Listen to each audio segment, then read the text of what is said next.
1. Monday. Chapter 1. Secret Paperwork. The two 38s roared simultaneously.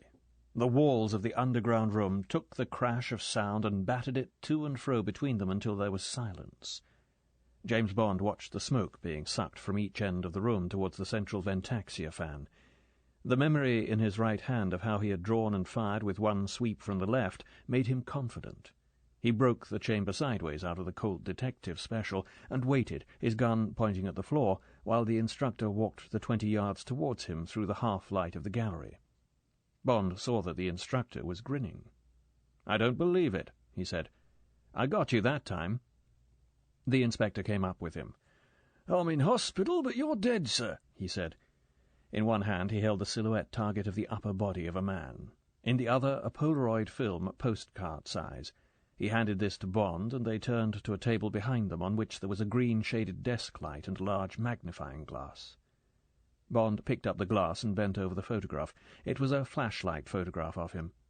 Around his right hand there was a blurred burst of white flame. He focused the glass carefully on the left side of his dark jacket.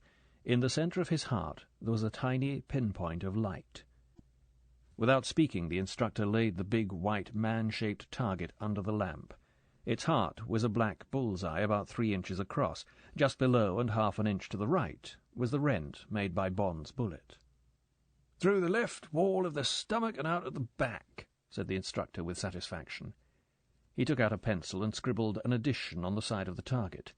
20 rounds, and I make it you owe me 7 and 6, sir," he said impassively. Bond laughed. He counted out some silver. "Double the stakes next Monday," he said. "That's all right with me," said the instructor, "but you can't beat the machine, sir. And if you want to get into the team for the Dewar Trophy, we ought to give the 38s a rest and spend some time on the Remington. That new long 22 cartridge they've just brought out is going to mean at least 7,900 out of a possible 8,000 to win.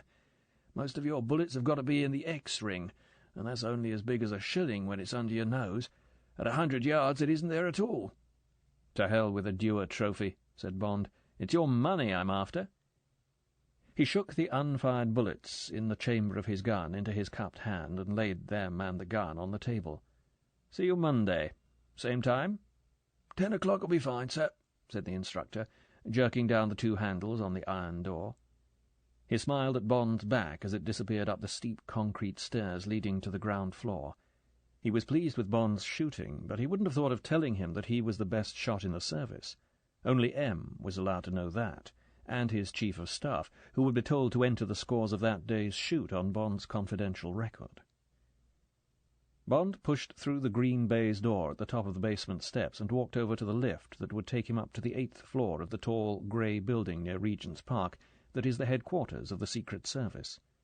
He was satisfied with his score, but not proud of it.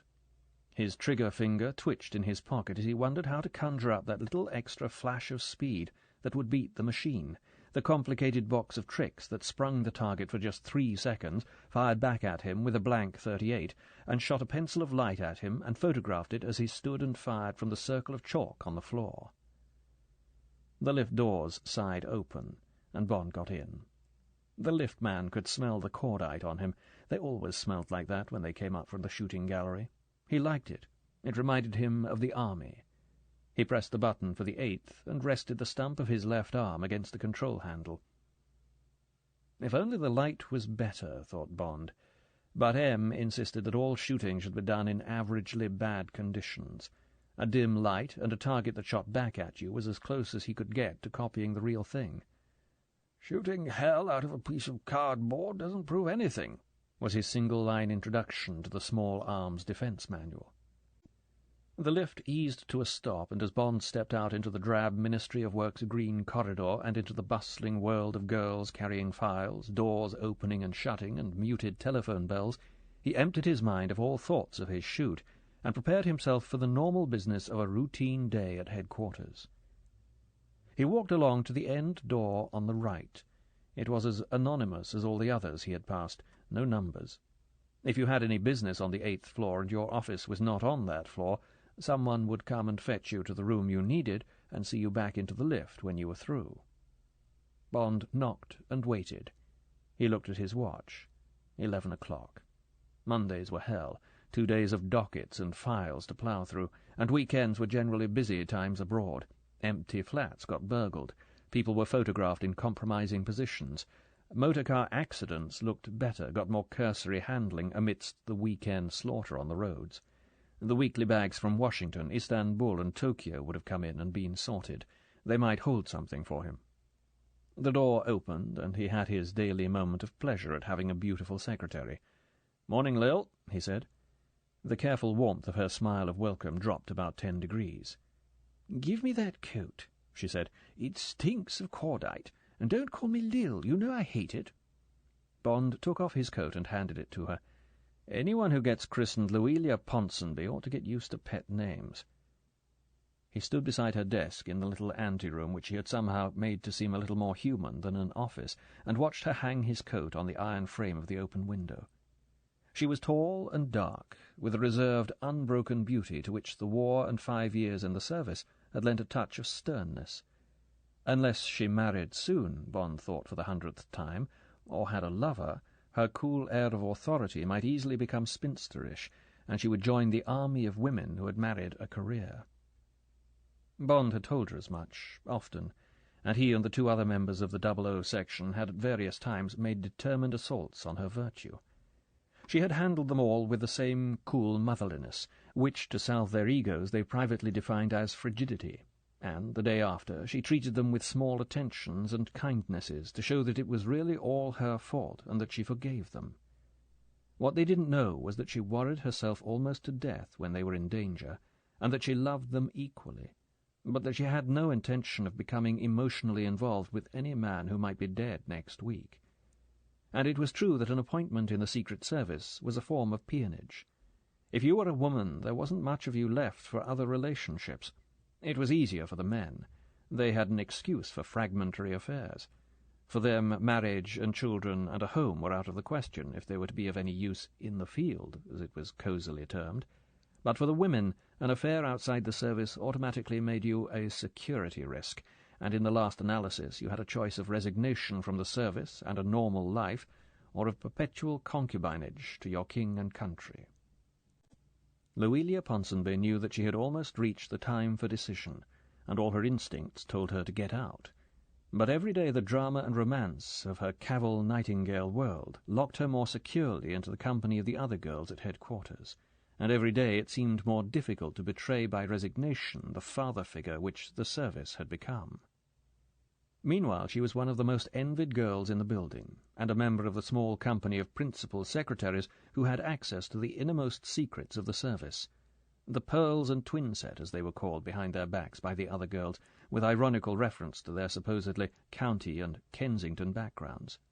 And, so far as the personnel branch was concerned, her destiny in 20 years' time would be that single golden line right at the end of a New Year's honours list, among the medals for officials of the Fishery Board, of the Post Office, of the Women's Institute, towards the bottom of the OBEs. Miss Louisa Ponsonby, Principal Secretary in the Ministry of Defence. She turned away from the window. She was dressed in a sugar-pink and white striped shirt and a plain dark blue skirt. Bond smiled into her grey eyes. "I only call you Lil on Mondays," he said. "Miss Ponsonby the rest of the week, but I'll never call you Louisa. It sounds like somebody in an indecent limerick. Any messages?" "No," she said shortly. She relented. "But there's piles of stuff on your desk. Nothing urgent, but there's an awful lot of it. Oh, and the Powdervine says that 008's got out. He's in Berlin, resting. Isn't it wonderful?" Bond looked quickly at her. "When did you hear that?" "About half an hour ago," she said. Bond opened the inner door to the big office with the 3 desks and shut it behind him. He went and stood by the window, looking out at the late spring green of the trees in Regent's Park. So Bill had made it after all. Peenemünde and back. Resting in Berlin sounded bad. Must be in pretty poor shape. Well, he'd just have to wait for news from the only leak in the building, the girls' restroom, known to the impotent fury of the security staff as the Powdervine. Bond sighed and sat down at his desk. pulling towards him the tray of brown folders bearing the top-secret red star. And what about 0011? It was 2 months since he had vanished into the dirty half-mile in Singapore. Not a word since, while he, Bond, number 007, the senior of the 3 men in the service who had earned the 00 number, sat at his comfortable desk doing paperwork and flirting with their secretary. He shrugged his shoulders and resolutely opened the top folder. Inside there was a detailed map of southern Poland and northeastern Germany. Its feature was a straggling red line connecting Warsaw and Berlin. There was also a long typewritten memorandum headed Main Line, a well-established escape route from east to west. Bond took out his black gunmetal cigarette box and his black oxidized Ronson lighter and put them on the desk beside him. He lit a cigarette, one of the Macedonian blend, with the 3 gold rings round the butt that Morlands of Grosvenor Street made for him. Then he settled himself forward in the padded swivel chair and began to read. It was the beginning of a typical routine day for Bond. It was only 2 or 3 times a year that an assignment came along requiring his particular abilities. For the rest of the year he had the duties of an easy-going senior civil servant, elastic office hours from around 10 to 6, lunch, generally in the canteen, evenings spent playing cards in the company of a few close friends, or at Crockford's, or making love with rather cold passion to one of 3 similarly disposed married women, weekends playing golf for high stakes at one of the clubs near London. He took no holidays, but was generally given a fortnight's leave at the end of each assignment, in addition to any sick leave that might be necessary. He earned £1,500 a year, the salary of a principal officer in the civil service, and he had £1,000 a year free of tax of his own. When he was on a job he could spend as much as he liked, so for the other months of the year he could live very well on his £2,000 a year net. He had a small but comfortable flat off the King's Road, an elderly Scottish housekeeper, a treasure called May, and a 1930 4.5-litre Bentley Coupe, supercharged, which he kept expertly tuned so that he could do 100 when he wanted to. On these things he spent all his money, and it was his ambition to have as little as possible in his banking account when he was killed, as, when he was depressed, he knew he would be, before the statutory age of 45. 8 years to go before he was automatically taken off the 00 list and given a staff job at headquarters. At least 8 tough assignments. Probably 16, perhaps 24. Too many. There were 5 cigarette ends in the big glass ashtray by the time Bond had finished memorizing the details of Main Line. He picked up a red pencil and ran his eye down the distribution list on the cover. The list started with M, then COS, then a dozen or so letters and numbers, and then, at the end, 00. Against this he put a neat tick, signed it with the figure 7, and tossed the file into his out tray. It was 12 o'clock. Bond took the next folder off the pile and opened it. It was from the Radio Intelligence Division of NATO, for information only, and it was headed Radio Signatures. Bond pulled the rest of the pile toward him and glanced at the first page of each. These were their titles.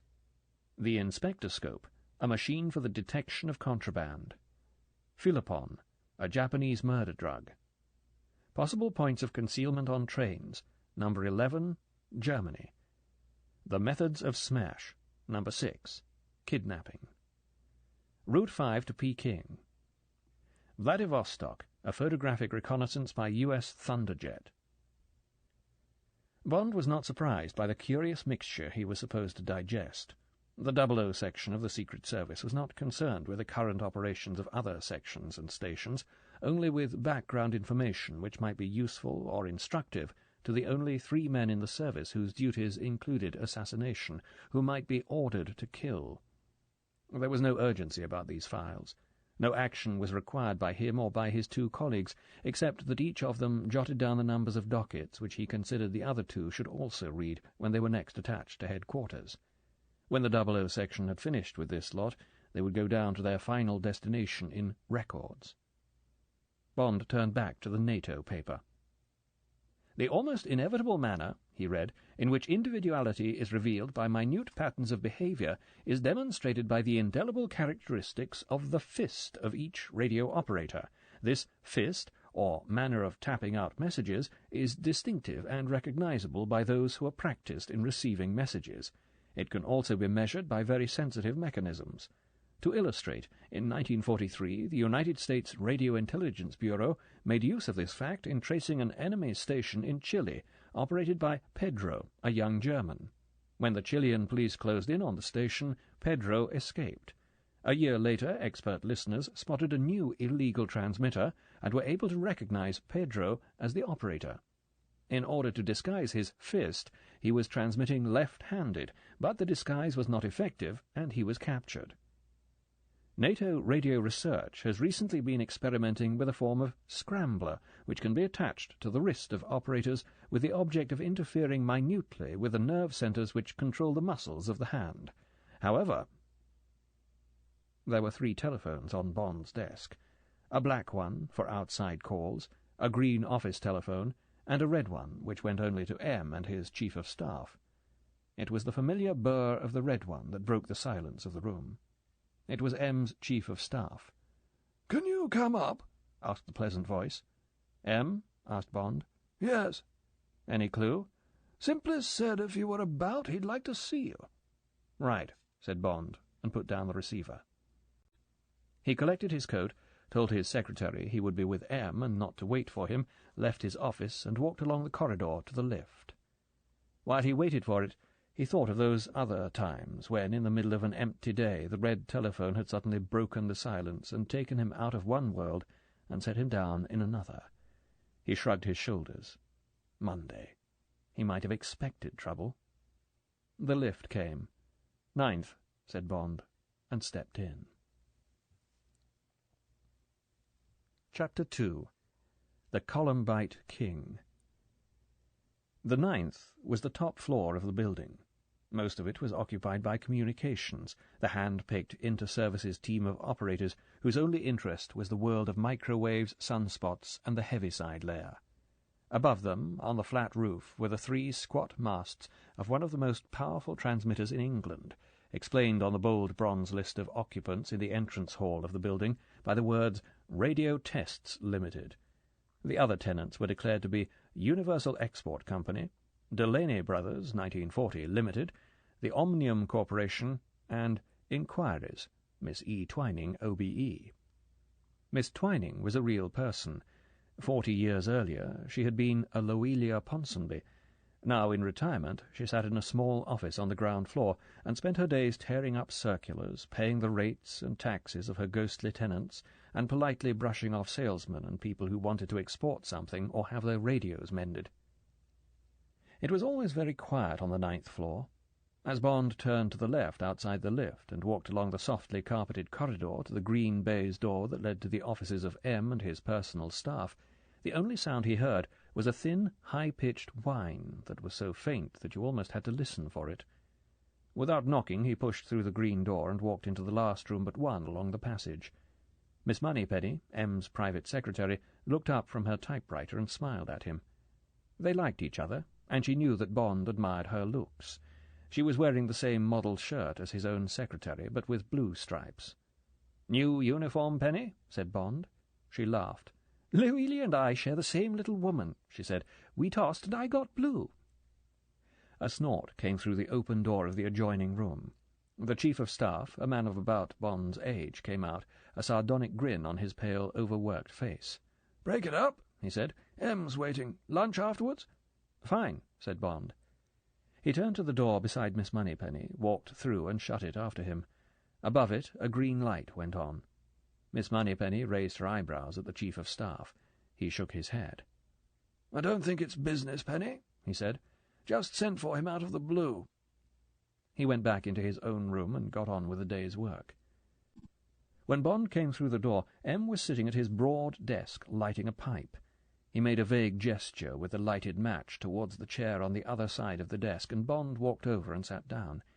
M glanced at him sharply through the smoke, and then threw the box of matches onto the empty expanse of red leather in front of him. "Have a good leave?" he asked abruptly. "Yes, thank you, sir," said Bond. "Still sunburned, I see." M looked his disapproval. He didn't really begrudge Bond a holiday which had been partly convalescence. The hint of criticism came from the Puritan and the Jesuit, who live in all leaders of men. "Yes, sir," said Bond non-committally. "It's very hot near the equator." "Quite," said M.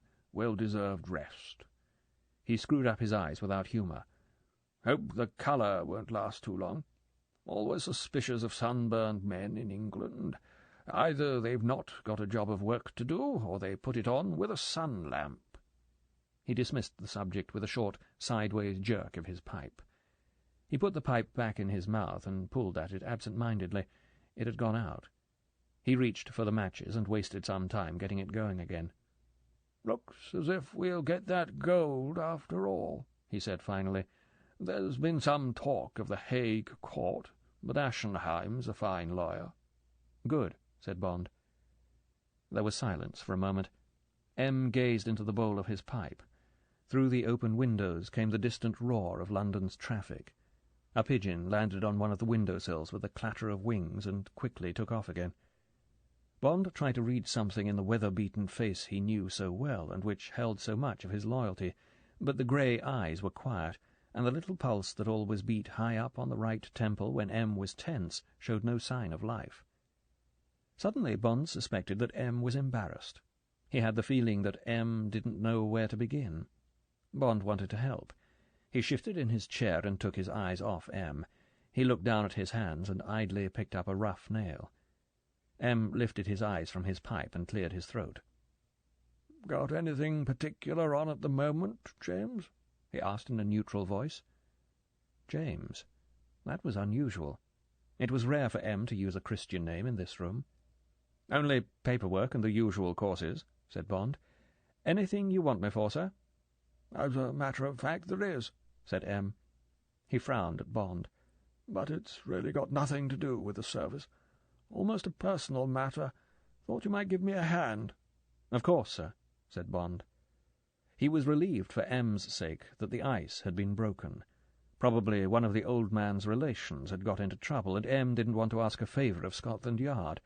Blackmail, perhaps, or drugs. He was pleased that M should have chosen him. Of course he would take care of it. M was such a desperate stickler about government property and personnel. Using Bond on a personal matter must have seemed to him like stealing the government's money.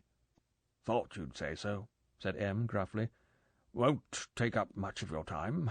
An evening ought to be enough." He paused. "Well, now, you've heard of this man, Sir Hugo Drax?"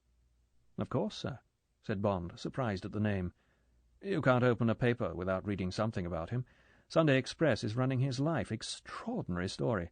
"I know," said M shortly. "Just give me the facts as you see them. I'd like to know if your version tallies with mine."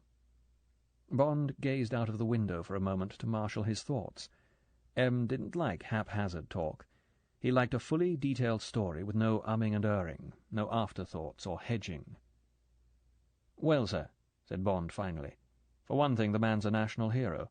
The public have taken to him. I suppose he's in much the same class as Jack Hobbs or Gordon Richards.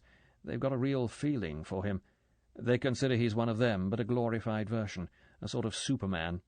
He's not much to look at, with all those scars from his war injuries, and he's a bit loud-mouthed and ostentatious.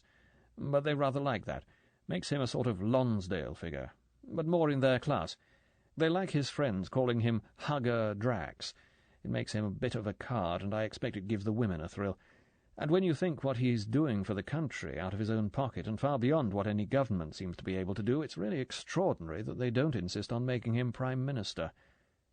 Bond saw the cold eyes getting chillier, but he was determined not to let his admiration for Drax's achievements be dampened by the older man. "After all, sir," he continued reasonably, "it looks as if he's made this country safe from war for years, and he can't be much over 40. I feel the same as most people about him.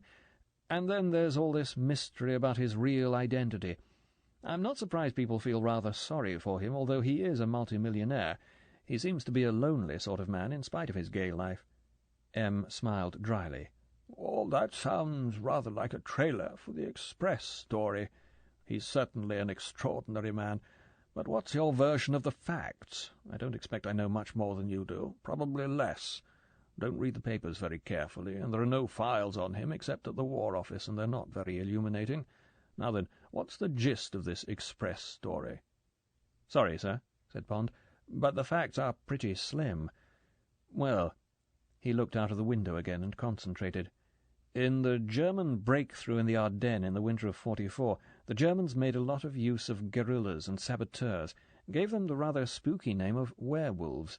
They did quite a lot of damage of one sort or another, very good at camouflage and staying behind tricks of all sorts, and some of them went on operating long after Ardennes had failed and we had crossed the Rhine. They were supposed to carry on even when we had overrun the country, but they packed up pretty quickly when things got really bad. One of their best coups was to blow up one of the rear liaison HQs between the American and British armies. Reinforcement holding units, I think they're called. It was a mixed affair, all kinds of Allied personnel, American signals, British ambulance drivers, a rather shifting group from every sort of unit. The werewolves somehow managed to mine the mess hall, and when it blew, it took with it quite a lot of the field hospital as well. Killed or wounded over 100. Sorting out all the bodies was the hell of a business. One of the English bodies was Drax, half his face blown away, total amnesia that lasted a year, and at the end of that time they didn't know who he was, and nor did he. There were about 25 other unidentified bodies that neither we nor the Americans could sort out. Either not enough bits, or perhaps people in transit, or there without authorization. It was that sort of a unit. 2 commanding officers, of course. Sloppy staff work, lousy records. So after a year in various hospitals, they took Drax through the War Office file of missing men. When they came to the papers of a no next of kin called Hugo Drax, an orphan who had been working in the Liverpool docks before the war, he showed signs of interest, and the photograph and physical description seemed to tally, more or less, with what our man must have looked like before he was blown up. From that time he began to mend. He started to talk a bit about simple things he remembered, and the doctors got very proud of him. The War Office found a man who had served in the same pioneer unit as this Hugo Drax, and he came along to the hospital and said he was sure the man was Drax. That settled it. Advertising didn't produce another Hugo Drax, and he was finally discharged late in 1945 in that name, with back pay and a full disability pension.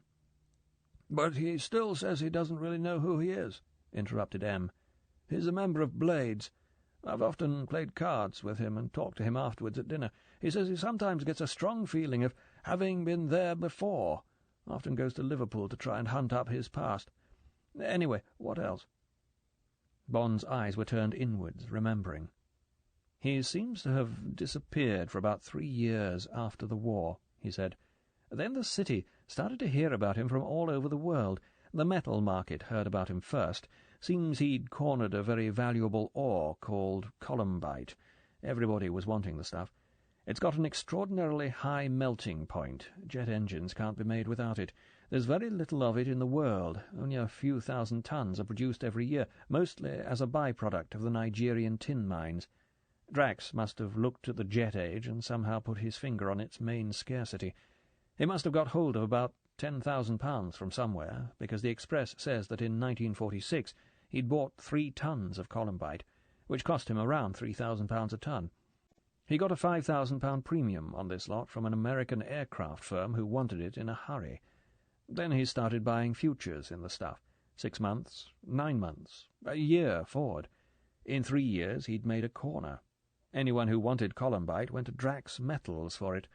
All this time he'd been playing about with futures in other small commodities, shellac, sisal, black pepper, anything where you could build up a big position on margin. Of course he gambled on a rising commodity market, but he had the guts to keep his foot right down on the pedal, even when the pace got hot as hell. And whenever he took a profit he ploughed the money back again. For instance, he was one of the first men to buy up used ore dumps in South Africa. Now they're being remined for their uranium content. Another fortune there. M's quiet eyes were fixed on Bond. He puffed at his pipe, listening. "Of course," continued Bond, lost in his story, "all this made the city wonder what the hell was going on. The commodity brokers kept on coming across the name of Drax. Whatever they wanted, Drax had got it, and was holding out for a much higher price than they were prepared to pay. He operated from Tangier. Free port, no taxes, no currency restrictions. By 1950 he was a multimillionaire. Then he came back to England and started spending it. He simply threw it about. Best houses, best cars, best women, boxes at the opera at Goodwood, prize-winning Jersey herds, prize-winning carnations, prize-winning 2-year-olds, 2 yachts, money for the Walker Cup team, £100,000 for the Flood Disaster Fund, coronation ball for nurses at the Albert Hall. There wasn't a week when he wasn't hitting the headlines with some splash or other. And all the time he went on getting richer, and the people simply loved it. It was the Arabian Nights. It lit up their lives. If a wounded soldier from Liverpool could get there in 5 years, why shouldn't they or their sons? It sounded almost as easy as winning a gigantic football pool. And then came his astonishing letter to the Queen. "Your Majesty, may I have the temerity?" The typical genius of the single banner line across the Express next day, "Temerity Drax," and the story of how he had given to Britain his entire holding in Columbite to build a superatomic rocket with a range that would cover nearly every capital in Europe, the immediate answer to anyone who tried to atom-bomb London. £10 million he was going to put up out of his own pocket, and he had the design of the thing and was prepared to find the staff to build it. And then there were months of delay, and everyone got impatient, questions in the House, the opposition nearly forced a vote of confidence. And then the announcement by the Prime Minister that the design had been approved by the Woomera range experts of the Ministry of Supply, and that the Queen had been graciously pleased to accept the gift on behalf of the people of Britain, and had conferred a knighthood on the donor. Bond paused, almost carried away by the story of this extraordinary man. "Yes," said M. "Peace in our time, this time. I remember the headline, a year ago. And now the rocket's nearly ready. The Moonraker. And from all I hear, it really should do what he says. It's very odd." He relapsed into silence, gazing out of the window. He turned back and faced Bond across the desk. "That's about it," he said slowly. "I don't know much more than you do. A wonderful story. Extraordinary man." He paused, reflecting. "There's only one thing." M. tapped the stem of his pipe against his teeth. "What's that, sir?" asked Bond. M. seemed to make up his mind. He looked mildly across at Bond. "Sir Hugo Drax cheats at cards." Chapter 3. Belly strippers, etc. "Cheats at cards?" M. frowned.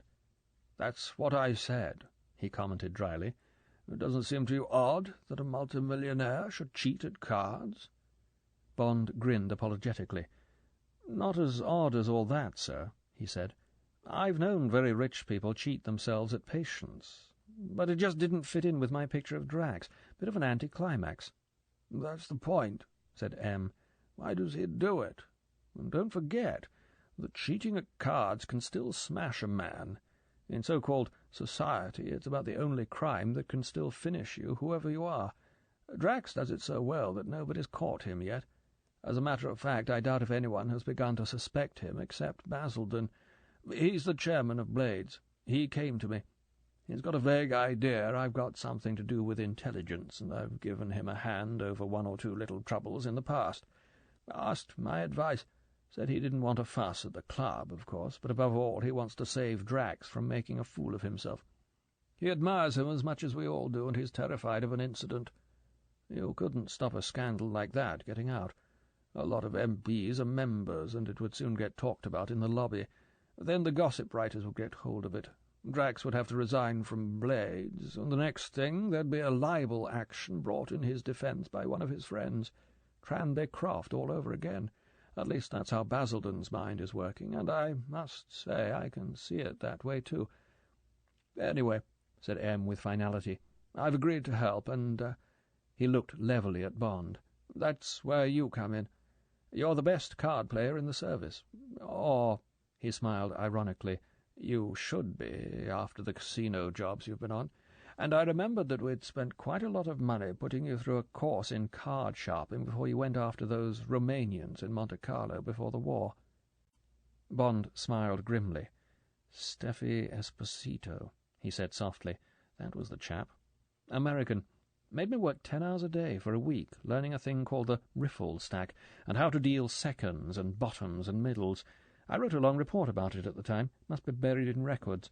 He knew every trick in the game, how to wax the aces so that the pack will break at them, edge work and line work with a razor on the backs of the high cards, trimming, arm pressure holdouts, mechanical gadgets up your sleeve that feed your cards, belly strippers, trimming a whole pack less than a millimetre down both sides, but leaving a slight belly on the cards you're interested in, the aces, for instance. Shiners, tiny mirrors built into rings or fitted into the bottom of a pipe bowl. Actually, Bond admitted, it was his tip about luminous readers that helped me on that Monte Carlo job. A croupier was using an invisible ink the team could pick out with special glasses. But Steffi was a wonderful chap. Scotland Yard found him for us. He could shuffle the pack once and then cut the 4 aces out of it. Absolute magic. "Sounds a bit too professional for our man," commented M. "That sort of work needs hours of practice every day, or an accomplice, and I can't believe he'd find that at Blades. No, there's nothing sensational about his cheating, and for all I know it might be a fantastic run of luck. It's odd. He's not a particularly good player. He only plays bridge, by the way, but quite often he brings off bids or doubles or finesses that are absolutely phenomenal, quite against the odds, or the conventions. But they come off. He's always a big winner, and they play high at Blades. He hasn't lost on a weekly settlement since he joined a year ago. We've got 2 or 3 of the finest players in the world in the club, and none of them has ever had a record like that over 12 months. It's getting talked about in a sort of joking way, and I think Basildon's right to do something about it. What system do you suppose Drax has got?" Bond was longing for his lunch. The Chief of Staff must have given him up half an hour ago. He could have talked to M about cheating for hours, and M, who never seemed to be interested in food or sleep, would have listened to everything and remembered it afterwards. But Bond was hungry. "Assuming he's not a professional, sir, and can't doctor the cards in any way, there are only 2 answers. He's either looking, or else he's got a system of signals with his partner. Does he often play with the same man?" "We always cut for partners after each rubber," said M, "unless there's a challenge. And on guest nights, Mondays and Thursdays, you stick to your guest. Drax nearly always brings a man called Mayer, his metal broker. Nice chap. Jew. Very fine player." "I might be able to tell if I watched," said Bond. "That's what I was going to say," said M. "How about coming along tonight? At any rate, you'll get a good dinner. Meet me there about 6. I'll take some money off you at piquet, and we'll watch the bridge for a little. After dinner we'll have a rubber or 2 with Drax and his friend. They're always there on Monday. All right? Sure I'm not taking you away from your work?" "No, sir," said Bond with a grin, "and I'd like to come very much. Bit of a busman's holiday. And if Drax is cheating, I'll show him I've spotted it, and that should be enough to warn him off. I wouldn't like to see him get into a mess. That all, sir?" "Yes, James," said M, "and thank you for your help. Drax must be a bloody fool. Obviously a bit of a crank. But it isn't the man I'm worried about. I wouldn't like to chance anything going wrong with this rocket of his, and Drax more or less is the Moonraker. Well, see you at 6. Don't bother about dressing. Some of us do for dinner, and some of us don't. Tonight we won't. Better go along now and sandpaper your fingertips, or whatever you sharpers do." Bond smiled back at M and got to his feet. It sounded a promising evening. As he walked over to the door and let himself out, he reflected that here at last was an interview with M that didn't cast a shadow. M's secretary was still at her desk. There was a plate of sandwiches and a glass of milk beside her typewriter. She looked sharply at Bond, but there was nothing to be read in his expression. "I suppose he gave up," said Bond. "Nearly an hour ago," said Miss Moneypenny reproachfully. "It's 2:30. He'll be back any minute now." "I'll go down to the canteen before it closes," he said. "Tell him I'll pay for his lunch next time." He smiled at her and walked out into the corridor and along to the lift. There were only a few people left in the officers' canteen. Bond sat by himself and ate a grilled sole, a large mixed salad with his own dressing laced with mustard, some brie cheese and toast, and half a carafe of white Bordeaux. He had 2 cups of black coffee and was back in his office by 3. With half his mind preoccupied with M's problem, he hurried through the rest of the NATO file, said good-bye to his secretary after telling her where he would be that evening, and at 4:30 was collecting his car from the staff garage at the back of the building. "Supercharger's whining a bit, sir," said the ex-RAF mechanic, who regarded Bond's Bentley as his own property. "Take it down tomorrow if you won't be needing her at lunchtime." "Thanks," said Bond. "That'll be fine." He took the car quietly out into the park and over to Baker Street, the 2-inch exhaust bubbling fatly in his wake. He was home in 15 minutes. He left the car under the plane trees in the little square and let himself into the ground-floor flat of the converted Regency House, went into the book-lined sitting-room and, after a moment's search, pulled Scarn on Cards out of its shelf and dropped it on the ornate Empire desk near the broad window. He walked through into the smallish bedroom with the white and gold coal wallpaper and the deep red curtains, undressed and threw his clothes more or less tidily on the dark blue counterpane of the double bed. Then he went into the bathroom and had a quick shower. Before leaving the bathroom, he examined his face in the glass and decided that he had no intention of sacrificing a lifetime prejudice by shaving twice in one day. In the glass, the grey-blue eyes looked back at him with the extra light they held when his mind was focused on a problem that interested him. The lean, hard face had a hungry, competitive edge to it. There was something swift and intent in the way he ran his fingers along his jaw, and in the impatient stroke of the hairbrush to put back the comber of black hair that fell down an inch above his right eyebrow. It crossed his mind that, with the fading of his sunburn, the scar down the right cheek that had shown so white was beginning to be less prominent, and automatically he glanced down his naked body and registered that the almost indecent white area left by his bathing trunks was less sharply defined. He smiled at some memory and went through into the bedroom. 10 minutes later, in a heavy white silk shirt, dark blue trousers of navy serge, dark blue socks and well-polished black moccasin shoes, he was sitting at his desk with a pack of cards in one hand and Scarn's Wonderful Guide to Cheating open in front of him. For half an hour, as he ran quickly through the section on methods, he practised the vital mechanics grip, 3 fingers curled round the long edge of the cards, and the index finger at the short upper edge away from him, palming and nullifying the cut. His hands worked automatically at these basic manoeuvres while his eyes read, and he was glad to find that his fingers were supple and assured, and that there was no noise from the cards even with the very difficult single-handed annulment. At 5:30 he slapped the cards on the table and shut the book. He went into his bedroom, filled the wide black case with cigarettes, and slipped it into his hip pocket, put on a black knitted silk tie and his coat, and verified that his cheque-book was in his note-case. He stood for a moment, thinking. Then he selected 2 white silk handkerchiefs, carefully rumpled them, and put one into each side pocket of his coat. He lit a cigarette and walked back into the sitting-room and sat down at his desk again and relaxed for 10 minutes, gazing out of the window at the empty square and thinking about the evening that was just going to begin and about Blades, probably the most famous private card club in the world. The exact date of the foundation of Blades is uncertain. The second half of the 18th century saw the opening of many coffee-houses and gaming-rooms, and premises and proprietors shifted often with changing fashions and fortunes. White's was founded in 1755, Almack's in 1764, and Brooks's in 1774, and it was in that year that the savoir-vivre, which was to be the cradle of Blades, opened its doors onto Park Street, a quiet backwater off St. James's. The savoir-vivre was too exclusive to live, and it blackballed itself to death within a year. Then in 1776 Horace Walpole wrote, "A new club is opened off St. James's Street that piques itself in surpassing all its predecessors." And in 1778 Blades first occurs in a letter from Gibbon, the historian, who coupled it with the name of its founder, a German called Longchamp, at that time conducting the Jockey Club at Newmarket. From the outset, Blades seems to have been a success, and in 1782 we find the Duke of Württemberg writing excitedly home to his younger brother, "This is indeed the ace of clubs. There have been 4 or 5 cards tables going in the room at the same time, with whist and piquet, after which a full hazard table. I have known 2 at the same time. 2 chests, each containing 4,000 guinea rouleaux, were scarce sufficient for the night's circulation." Mention of hazard perhaps provides a clue to the club's prosperity.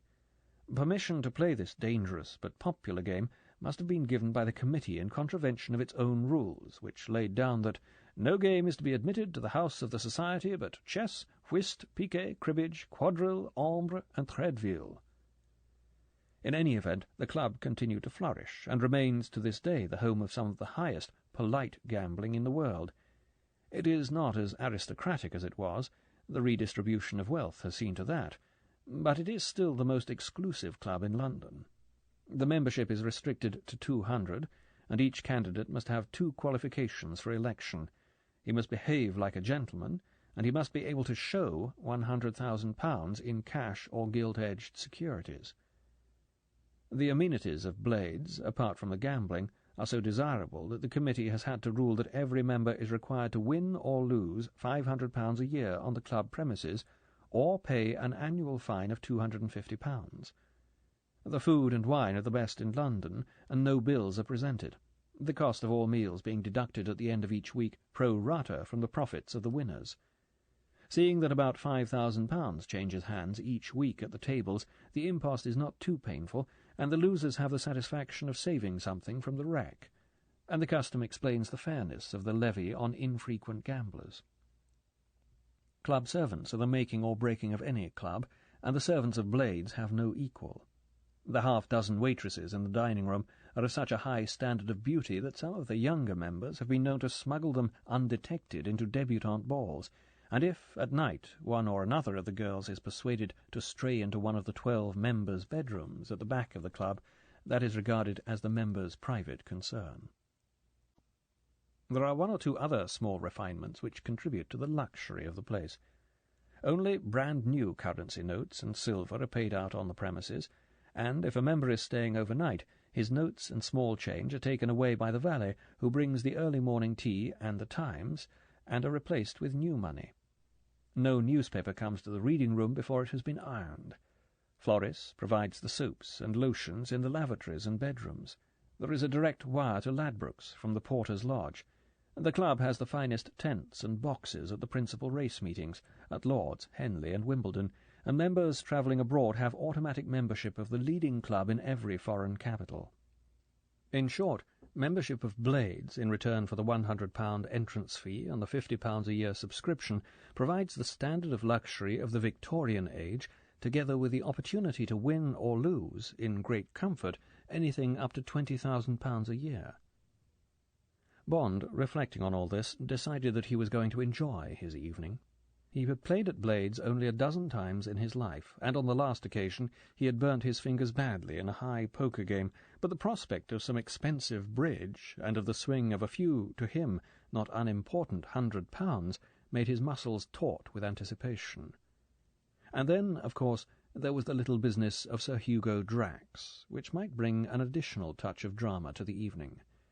He was not even disturbed by a curious portent he encountered while he was driving along King's Road into Sloane Square, with half his mind on the traffic and the other half exploring the evening ahead. It was a few minutes to 6, and there was thunder about. The sky threatened rain, and it had become suddenly dark. Across the square from him, high up in the air, a bold electric sign started to flash on and off. The fading light waves had caused the cathode tube to start the mechanism which would keep the sign flashing through the dark hours until, around 6 in the morning, the early light of day would again sensitize the tube and cause the circuit to close. Startled at the great crimson words, Bond pulled in to the curb, got out of the car, and crossed to the other side of the street to get a better view of the big sky sign. Ah, that was it. Some of the letters had been hidden by a neighbouring building. It was only one of those Shell advertisements. "Summer Shell is here," was what it said. Bond smiled to himself and walked back to his car and drove on.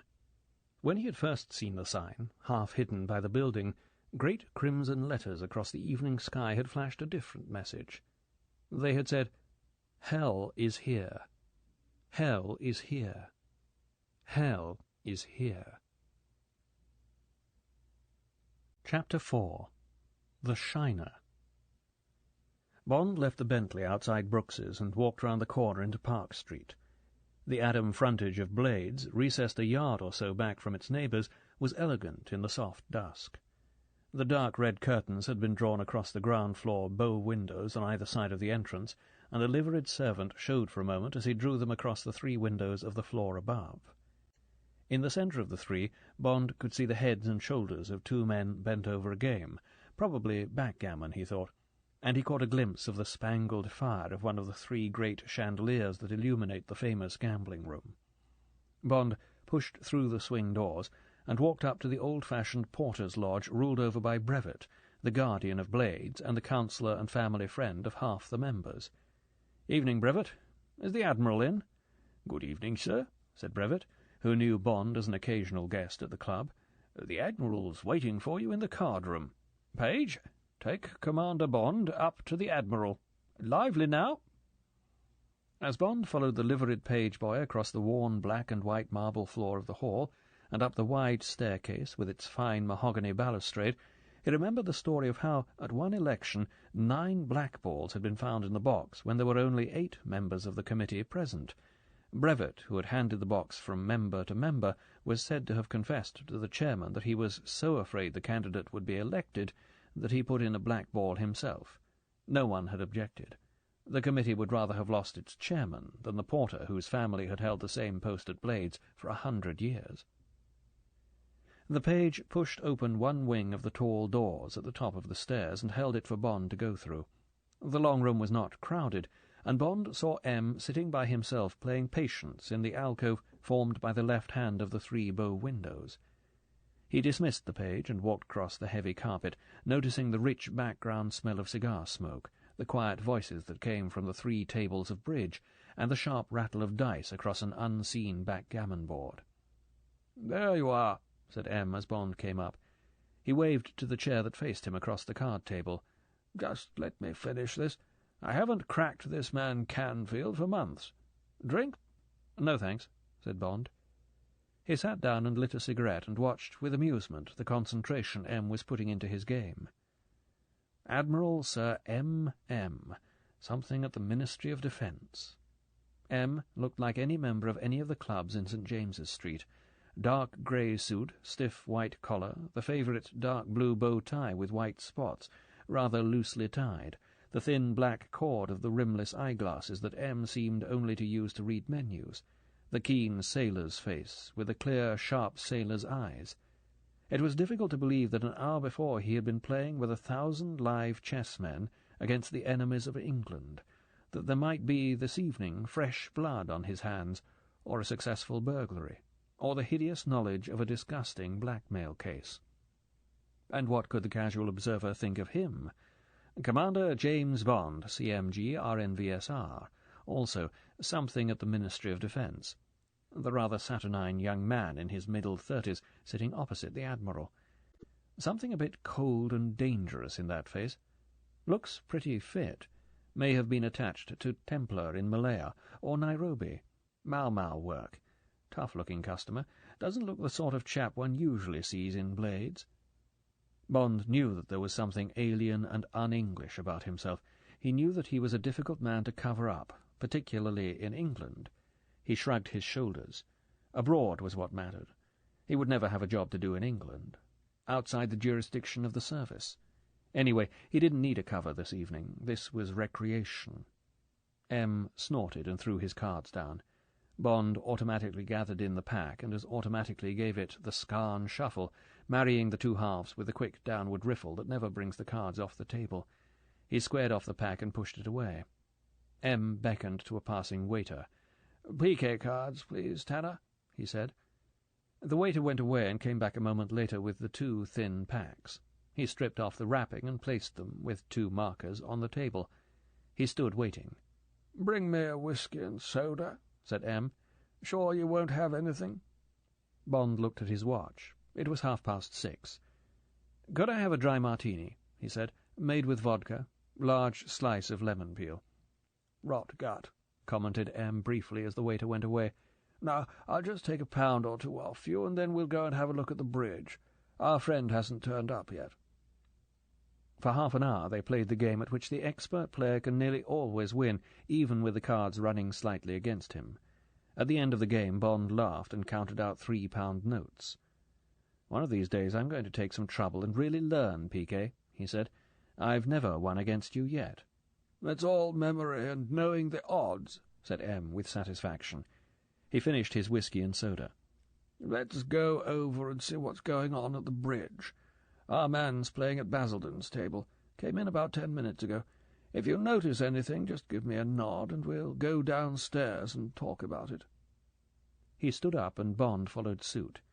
The far end of the room had begun to fill up, and half a dozen tables of bridge were going. At the round poker table under the centre chandelier, 3 players were counting out chips into 5 stacks, waiting for 2 more players to come in. The kidney-shaped baccarat table was still shrouded, and would probably remain so until after dinner, when it would be used for chemin de fer. Bond followed M out of their alcove, relishing the scene down the long room, the oases of green, the tinkle of glasses as the waiters moved amongst the tables, the hum of talk punctuated by sudden exclamations and warm laughter, the haze of blue smoke rising up through the dark red lampshades that hung over the centre of each table. His pulses quickened with the smell of it all, and his nostrils flared slightly as the 2 men came down the long room and joined the company.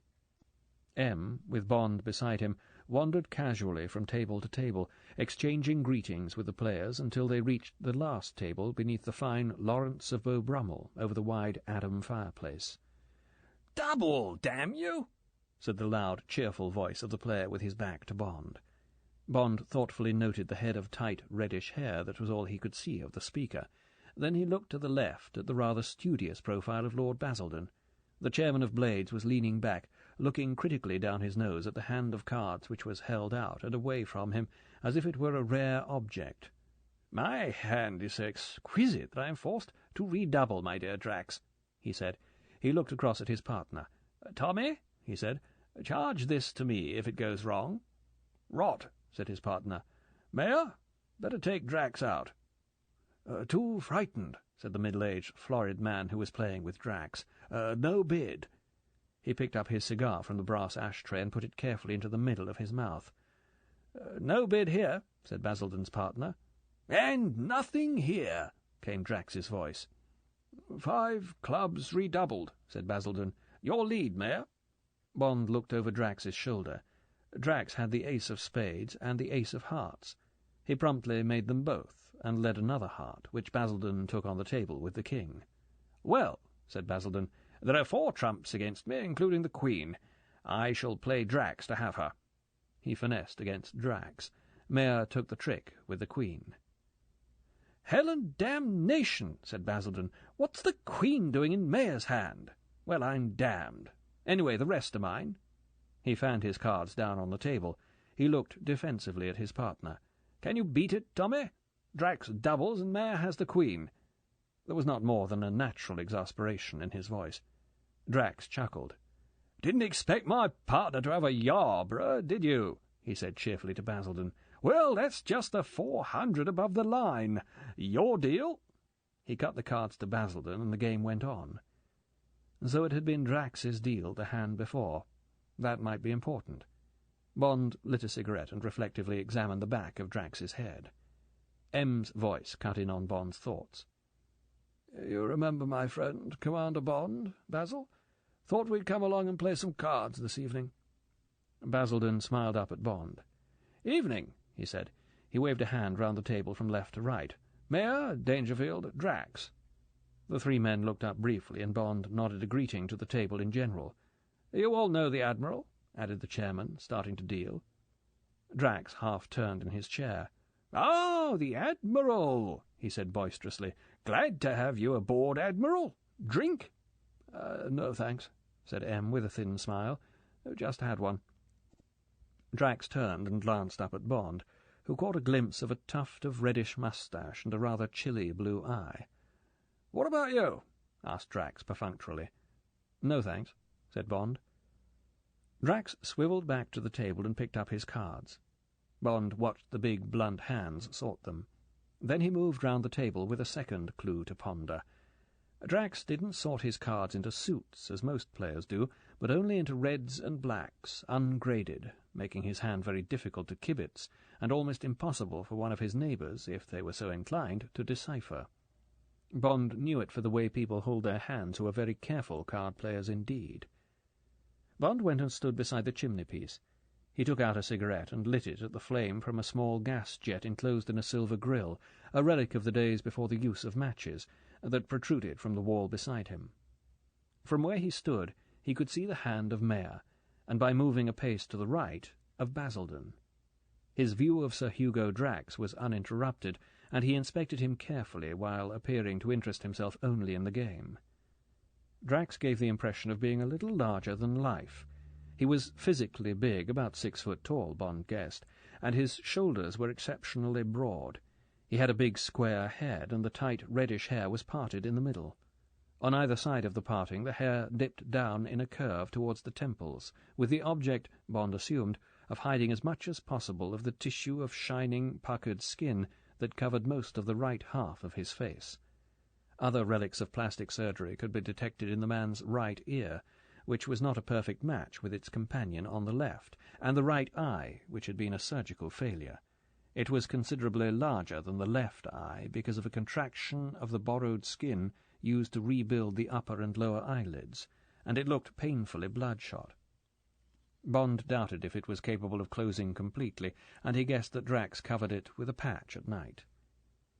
To conceal as much as possible of the unsightly, taut skin that covered half his face, Drax had grown a bushy, reddish moustache, and had allowed his whiskers to grow down to the level of the lobes of his ears. He also had patches of hair on his cheekbones. The heavy moustache served another purpose. It helped to hide a naturally prognathous upper jaw and a marked protrusion of the upper row of teeth. Bond reflected that this was probably due to sucking his thumb as a child, and it had resulted in an ugly splaying or diastema of what Bond had heard his dentist call the centrals. The moustache helped to hide these ogre's teeth, and it was only when Drax uttered, as he frequently did, his short, braying laugh that the splay could be seen.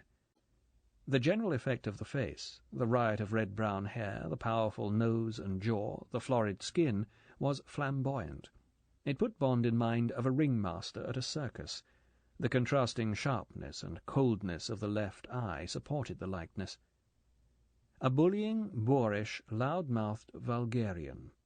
That would have been Bond's verdict if he had not known something of Drax's abilities. As it was, it crossed his mind that much of the effect might be Drax's idea of a latter-day Regency buck, the harmless disguise of a man with a smashed face who was also a snob. Looking for further clues, Bond noticed that Drax was sweating rather freely. Despite the occasional growl of thunder outside, it was a cool evening, and yet Drax was constantly mopping his face and neck with a huge bandana handkerchief. He smoked incessantly, stubbing out the cork-tipped Virginian cigarettes after a dozen lungfuls of smoke, and almost immediately lighting another from a box of 50 in his coat pocket. His big hands, their backs thickly covered with reddish hair, were always on the move, fiddling with his cards, handling the cigarette lighter that stood beside a plain, flat, silver cigarette case in front of him, twisting a lock of hair on the side of his head, using the handkerchief on his face and neck. Occasionally he put a finger greedily to his mouth and worried a nail. Even at a distance, Bond could see that every fingernail was bitten down to the quick. The hands themselves were strong and capable, but the thumbs had something ungainly about them which it took Bond a moment or two to define. He finally detected that they were unnaturally long and reached level with the top joint of the index finger. Bond concluded his inspection with Drax's clothes, which were expensive and in excellent taste. A dark blue pinstripe in light-weight flannel, double-breasted with turn-back cuffs, a heavy white silk shirt with a stiff collar, an unobtrusive tie with a small grey and white check, modest cufflinks which looked like Cartier, and a plain gold Patek Philippe watch with a black leather strap. Bond lit another cigarette and concentrated on the game, leaving his subconscious to digest the details of Drax's appearance and manner that had seemed to him significant, and that might help to explain the riddle of his cheating, the nature of which had still to be discovered. Half an hour later the cards had completed the circle. "My deal," said Drax with authority. "Game all, and we have a satisfactory inflation above the line. Now then, Max, see if you can't pick up a few aces. I'm tired of doing all the work." He dealt smoothly and slowly round the table, keeping up a running fire of rather heavy-handed banter with the company. "Long rubber," he said to M, who was sitting smoking his pipe between Drax and Basildon. "Sorry to have kept you out so long. How about a challenge after dinner? Max and I'll take on you and Commander Thingamy. What did you say his name was? Good player?" "Bond," said M. "James Bond." Yes, I think we'd like that very much. What do you say, James?" Bond's eyes were glued to the bent head and slowly moving hands of the dealer. Yes, that was it. Got you, you bastard. A shiner. A simple, bloody shiner that wouldn't have lasted 5 minutes in a pros game. Em saw the glint of assurance in Bond's eyes as they met his across the table.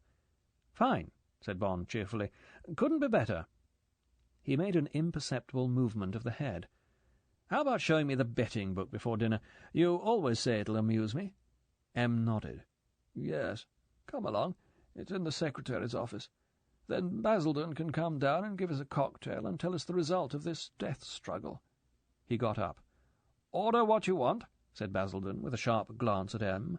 "I'll be down directly we've polished them off." "Around 9, then," said Drax, glancing from Em to Bond. "Show him the bet about the girl in the balloon." He picked up his hand. "Looks like I shall have the casino's money to play with," he said, after a rapid glance at his cards. 3 no trumps." He shot a triumphant glance at Basildon. "Put that in your pipe and smoke it." Bond, following Em out of the room, missed Basildon's reply. They walked down the stairs and along to the secretary's office in silence. The room was in darkness. Em switched on the light and went and sat down in the swivel chair in front of the busy-looking desk. He turned the chair to face Bond, who had walked over to the empty fireplace and was taking out a cigarette. "Any luck?" he asked, looking up at him. "Yes," said Bond. "He cheats, all right." "Ah," said Em unemotionally. "How does it do it?" "Only on the deal," said Bond. "You know that silver cigarette case he has in front of him, with his lighter? He never takes cigarettes from it. Doesn't want to get finger marks on the surface. It's plain silver and very highly polished. When he deals, it's almost concealed by the cards and his big hands, and he doesn't move his hands away from it. Deals 4 piles, quite close to him. Every card is reflected in the top of the case. It's just as good as a mirror, although it looks perfectly innocent lying there. As he's such a good businessman, it would be normal for him to have a first-class memory. You remember I told you about shiners? Well, that's just a version of one. No wonder he brings off these miraculous finesses every once in a while. That double we watched was easy. He knew his partner had the guarded queen. With his 2 aces, the double was a certainty. The rest of the time he just plays his average game, but knowing all the cards on every 4th deal is a terrific edge. It's not surprising he always shows a profit." "But one doesn't notice him doing it," protested Em. "It's quite natural to look down when one's dealing," said Bond. "Everybody does. And he covers up with a lot of banter, much more than he produces when someone else is dealing. I expect he's got very good peripheral vision, the thing they mark us so highly for when we take our medical for the service. Very wide angle of sight." The door opened, and Basildon came in. He was bristling. He shut the door behind him. "That damn shut-out bit of Drax's!" he exploded. "Tommy and I could have made 4 hearts if we could have got around to bidding it. Between them they had the ace of hearts, 6 club tricks, and the ace, king of diamonds, and a bear guard in spades. Made 9 tricks straight off. How he had the face to open 3 no trumps I can't imagine." He calmed down a little. "Well, Miles," he said, "has your friend got the answer?" Em gestured to Bond, who repeated what he had told Em. Lord Basildon's face got angrier as Bond talked. "Damn the man!" he exploded when Bond had finished. "What the hell does he want to do that for? Bloody millionaire? Rolling in money? Fine scandal we're in for. I'll simply have to tell the committee. Haven't had a cheating case since the 1418 war." He paced up and down the room. The club was quickly forgotten as he remembered the significance of Drax himself. "And they say this rocket of his is going to be ready before long. Only comes up here once or twice a week for a bit of relaxation. Why, the man's a public hero. This is terrible." Basildon's anger was chilled by the thought of his responsibility. He turned to Em for help. "Now, Miles, what am I to do? He's won thousands of pounds in this club, and others have lost it. Take this evening. It doesn't matter about my losses, of course, but what about Dangerfield? I happen to know he's been having a bad time on the stock market lately. I don't see how I can avoid telling the committee. Can't shirk it, whoever Drax is, and you know what that'll mean. There are 10 on the committee. Bound to be a leak. And then look at the scandal. They tell me the Moonraker can't exist without Drax, and the papers say the whole future of the country depends on the thing. This is a damned serious business." He paused and shot a hopeful glance at Em and then at Bond. Is there any alternative?" Bond stubbed out his cigarette. "He could be stopped," he said quietly. "That is," he added with a thin smile, "if you don't mind paying him out in his own coin." This book is continued on Disc 2. Moonraker by Ian Fleming. Disc 2. "They tell me the Moonraker can't exist without Drax, and the papers say the whole future of the country depends on the thing. This is a damned serious business." He paused and shot a hopeful glance at M and then at Bond. "Is there any alternative?" Bond stubbed out his cigarette. "He could be stopped," he said quietly. "That is," he added with a thin smile, "if you don't mind paying him out in his own coin." "Do anything you bloody well like," said Basildon emphatically. "What are you thinking of?" Hope dawned in his eyes at Bond's assurance. "Well," said Bond, "I could show him I'd spotted him, and at the same time flay the hide off him at his own game. Of course, May'd get hurt in the process. Might lose a lot of money as Drax's partner. Would that matter?" "Serve him right," said Basildon, overcome with relief and ready to grasp at any solution. "He's been riding along on Drax's back, making plenty of money playing with him. You don't think—" "No," said Bond. "I'm sure he doesn't know what's going on. Although some of Drax's bids must come as a bit of a shock. Well," he turned to M, "is it all right with you, sir?" M reflected. He looked at Basildon. There was no doubt of his view. He looked at Bond. "All right," he said. "What must be, must be. Don't like the idea, but I can see Basildon's point. So long as you can bring it off, and," he smiled, "as long as you don't want me to palm any cards or anything of that sort. No talent for it." "No," said Bond. He put his hands in his coat pockets and touched the 2 silk handkerchiefs. "And I think it should work. All I need is a couple of packs of used cards, 1 of each colour, and 10 minutes in here alone." Chapter 5. Dinner at Blades.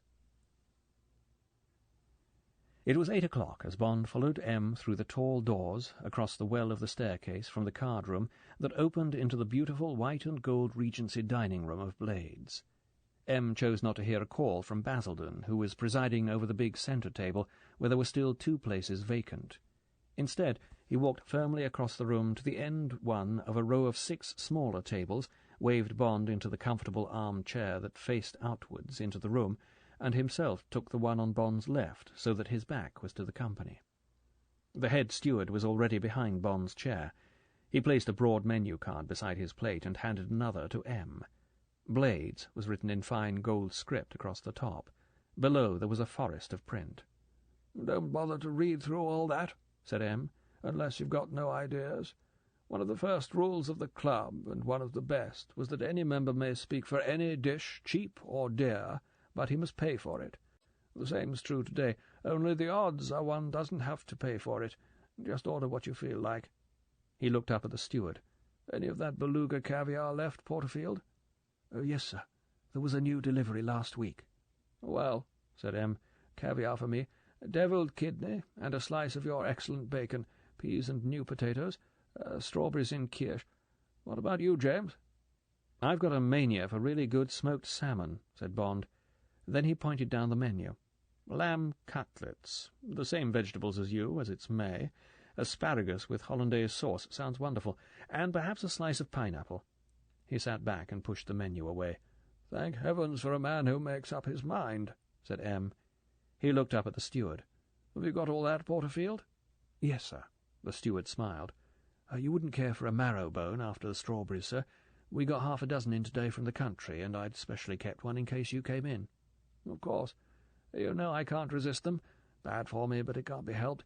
God knows what I'm celebrating this evening, but it doesn't often happen. Ask Grimley to come over, would you?" "He's here now, sir," said the steward, making way for the wine-waiter. "Ah, Grimley. Some vodka, please." He turned to Bond. Not the stuff you had in your cocktail. This is real pre-war Wolfschmidt from Riga. Like some with your smoked salmon?" "Very much," said Bond. "Then what?" asked M. "Champagne?"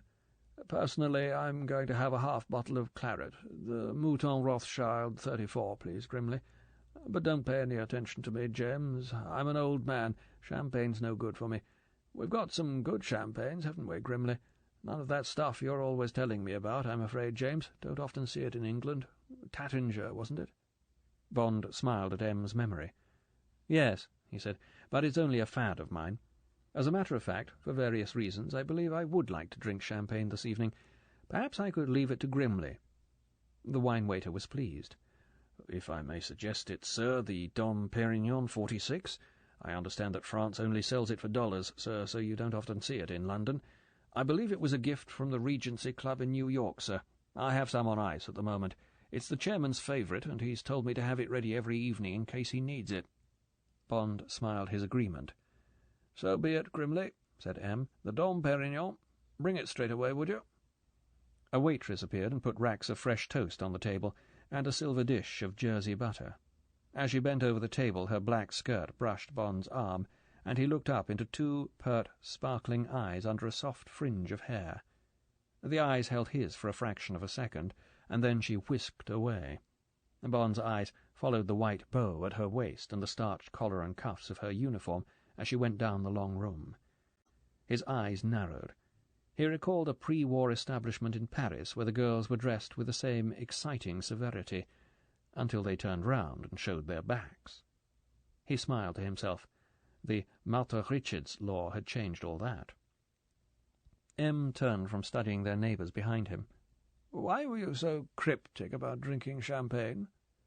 "Well, if you don't mind, sir," Bond explained, "I've got to get a bit tight tonight. I'll have to seem very drunk when the time comes. It's not an easy thing to act unless you do it with a good deal of conviction. I hope you won't get worried if I seem to get frayed at the edges later on." M. shrugged his shoulders. "You've got a head like a rock, James," he said. "Drink as much as you like if it's going to help.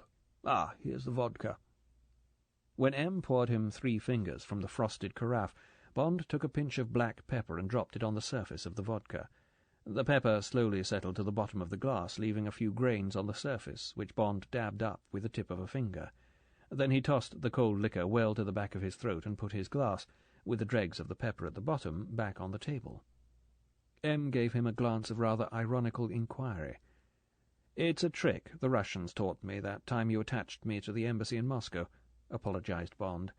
"There's often quite a lot of fusel oil on the surface of this stuff. At least there used to be when it was badly distilled.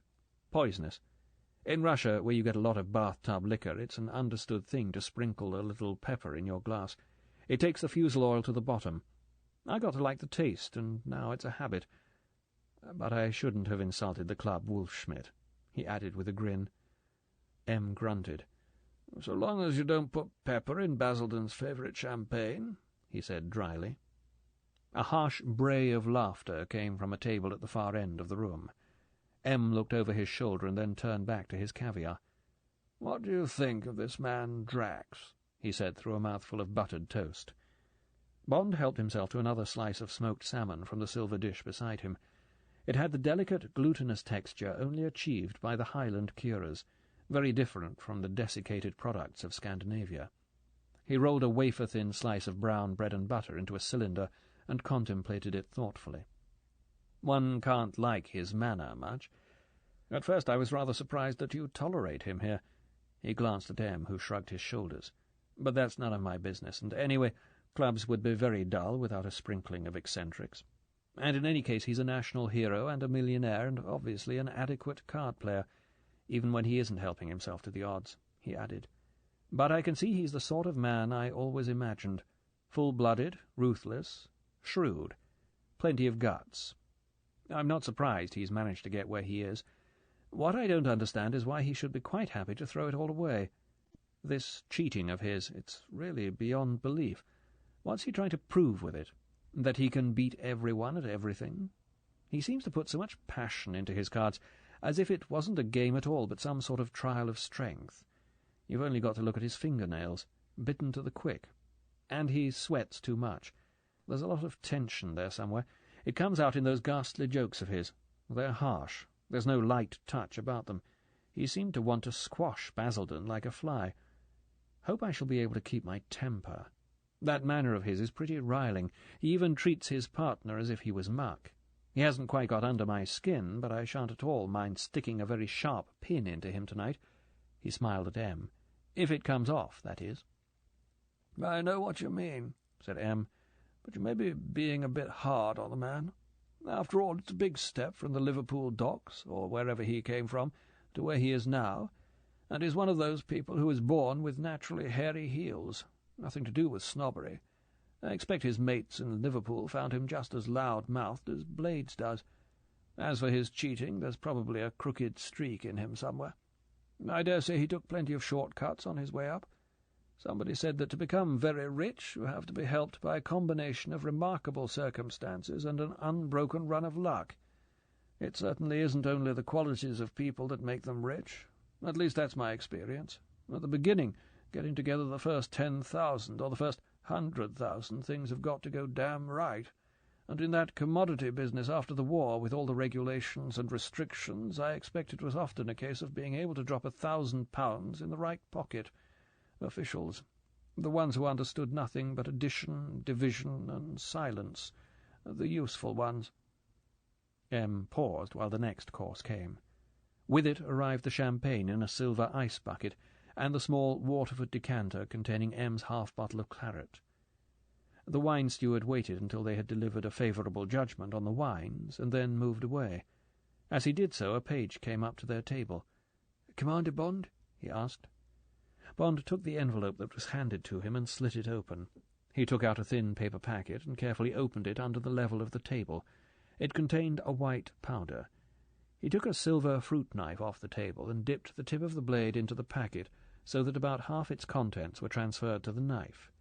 He reached for his glass of champagne and tipped the powder into it. "Now what?" said Em, with a trace of impatience. There was no hint of apology in Bond's face. It wasn't Em who was going to have to do the work that evening. Bond knew what he was doing. Whenever he had a job of work to do, he would take infinite pains beforehand and leave as little as possible to chance. Then, if something went wrong, it was the unforeseeable. For that he accepted no responsibility. "Benzedrine," he said. "I rang up my secretary before dinner and asked her to wangle some out of the surgery at headquarters. It's what I shall need if I'm going to keep my wits about me tonight. It's apt to make one a bit overconfident, but that'll be a help, too." He stirred the champagne with a scrap of toast, so that the white powder whirled among the bubbles. Then he drank the mixture down with one long swallow. "It doesn't taste," said Bond, "and the champagne is quite excellent." Em smiled at him indulgently. "It's your funeral," he said. "Now we'd better get on with our dinner. How were the cutlets?" "Superb," said Bond. "I could cut them with a fork. The best English cooking is the best in the world, particularly at this time of the year. By the way, what stakes will we be playing for this evening? I don't mind very much. We ought to end up the winners, but I'd like to know how much it'll cost Drax." "Drax likes to play for what he calls 1 and 1, said Em, helping himself from the strawberries that had just been put on the table. "Modest-sounding stake, if you don't know what it stands for. In fact, it's 1 tenner 100 and £100 on the rubber." "Oh," said Bond respectfully, "I see." "But he's perfectly happy to play for 2 and 2, or even 3 and 3. Mounts up at those figures. Well, the average rubber of bridge at Blades is about 10 points. That's £200 at 1 and 1. And the bridge here makes for big rubbers. There are no conventions, so there's plenty of gambling and bluffing. Sometimes it's more like poker. They're a mixed lot of players. Some of them are the best in England, but others are terribly wild. Don't seem to mind how much they lose. General Beeley, just behind us." Em made a gesture with his head. "Doesn't know the Reds from the Blacks. Nearly always a few hundred down at the end of the week. Doesn't seem to care. Bad heart, no dependence. Stacks of money from Jute. But Duff Sutherland, the scruffy-looking chap next to the chairman, is an absolute killer. Makes a regular 10,000 a year out of the club. Nice chap. Wonderful card manners. Used to play chess for England." Em was interrupted by the arrival of his marrow-bone. It was placed upright in a spotless lace napkin on the silver plate. An ornate silver marrow-scoop was laid beside it. After the asparagus, Bond had little appetite for the thin slivers of pineapple. He tipped the last of the ice-cold champagne into his glass. He felt wonderful. The effects of the benzodrine and champagne had more than offset the splendour of the food. For the first time he took his mind away from the dinner and his conversation with M, and glanced round the room. It was a sparkling scene. There were perhaps 50 men in the room, the majority in dinner jackets, all at ease with themselves and their surroundings, all stimulated by the peerless food and drink, all animated by a common interest, the prospect of high gambling, the grand slam, the ace pot, the key throw in a 64 game at backgammon. There might be cheats or possible cheats amongst them, men who beat their wives, men with perverse instincts, greedy men, cowardly men, lying men, but the elegance of the room invested each one with a kind of aristocracy. At the far end, above the cold table, laden with lobsters, pies, joints, and delicacies in aspic, Romney's unfinished full-length portrait of Mrs. Fitzherbert gazed provocatively across at Fragonard's Jeu de Cartes, the broad conversation piece which half filled the opposite wall above the Adam fireplace. Along the lateral walls, in the centre of each gilt-edged panel, was one of the rare engravings of the Hellfire Club, in which each figure is shown making a minute gesture of scatological or magical significance. Above, marrying the walls into the ceiling, ran a frieze in plaster relief of carved urns and swags interrupted at intervals by the capitals of the fluted pilasters which framed the windows and the tall double doors, the latter delicately carved with a design showing the Tudor rose interwoven with a ribbon effect. The central chandelier, a cascade of crystal ropes terminating in a broad basket of strung quartz, sparkled warmly above the white damask tablecloths and George IV silver. Below, in the centre of each table, branched candlesticks distributed the golden light of 3 candles, each surmounted by a red silk shade, so that the faces of the diners shone with a convivial warmth which glossed over the occasional chill of an eye or cruel twist of a mouth. Even as Bond drank in the warm elegance of the scene, some of the groups began to break up. There was a drift towards the door, accompanied by an exchange of challenges, side-bets, and exhortations to hurry up and get down to business. Sir Hugo Drax, his hairy red face shining with cheerful anticipation, came towards them with Mayor in his wake. "Well, gentlemen," he said jovially, as he reached their table, "are the lambs ready for the slaughter and the geese for the plucking?" He grinned, and in wolfish pantomime drew a finger across his throat. "We'll go ahead and lay out the axe and the basket. Major Wills?" "Be with you in a moment," said M edgily. "You go along and stack the cards." Drax laughed. "We shan't need any artificial aids," he said. "Don't be long." He turned and made for the door. Mayer enveloped them in an uncertain smile and followed him. M grunted. "We'll have coffee and brandy in the card-room," he said to Bond. "Can't smoke here. Now then, any final plans?" "I'll have to fatten him up for the kill, so please don't worry if I seem to be betting high," said Bond. "We'll just have to play our normal game till the time comes. When it's his deal, we'll have to be careful. Of course, he can't alter the cards, and there's no reason why he shouldn't deal us good hands, but he's bound to bring off some pretty remarkable coups. Do you mind if I sit on his left?" "No," said M. "Anything else?" Bond reflected for a moment. "Only one thing, sir," he said. "When the time comes, I shall take a white handkerchief out of my coat pocket. That will mean that you are about to be dealt a Yarborough. Would you please leave the bidding of that hand to me?" Chapter 6. Cards with a Stranger. Drax and Mayer were waiting for them. They were leaning back in their chairs, smoking cabinet Havanas. On the small tables beside them there was coffee and large balloons of brandy. As M and Bond came up, Drax was tearing the paper cover off a new pack of cards. The other pack was fanned out across the green baize in front of him. "Ah, there you are," said Drax. He leant forward and cut a card. They all followed suit. Drax won the cut and elected to stay where he was and take the red cards. Bond sat down on Drax's left. M beckoned to a passing waiter. "Coffee and the club brandy," he said. He took out a thin black cheroot and offered one to Bond, who accepted it. Then he picked up the red cards and started to shuffle them. "Stakes?" asked Drax, looking at M. 1 and 1, or more? I'll be glad to accommodate you up to 5 and 5.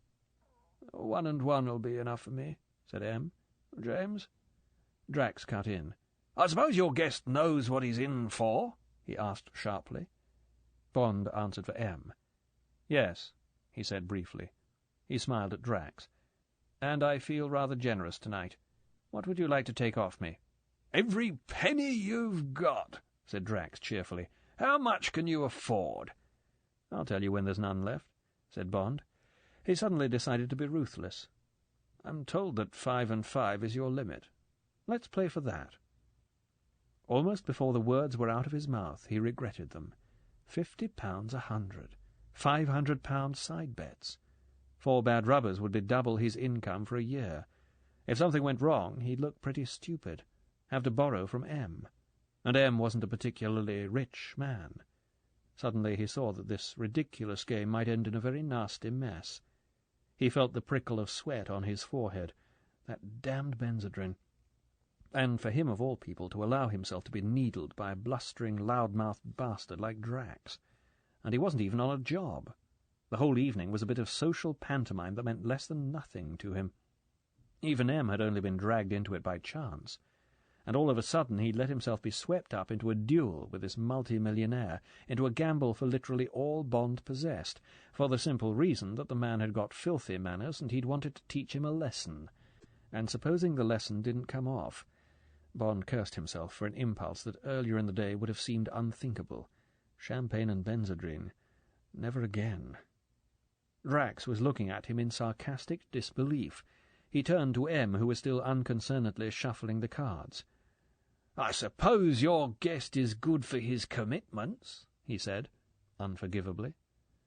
Bond saw the blood rush up M's neck and into his face. M paused for an instant in his shuffling. When he continued, Bond noticed that his hands were quite calm. M looked up and took the cheroot very deliberately out from between his teeth. His voice was perfectly controlled. "If you mean, am I good for my guest's commitments?" he said coldly. "The answer is yes." He cut the cards to Drax with his left hand, and with his right knocked the ash off his cheroot into the copper ashtray in the corner of the table. Bond heard the faint hiss as the burning ash hit the water. Drax squinted sideways at M. He picked up the cards.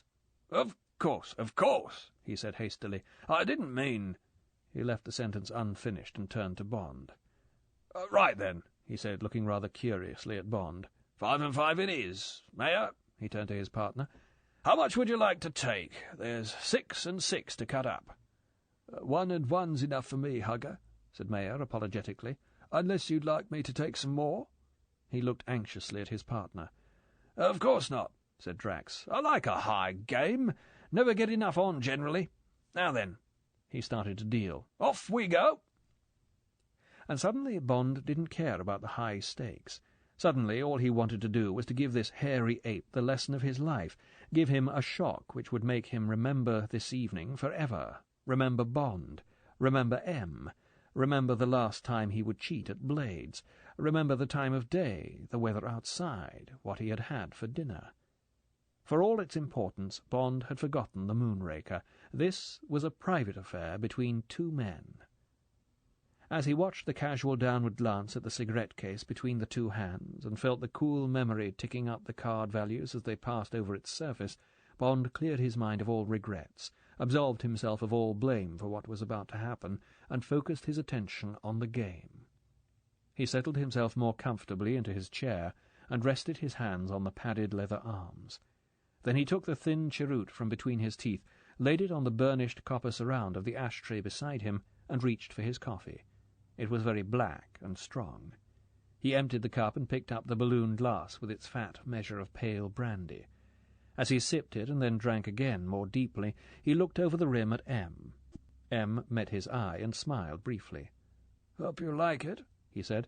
"Comes from one of the Rothschild estates at Cognac. About 100 years ago one of the family bequeathed us a barrel of it every year in perpetuity. During the war they hid a barrel for us every year and then sent us over the whole lot in 1945.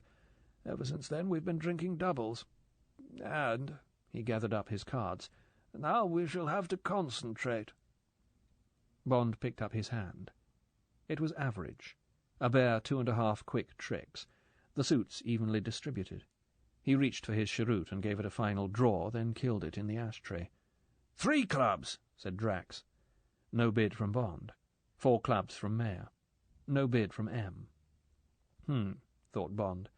He's not quite got the cards for a game call this time. Shut-out call. Knows that his partner has got a bare raise. M may have got a perfectly good bid. We may have all the hearts between us, for instance, but M never gets a bid. Presumably they'll make 4 clubs. They did, with the help of one finesse through Bond. M turned out not to have had hearts, but a long string of diamonds, missing only the king, which was in Mayer's hand and would have been caught. Drax didn't have nearly enough length for a 3 call. Mayer had the rest of the clubs. Anyway, thought Bond as he dealt the next hand, we were lucky to escape without a game call. Their good luck continued. Bond opened a no-trump, was put up to 3 by M, and they made it with an over-trick. On Mayer's deal they went 1 down in 5 diamonds, but on the next hand M opened 4 spades, and Bond's 3 small trumps and an outside king-queen were all M needed for the contract. First rubber to M and Bond. Drax looked annoyed. He had lost £900 on the rubber, and the cards seemed to be running against them. "Shall we go straight on?" he asked. "No point in cutting." M smiled across at Bond. The same thought was in both their minds. So Drax wanted to keep the deal. Bond shrugged his shoulders. "No objection," said M. "These seats seem to be doing their best for us." "Up to now," said Drax, looking more cheerful. And with reason. On the next hand he and Mayer bid and made a small slam in spades that required 2 hair-raising finesses, both of which Drax, after a good deal of pantomime and hemming and hawing, negotiated smoothly, each time commenting loudly on his good fortune. "Hugger, you're wonderful," said Mayer fulsomely. "How the devil do you do it?" Bond thought it time to sow a tiny seed. "Memory," he said. Drax looked at him sharply. "What do you mean, memory?" he said. "What's that got to do with taking a finesse?" "I was going to add, and card sense," said Bond smoothly. "They're the 2 qualities that make great card players."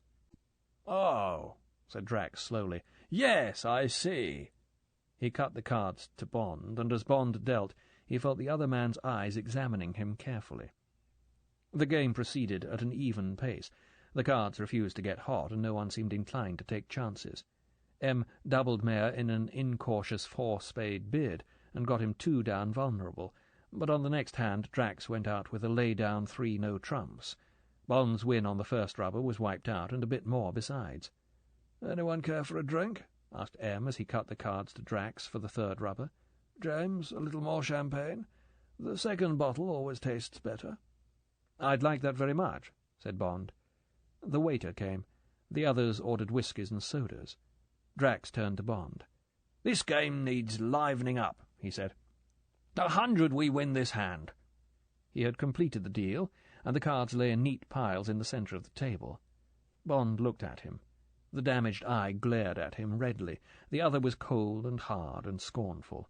There were beads of sweat on either side of the large, beaky nose. Bond wondered if he was having a fly thrown over him to see if he was suspicious of the deal. He decided to leave the man in doubt. It was 100 down the drain, but it would give him an excuse for increasing the stakes later. "On your deal?" he said with a smile. "Well," he weighed imaginary chances. "Yes. All right." An idea seemed to come to him. "And the same on the next hand, if you like," he added. All right," said Drax impatiently. "If you want to throw good money after bad." "You seem very certain about this hand," said Bond indifferently, picking up his cards. They were a poor lot, and he had no answer to Drax's opening no-trump, except to double it. The bluff had no effect on Drax's partner. Mayer said 2 no-trumps, and Bond was relieved when M, with no long suit, said no bid. Drax left it in 2 no-trumps and made the contract. "Thanks," he said with relish, and wrote carefully on his score. "Now let's see if you can get it back." Much to his annoyance, Bond couldn't. The cards still ran for Mayer and Drax, and they made 3 hearts and the game. Drax was pleased with himself. He took a long swallow at his whisky and soda and wiped down his face with his bandana handkerchief. God is with the big battalions," he said jovially. "Got to have the cards as well as play them. Coming back for more, or had enough?"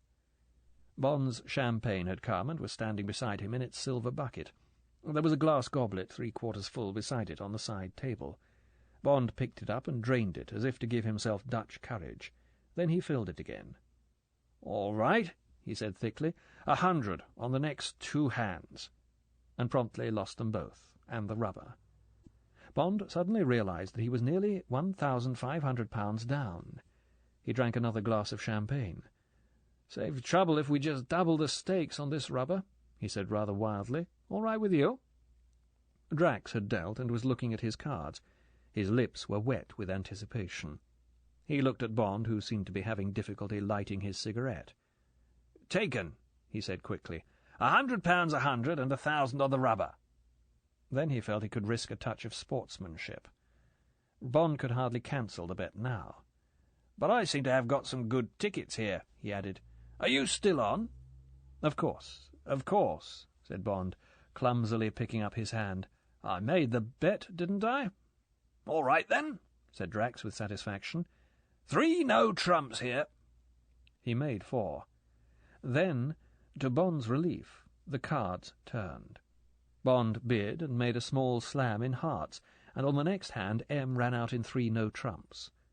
Bond grinned cheerfully into the sweating face. Drax was picking angrily at his nails. "Big battalions," said Bond, rubbing it in. Drax growled something and busied himself with the score. Bond looked across at M, who was putting a match, with evident satisfaction at the way the game had gone, to his second cheroot of the evening, an almost unheard-of indulgence. "Afraid this'll have to be my last rubber," said Bond. "Got to get up early. Hope you'll forgive me." M looked at his watch. "It's past midnight," he said. "What about you, Mayor?" Mayor, who had been a silent passenger for most of the evening, and who had the look of a man caught in a cage with a couple of tigers, seemed relieved at being offered a chance of making his escape. He leapt at the idea of getting back to his quiet flat in Albany and the soothing companionship of his collection of Battersea snuff-boxes. "Quite all right with me, Admiral," he said quickly. "What about you, Hugger? Nearly ready for bed?" Drax ignored him. He looked up from his score-sheet at Bond. He noticed the signs of intoxication, the moist forehead, the black comber of hair that hung untidily over the right eyebrow, the sheen of alcohol in the grey-blue eyes.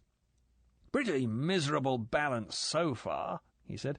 "I make it you win a couple of 100 or so. Of course, if you want to run out of the game, you can. But how about some fireworks to finish up with? Treble the stakes on the last rubber. 15 and 15? Historic match. Am I on?" Bond looked up at him. He paused before answering. He wanted Drax to remember every detail of this last rubber, every word that had been spoken, every gesture. "Well," said Drax impatiently, "what about it?" Bond looked into the cold left eye in the flushed face. He spoke to it alone.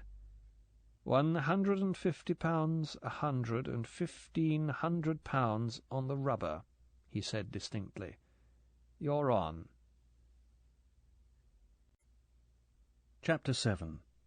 The Quickness of the Hand. There was a moment's silence at the table. It was broken by the agitated voice of Mayer. "Here, I say," he said anxiously, "don't include me in on this, Hugger." He knew it was a private bet with Bond, but he wanted to show Drax that he was thoroughly nervous about the whole affair. He saw himself making some ghastly mistake that would cost his partner a lot of money. "Don't be ridiculous, Max," said Drax harshly. "You play your hand. This is nothing to do with you. Just an enjoyable little bet with our rash friend here. Come along. My deal, Admiral." M cut the cards and the game began.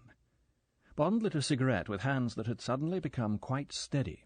His mind was clear. He knew exactly what he had to do and when, and he was glad that the moment of decision had come. He sat back in his chair, and for a moment he had the impression that there was a crowd behind him at each elbow, and that faces were peering over his shoulder waiting to see his cards. He somehow felt that the ghosts were friendly, that they approved of the rough justice that was about to be done. He smiled as he caught himself sending this company of dead gamblers a message, that they should see that all went well. The background noise of the famous gaming room broke in on his thoughts. He looked round. In the middle of the long room, under the central chandelier, there were several onlookers round the poker game. "Raise you 100. And 100. And 100. Damn you! I'll look!" And a shout of triumph, followed by a hubbub of comment. In the distance he could hear the rattle of a croupier's rake against the counters at the chamois game. Nearer at hand, at his end of the room, there were 3 other tables of bridge, over which the smoke of cigars and cigarettes rose towards the barrelled ceiling. Nearly every night for more than 150 years there had been just a scene, he reflected, in this famous room. The same cries of victory and defeat, the same dedicated faces, the same smell of tobacco and drama. For Bond, who loved gambling, it was the most exciting spectacle in the world.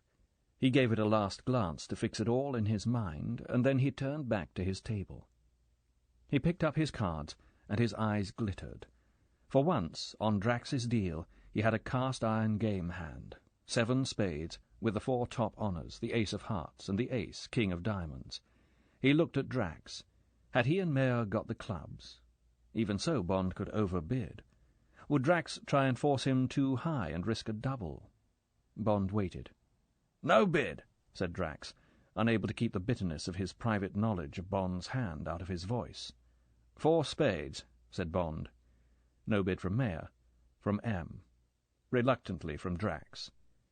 M provided some help, and they made 5. 150 points below the line, 100 above for honours. Said a voice at Bond's elbow. He looked up. It was Basildon. His game had finished, and he had strolled over to see what was happening on this separate battlefield. He picked up Bond's score-sheet and looked at it. "That was a bit of a beetle-crusher," he said cheerfully. "Seems you're holding the champions. What are the stakes?" Bond left the answer to Drax. He was glad of the diversion. It could not have been better timed. Drax had cut the blue cards to him. He married the 2 halves and put the pack just in front of him near the edge of the table. 15 and 15, on my left," said Drax. Bond heard Basildon draw in his breath. "Chap seemed to want to gamble, so I accommodated him. Now he goes and gets all the cards." Drax grumbled on. Across the table M saw a white handkerchief materialize in Bond's right hand. M's eyes narrowed. Bond seemed to wipe his face with it. M saw him glance sharply at Drax and Mayer, then the handkerchief was back in his pocket.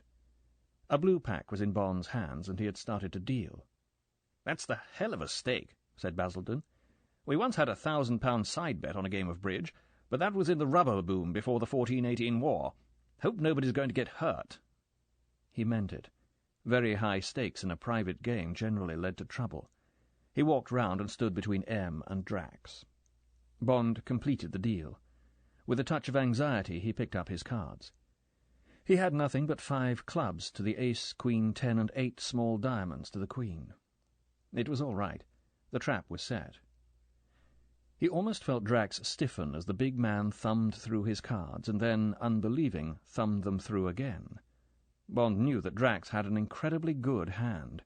10 certain tricks, the ace, king of diamonds, the 4 top honours in spades, the 4 top honours in hearts, and the king, knave, 9 of clubs. Bond had dealt them to him, in the secretary's room, before dinner. Bond waited, wondering how Drax would react to the huge hand. He took an almost cruel interest in watching the greedy fish come to the lure. Drax exceeded his expectations. Casually he folded his hand and laid it on the table. Nonchalantly he took the flat carton out of his pocket, selected a cigarette, and lit it. He didn't look at Bond. He glanced up at Basildon. "Yes," he said, continuing the conversation about their stakes. "It's a high game, but not the highest I've ever played. Once played for 2,000 a rubber in Cairo, at the Muhammad Ali, as a matter of fact. They've really got guts there. Often bet on every trick as well as on the game and rubber. Now," he picked up his hand and looked slyly at Bond, "I've got some good tickets here, I'll admit it, but then you may have 2 for all I know." Unlikely, you old shark, thought Bond, with 3 of the ace-kings in your own hand. "Care to have something extra just on this hand?" Bond made a show of studying his cards with the minuteness of someone who is nearly very drunk. "I've got a promising lot, too," he said thickly. If my partner fits and the cards lie right, I might make a lot of tricks myself. What are you suggesting?" "Sounds as if we're pretty evenly matched," lied Drax. "What do you say to 100 a trick on the side? From what you say, that shouldn't be too painful." Bond looked thoughtful and rather fuddled. He took another careful look at his hand, running through the cards one by one. "All right," he said. "You're on. And frankly, you've made me gamble. You've obviously got a big hand, so I must shut you out and chance it." Bond looked blearily across at M. "Pay your losses on this one, partner," he said. "Here we go. 7 clubs." In the dead silence that followed, Basildon, who had seen Drax's hand, was so startled that he dropped his whisky and soda on the floor. He looked dazedly down at the broken glass and let it lie. Drax said, "What?" in a startled voice, and hastily ran through his cards again for reassurance. "Did you say Grand Slam in clubs?" he asked, looking curiously at his obviously drunken opponent. "Well, it's your funeral.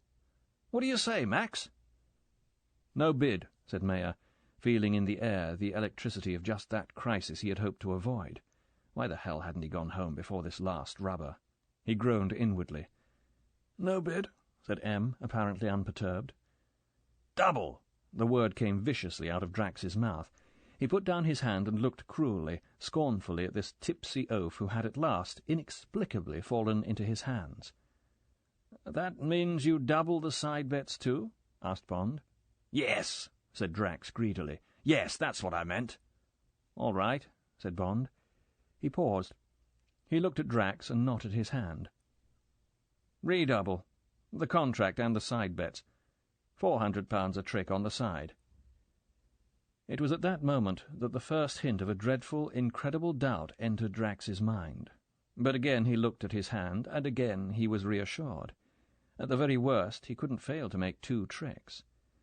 A muttered "no bid" from Mayer, a rather strangled "no bid" from M, an impatient shake of the head from Drax. Basildon stood, his face very pale, looking intently across the table at Bond. Then he walked slowly round the table, scrutinizing all the hands. What he saw was this. Bond. Diamonds, Queen, 8, 7, 6, 5, 4, 3, 2. Clubs, Ace, Queen, 10, 8, 4. Mayer. Spades, 6, 5, 4, 3, 2. Hearts, 10, 9, 8, 7, 2. Diamonds, Knave, 10, 9. M. Spades, 10, 9, 8, 7. Hearts, 6, 5, 4, 3. Clubs, 7, 6, 5, 3, 2. And Drax. Spades, Ace, King, Queen, Knave. Hearts, Ace, King, Queen, Knave. Diamonds, Ace, King. Clubs, King, Knave, 9. And suddenly Basildon understood. It was a lay-down grand slam for Bond against any defence. Whatever Mayer led, Bond must get in with a trump in his own hand or on the table. Then, in between clearing trumps, finessing, of course, against Drax, he would play 2 rounds of diamonds, trumping them in dummy and catching Drax's ace and king in the process. After 5 plays he would be left with the remaining trumps and 6 winning diamonds. Drax's aces and kings would be totally valueless. It was sheer murder. Basildon, almost in a trance, continued round the table and stood between M and Mayer so that he could watch Drax's face and Bond's. His own face was impassive, but his hands, which he had stuffed into his trouser pockets so that they would not betray him, were sweating. He waited almost fearfully for the terrible punishment that Drax was about to receive, 13 separate lashes whose scars no card-player would ever lose. Come along, said Drax impatiently. "Lead something, Max. Can't be here all night." "You poor fool," thought Basildon. "In 10 minutes you'll wish that Mayer had died in his chair before he could pull out that first card." In fact, Mayer looked as if at any moment he might have a stroke. He was deathly pale, and the perspiration was dropping off his chin onto his shirt-front. For all he knew, his first card might be a disaster. At last, reasoning that Bond might be void in his own long suits, spades and hearts, he led the knave of diamonds. It made no difference what he led, but when M's hand went down showing chicane in diamonds, Drax snarled across at his partner. Haven't you got anything else, you damn fool? Want to hand it to him on a plate? Whose side are you on, anyway?" Mayer cringed into his clothes. "Best I could do, Hugger," he said miserably, wiping his face with his handkerchief. But by this time Drax had got his own worries. Bond trumped on the table, catching Drax's king of diamonds, and promptly led a club. Drax put up his 9. Bond took it with his 10 and led a diamond, trumping it on the table. Drax's ace fell. Another club from the table, catching Drax's knave. Then the ace of clubs. As Drax surrendered his king, for the first time he saw what might be happening. His eyes squinted anxiously at Bond, waiting fearfully for the next card. Had Bond got the diamonds? Hadn't Mayer got them guarded? After all, he had opened with them. Drax waited, his cards slippery with sweat. Morphy, the great chess player, had a terrible habit. He would never raise his eyes from the game until he knew his opponent could not escape defeat. Then he would slowly lift his great head and gaze curiously at the man across the board. His opponent would feel the gaze and would slowly, humbly raise his eyes to meet Morphy's. At that moment he would know that it was no good continuing the game. The eyes of Morphy said so. There was nothing left but surrender. Now, like Morphy, Bond lifted his head and looked straight into Drax's eyes. Then he slowly drew out the queen of diamonds and placed it on the table. Without waiting for Mayer to play, he followed it deliberately with the 8, 7, 6, 5, 4, and the 2 winning clubs. Then he spoke. "That's all, Drax," he said quietly, and sat slowly back in his chair. Drax's first reaction was to lurch forward and tear Mayer's cards out of his hand. He faced them on the table, scrabbling feverishly among them for a possible winner. Then he flung them back across the bays. His face was dead white, but his eyes blazed redly at Bond. Suddenly he raised one clenched fist and crashed it on the table among the pile of impotent aces and kings and queens in front of him. Very low he spat the words at Bond. "You're a cheat!" "That's enough, Drax." Basildon's voice came across the table like a whiplash. "None of that talk here. I've been watching the whole game. Settle up. If you've got any complaints, put them in writing to the committee." Drax got slowly to his feet. He stood away from his chair and ran a hand through his wet red hair. The colour came slowly back into his face, and with it an expression of cunning. He glanced down at Bond, and there was in his good eye a contemptuous triumph which Bond found curiously disturbing. He turned to the table. "Good night, gentlemen," he said, looking at each of them with the same oddly scornful expression. "I owe about £15,000. I will accept Mayer's addition." He leant forward and picked up his cigarette-case lighter. Then he looked again at Bond and spoke very quietly, the red moustache lifting slowly from the splayed upper teeth. "I should spend the money quickly, Commander Bond," he said. Then he turned away from the table and walked swiftly out of the room. 2. Tuesday, Wednesday. Chapter 8. The Red Telephone. Although he'd not got to bed until 2, Bond walked into his headquarters punctually at 10 the next morning. He was feeling dreadful, as well as acidity and liver as a result of drinking nearly 2 whole bottles of champagne. He had a touch of the melancholy and the spiritual deflation that were partly the after-effects of the benzodrine and partly reaction to the drama of the night before. When he went up in the lift towards another routine day, the bitter taste of the midnight hours was still with him. After Mayer had scuttled thankfully off to bed, Bond had taken the 2 packs of cards out of the pockets of his coat and had put them on the table in front of Basildon and M. One was the blue pack that Drax had cut to him and that he had pocketed, substituting instead, under cover of his handkerchief, the stacked blue pack in his right-hand pocket. The other was the stacked red pack in his left-hand pocket, which had not been needed. He fanned the red pack out on the table and showed M and Basildon that it would have produced the same freak grand slam that had defeated Drax. "It's a famous Culbertson hand," he explained. "He used it to spoof his own quick-trick conventions. I had to doctor a red and a blue pack. Couldn't know which colour I would be dealing with." "Well, it certainly went with a bang," said Basildon gratefully. "I expect he'll put 2 and 2 together and either stay away or play straight in future. Expensive evening for him. Don't let's have any argument about your winnings," he added. "You've done everyone, and particularly Drax, a good turn tonight. Things might have gone wrong. Then it would have been your fingers that would have got burned. Check will reach you on Saturday." They had said good night, and Bond, in a mood of anticlimax, had gone off to bed.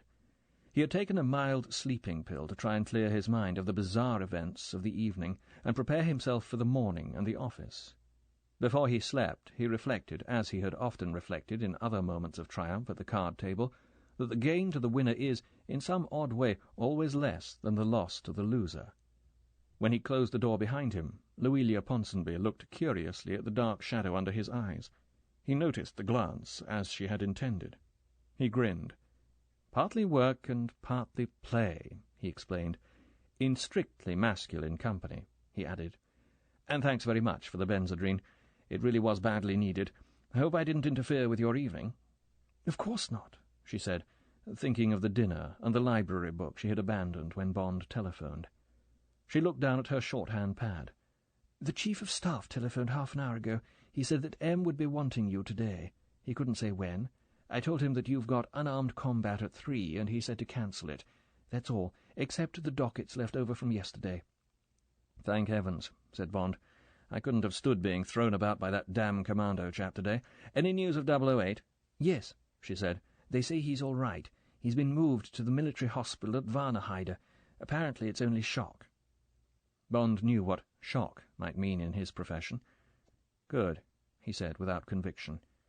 He smiled at her and went into his office and closed the door. He walked decisively round his desk to the chair, sat down and pulled the top file towards him. Monday was gone. This was Tuesday. A new day. Closing his mind to his headache and to thoughts about the night, he lit a cigarette and opened the brown folder with the top-secret red star on it.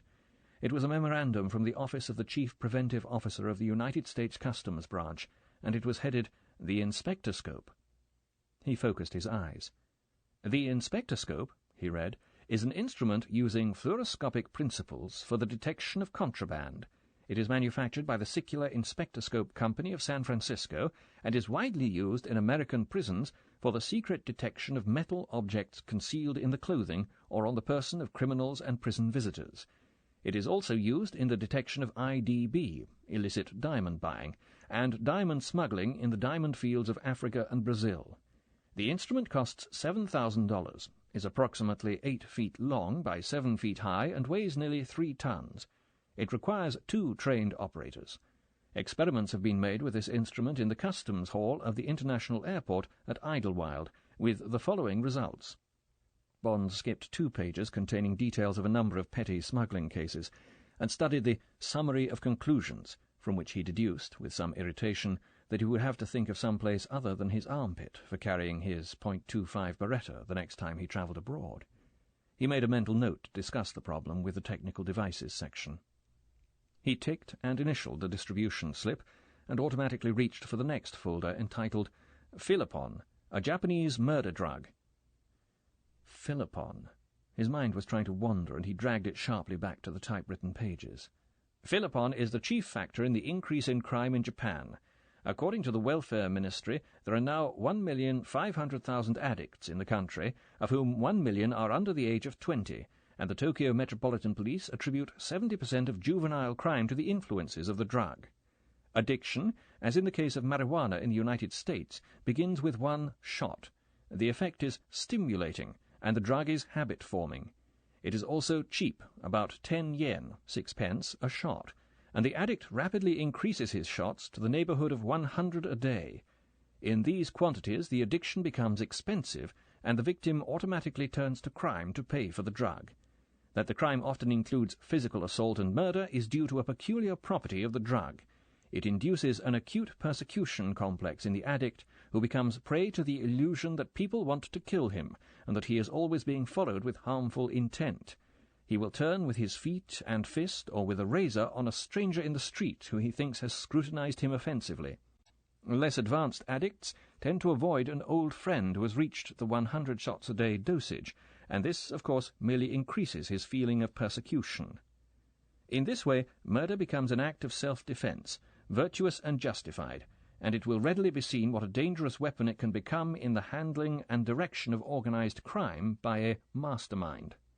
Philippon has been traced as the motive power behind the notorious Bar Mecca murder case, and as a result of that unpleasant affair, the police rounded up more than 5,000 purveyors of the drug in a matter of weeks. As usual, Korean nationals are being blamed. Suddenly Bond rebelled. What the hell was he doing reading all this stuff?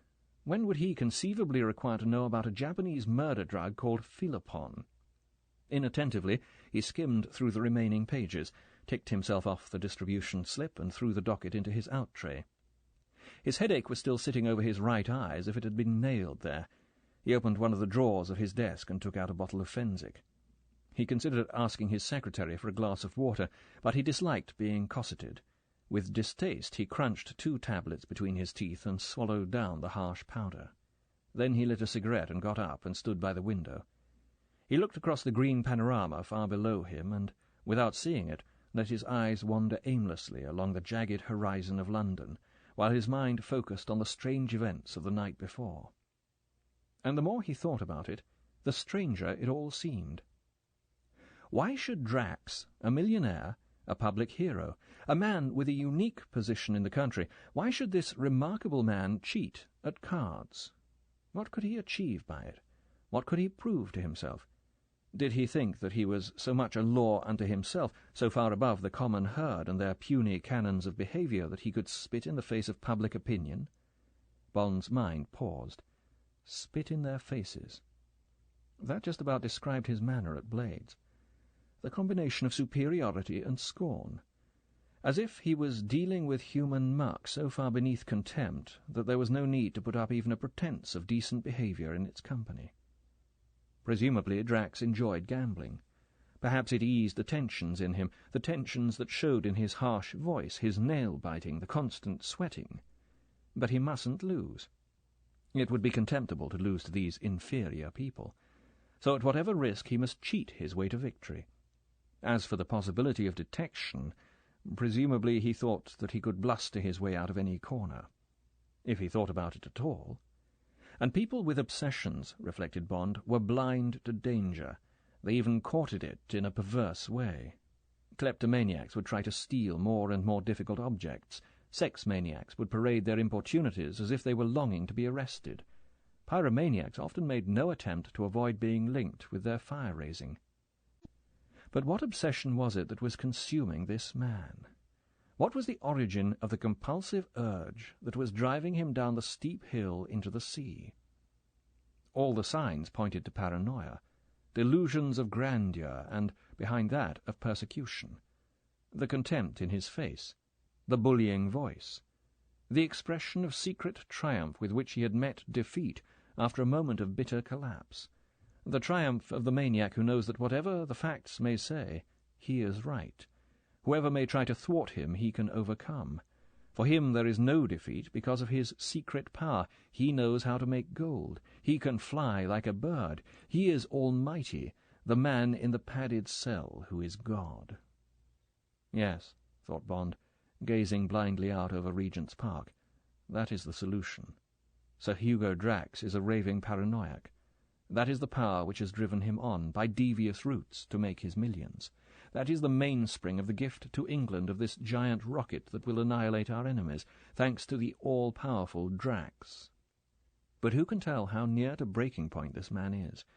Who has penetrated behind that bluster, behind all that red hair on his face? Who has read the signs as more than the effect of his humble origins or of sensitivity about his war wounds? Apparently no one. Then was he, Bond, right in his analysis? What was it based on? Was this glimpse through a shuttered window into a man's soul sufficient evidence? Perhaps others had caught such a glimpse. Perhaps there had been other moments of supreme tension in Singapore, Hong Kong, Nigeria, Tangier, when some merchant sitting across a table from Drax had noticed the sweat and the bitten nails and the red blaze of the eyes in the face from which all the blood had suddenly been drained. If one had time, thought Bond, one ought to seek those people out, if they existed, and really find out about this man, perhaps get him in the killing bottle before it was too late. Too late? Bond smiled to himself. What was he being so dramatic about? What had this man done to him? Made him a present of £15,000. Bond shrugged. It was none of his business anyway. But that last remark of his, "Spend it quickly, Commander Bond," what had he meant by that?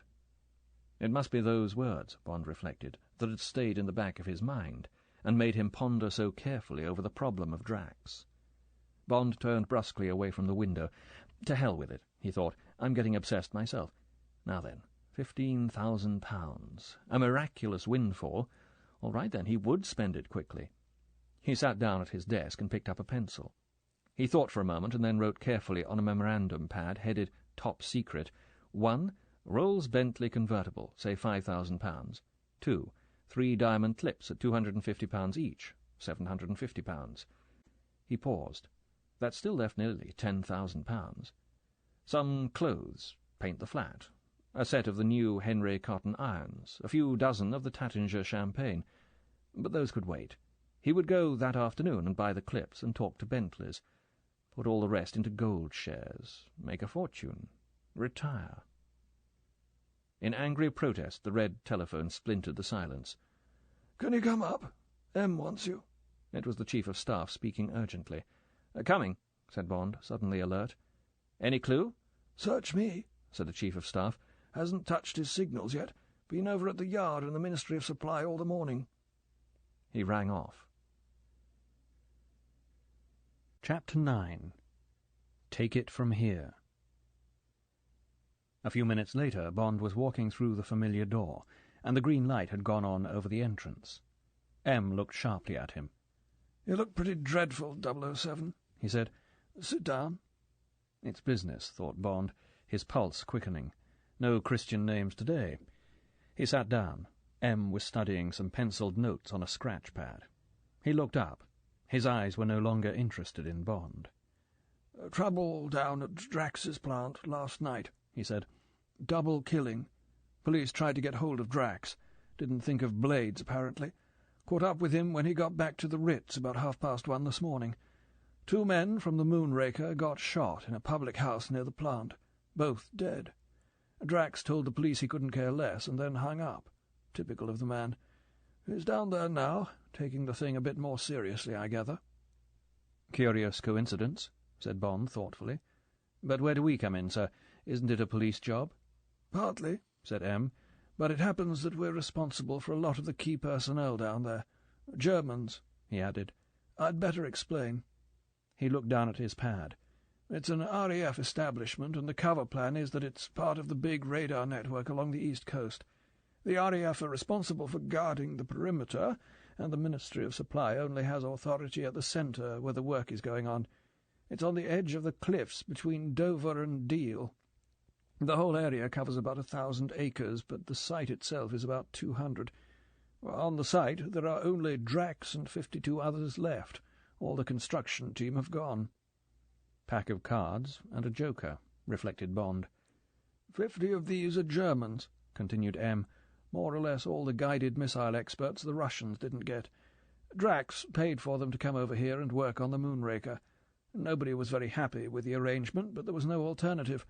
The Ministry of Supply couldn't spare any of their experts from Woomera. Drax had to find his men where he could. To strengthen the RAF security people, the Ministry appointed their own security officer to live on the site, man called Major Talon." M paused and looked up at the ceiling. "He was one of the 2 who got killed last night, shot by one of the Germans, who then shot himself." M lowered his eyes and looked at Bond. Bond said nothing, waiting for the rest of the story. "It happened in a public house near the site. Plenty of witnesses. Apparently it's an inn on the edge of the site that is in bounds to the men. Must have somewhere to go to, I suppose." M paused. He kept his eyes on Bond. "Now, you asked where we come in on all this.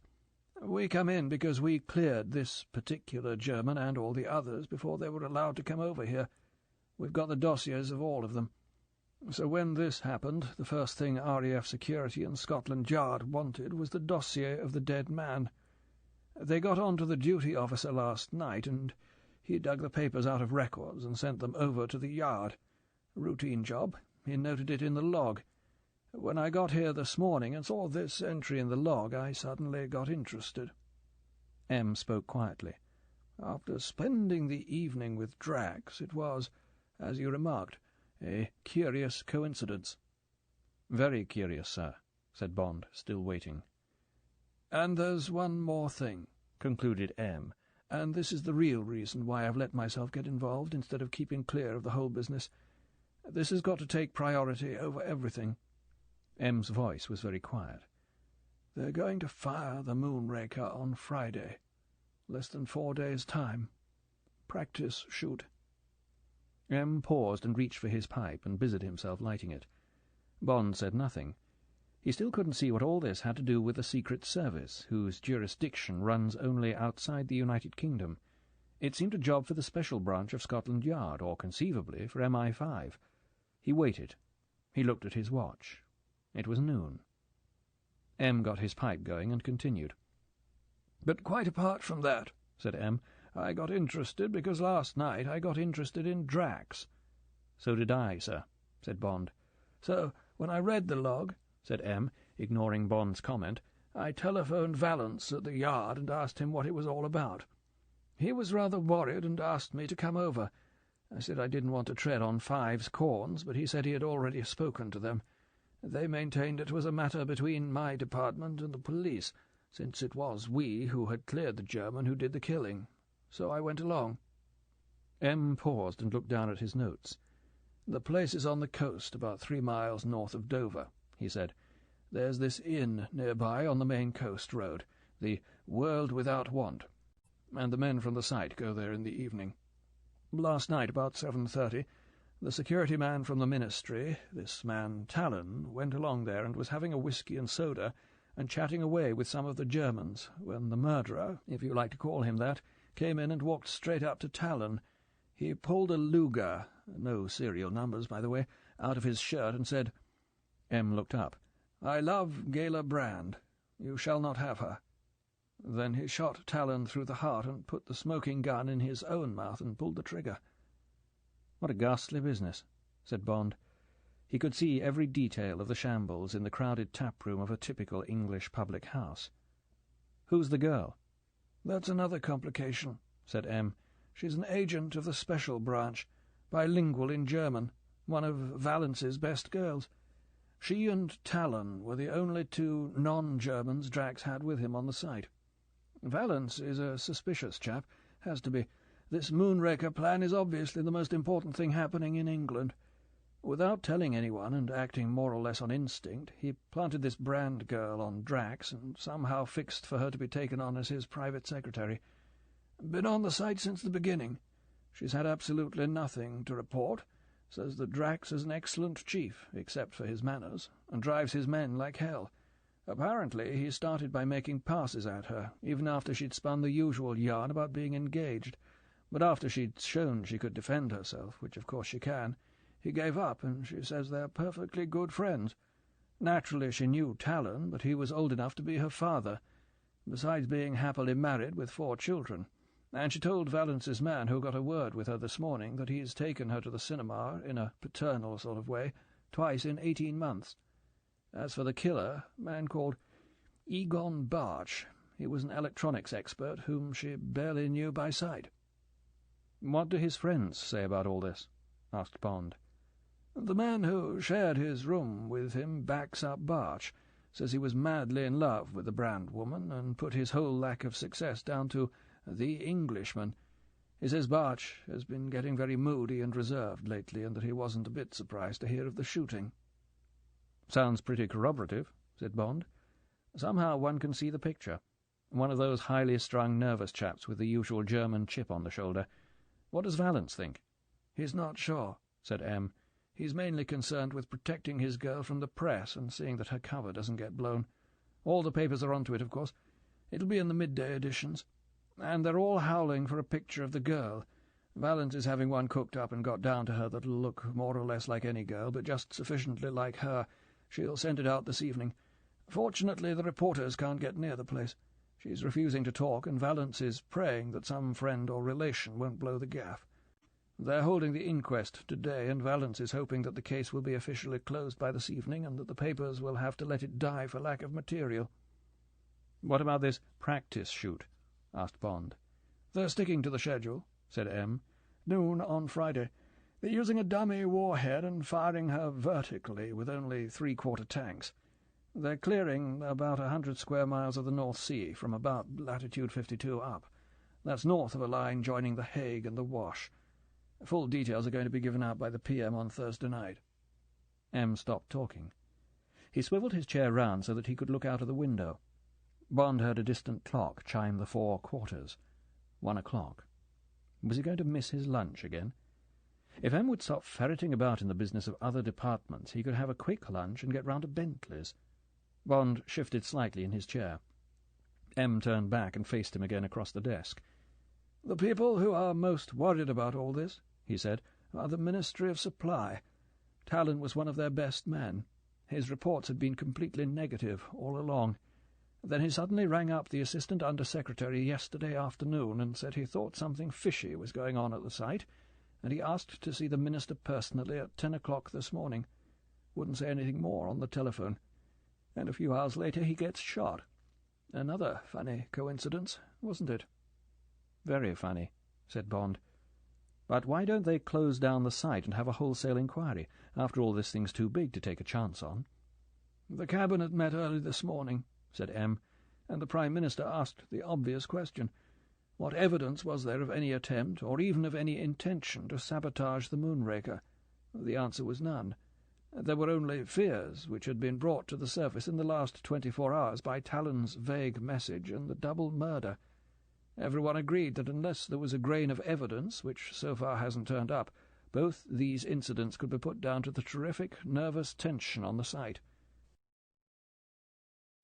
This book is continued on Disc 3. Moonraker by Ian Fleming, continued. Disc 3. "But why don't they close down the site and have a wholesale inquiry? After all, this thing's too big to take a chance on." "The Cabinet met early this morning," said M., "and the Prime Minister asked the obvious question. What evidence was there of any attempt, or even of any intention, to sabotage the Moonraker? The answer was none. There were only fears which had been brought to the surface in the last 24 hours by Talon's vague message and the double murder. Everyone agreed that unless there was a grain of evidence, which so far hasn't turned up, both these incidents could be put down to the terrific nervous tension on the site. The way things are in the world at the moment, it was decided that the sooner the Moonraker could give us an independent say in world affairs, the better for us. And," M. shrugged his shoulders, "quite possibly for the world. And it was agreed that for 1,000 reasons why the Moonraker should be fired, the reasons against didn't stand up. The Minister of Supply had to agree, but he knows as well as you or I that, whatever the facts, it would be a colossal victory for the Russians to sabotage the Moonraker on the eve of her practice shoot. If they did it well enough, they might easily get the whole project shelved. There are 50 Germans working on the thing. Any one of them could have relatives still being held in Russia whose lives could be used as a lever." M. paused. He looked up at the ceiling. Then his eyes came down and rested thoughtfully on Bond. "The Minister asked me to go and see him after the Cabinet. He said that the least he could do was replace Talon at once. The new man must be bilingual in German, a sabotage expert, and have had plenty of experience of our Russian friends. MI5 have put up 3 candidates. They're all on cases at the moment, but they could be extricated in a few hours. But then the Minister asked my opinion. I gave it. He talked to the Prime Minister, and a lot of red tape got cut very quickly." Bond looked sharply, resentfully into the grey, uncompromising eyes. "So," said M. flatly, "Sir Hugo Drax has been notified of your appointment, and he expects you down at his headquarters in time for dinner this evening." Chapter 10. Special Branch Agent. At 6 o'clock that Tuesday evening, towards the end of May, James Bond was thrashing the big Bentley down the Dover Road along the straight stretch that runs into Maidstone. Although he was driving fast and with concentration, part of his mind was going back over his movements since he had left M's office 4.5 hours earlier. After giving a brief outline of the case to his secretary, and eating a quick lunch at a table to himself in the canteen, he had told the garage for God's sake to hurry up with his car and deliver it, filled up, to his flat not later than 4 o'clock. Then he had taken a taxi down to Scotland Yard, where he had an appointment with Assistant Commissioner Vallance at 2:45. The courtyards and cul-de-sacs of the yard had reminded him, as usual, of a prison without roofs. The overhead strip lighting in the cold corridor took the colour out of the cheeks of the police sergeant who asked his business and watched him sign the apple-green chit. It did the same for the face of the constable who led him up the short steps and along the bleak passage between the rows of anonymous doors to the waiting-room. A quiet, middle-aged woman with the resigned eyes of someone who had seen everything came in and said the Assistant Commissioner would be free in 5 minutes. Bond had gone to the window and had looked out into the grey courtyard below. A constable, looking naked without his helmet, had come out of a building and walked across the yard munching a split roll with something pink between the two halves. It had been very quiet, and the noise of the traffic on Whitehall and on the embankment had sounded far away. Bond had felt dispirited. He was getting tangled up with strange departments. He would be out of touch with his own people and his own service routines. Already, in this waiting-room, he felt out of his element. Only criminals or informers came and waited here, or influential people vainly trying to get out of a dangerous driving charge, or desperately hoping to persuade Vallance that their sons were not really homosexuals. You could not be in the waiting-room of the Special Branch for any innocent purpose. You were either prosecuting or defending. At last the woman came for him. He stubbed out his cigarette in the top of the player's cigarette tin that serves as an ashtray in the waiting-rooms of government departments, and followed her across the corridor. After the gloom of the waiting-room, the unseasonable fire on the hearth of the large, cheerful room had seemed like a trick, like the cigarette offered you by the Gestapo. It had taken Bond a full 5 minutes to shake off his depression, and realize that Ronnie Vallance was relieved to see him, that he was not interested in interdepartmental jealousies, and that he was only looking to Bond to protect the Moonraker and get one of his best officers out of what might be a bad mess. Vallance was a man of great tact. For the first few minutes he had spoken only of M, and he had spoken with inside knowledge and with sincerity.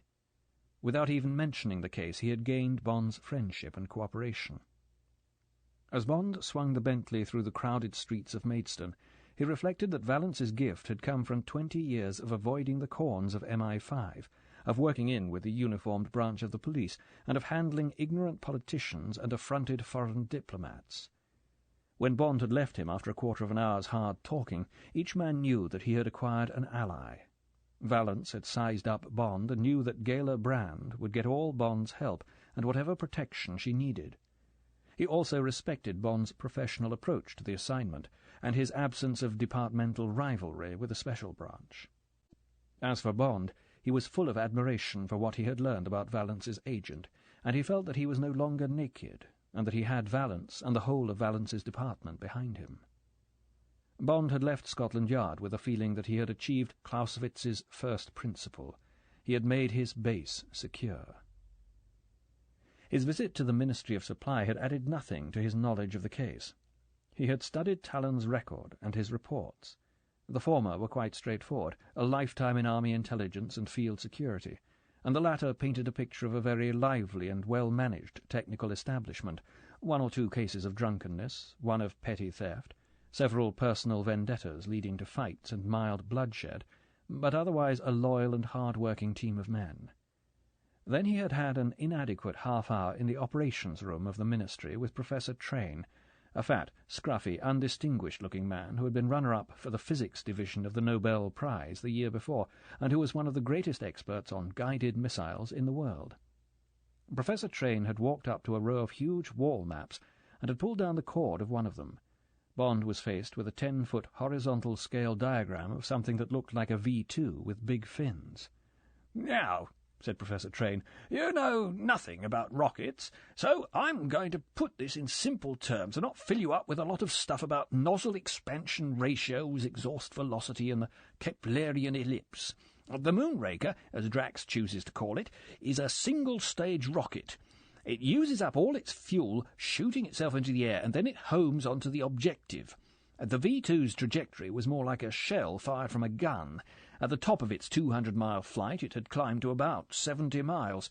It was fuelled with a very combustible mixture of alcohol and liquid oxygen, which was watered down so as not to burn out the mild steel, which was all they were allocated for the engine.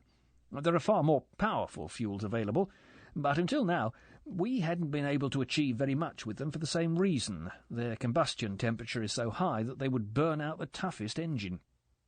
The Professor paused and stuck a finger in Bond's chest.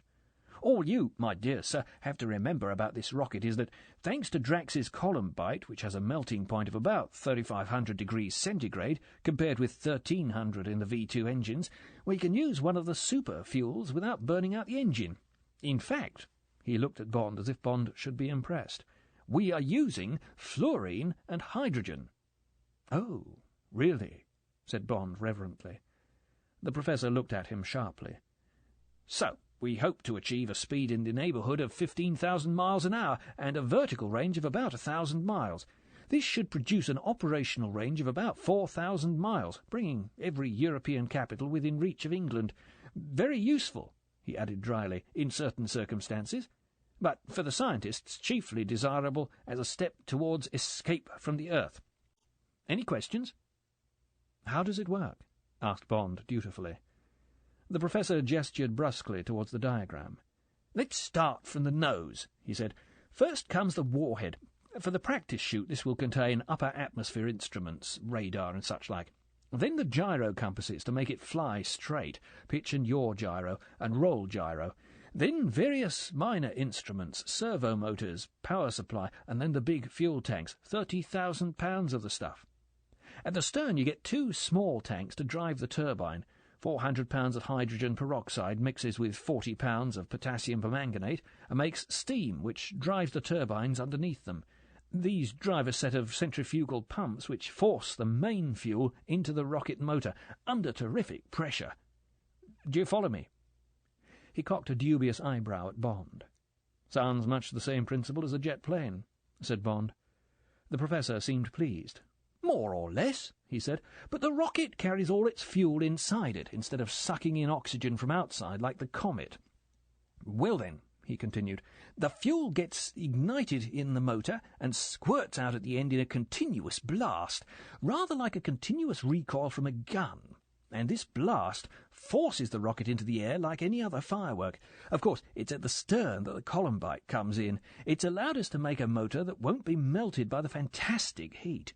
And then, he pointed, those are the tail fins to keep it steady at the beginning of its flight, also made of Columbite alloy, or they'd break away with the colossal air pressure. Anything else? How can you be certain it'll come down, where you mean it to? Asked Bond. What's to prevent it falling on The Hague next Monday? The gyros will see to that. But as a matter of fact, we're taking no chances on Monday, and we're using a radar homing device on a raft in the middle of the sea. There'll be a radar transmitter in the nose of the rocket which will pick up an echo from our gadget in the sea and home onto it automatically. Of course, the Professor grinned, if we ever had to use the thing in wartime, it will be a great help to have a homing device transmitting energy from the middle of Moscow or Warsaw or Prague or Monte Carlo or wherever we might be shooting at. It'll probably be up to you chaps to get one there. Good luck to you. Bond smiled noncommittally. One more question, he said. If you want to sabotage the rocket, what would be the easiest way? Any number, said the Professor cheerfully. Sand in the fuel, grit in the pumps, a small hole anywhere on the fuselage or the fins. With that power and at those speeds, the smallest fault would finish it. Thanks very much, said Bond. It seems you've got fewer worries about the Moonraker than I have. It's a wonderful machine, said the Professor. She'll fly all right if nobody interferes with her. Drax has done a sound job. Wonderful organiser. That's a brilliant team he put together, and they'll do anything for him. We've got a lot to thank him for. Bond did a racing change and swung the big car left at the Charing Fork, preferring the clear road by Chilham and Canterbury to the bottlenecks of Ashford and Folkestone. The car howled up to 80 in third, and he held it in the same gear to negotiate the hairpin at the top of the long gradient leading up to the Mollash Road. And, he wondered, going back into top and listening with satisfaction to the relaxed thunder of the exhaust, and what about Drax? What sort of reception was Drax going to give him this evening? According to M, when his name had been suggested over the telephone, Drax had paused for a moment and then said, "Oh, yes, I know the fellow. Didn't know he was mixed up in that racket. I'd be interested to have another look at him. Send him along. I'll expect him in time for dinner." Then he had rung off. The people at the ministry had their own view of Drax. In their dealings with him they had found him a dedicated man, completely bound up in the Moonraker, living for nothing but its success, driving his men to the limit, fighting for priorities in material with other departments, goading the Ministry of Supply into clearing his requirements at cabinet level. They disliked his hectoring manners, but they respected him for his know-how and his drive and his dedication, and, like the rest of England, they considered him a possible saviour of the country. Well, thought Bond, accelerating down the straight stretch of road past Chilham Castle, he could see that picture too, and if he was going to work with the man he must adjust himself to the heroic version. If Drax was willing, he would put the whole affair at Blades out of his mind and concentrate on protecting Drax and his wonderful project from their country's enemies. There were only about 3 days to go. The security precautions were already minute, and Drax might resent suggestions for increasing them. It was not going to be easy, and a great deal of tact would have to be used. Tact, not Bond's long suit, and not, he reflected, connected in any way with what he knew of Drax's character. Bond took the short cut out of Canterbury by the old Dover Road and looked at his watch. It was 6:30, another 15 minutes to Dover, and then another 10 minutes along the Deal Road. Were there any other plans to be made? The double killing was out of his hands, thank heaven. Murder and suicide while of unsound mind had been the coroner's verdict. The girl had not even been called. He would stop for a drink at the World Without Want and have a quick word with the innkeeper. The next day he would have to try and smell out the something fishy that Talon had wanted to see the minister about. No clue about that. Nothing had been found in Talon's room, which presumably he would now be taking over. Well, at any rate, that would give him plenty of leisure to go through Talon's papers. Bond concentrated on his driving as he coasted down into Dover. He kept left and was soon climbing out of the town again past the wonderful cardboard castle. There was a patch of low cloud on top of the hill, and a spit of rain on his windshield. There was a cold breeze coming in from the sea. The visibility was bad, and he switched on his lights as he motored slowly along the coast road, the ruby-spangled masts of the Swingate radar station rising like petrified Roman candles on his right. The girl? He would have to be careful how he contacted her, and careful not to upset her. He wondered if she would be any use to him. After a year on the site, she would have had all the opportunities of a private secretary to the chief to get under the skin of the whole project, and of Drax, and she had a mind trained to his own particular craft. But he would have to be prepared for her to be suspicious of the new broom, and perhaps resentful. He wondered what she was really like. The photograph on her record sheet at the Yard had shown an attractive but rather severe girl, and any hint of seductiveness had been abstracted by the cheerless jacket of her policewoman's uniform. Hair, auburn. Eyes, blue. Height, 5'7". Weight, 9 stone. Hips, 38, waist, 26, bust, 38. Distinguishing marks: mole on upper curvature of right breast. Thought Bond. He put the statistics out of his mind as he came to the turning to the right. There was a signpost that said Kingsdown and the lights of a small inn. He pulled up and switched off the engine. Above his head a sign which said World Without Want, in faded gold lettering, groaned in the salt breeze that came over the cliffs half a mile away. He got out, stretched, and walked over to the door of the public bar. It was locked. Closed for cleaning? He tried the next door, which opened and gave access to the small private bar. Behind the bar, a stolid-looking man in shirt-sleeves was reading an evening paper. He looked up as Bond entered and put his paper down. "Evening, sir," he said, evidently relieved to see a customer. "Evening," said Bond. "A large whisky and soda, please." He sat up at the bar and waited while the man poured 2 measures of black and white and put the glass in front of him with a siphon of soda. Bond filled the glass with soda and drank.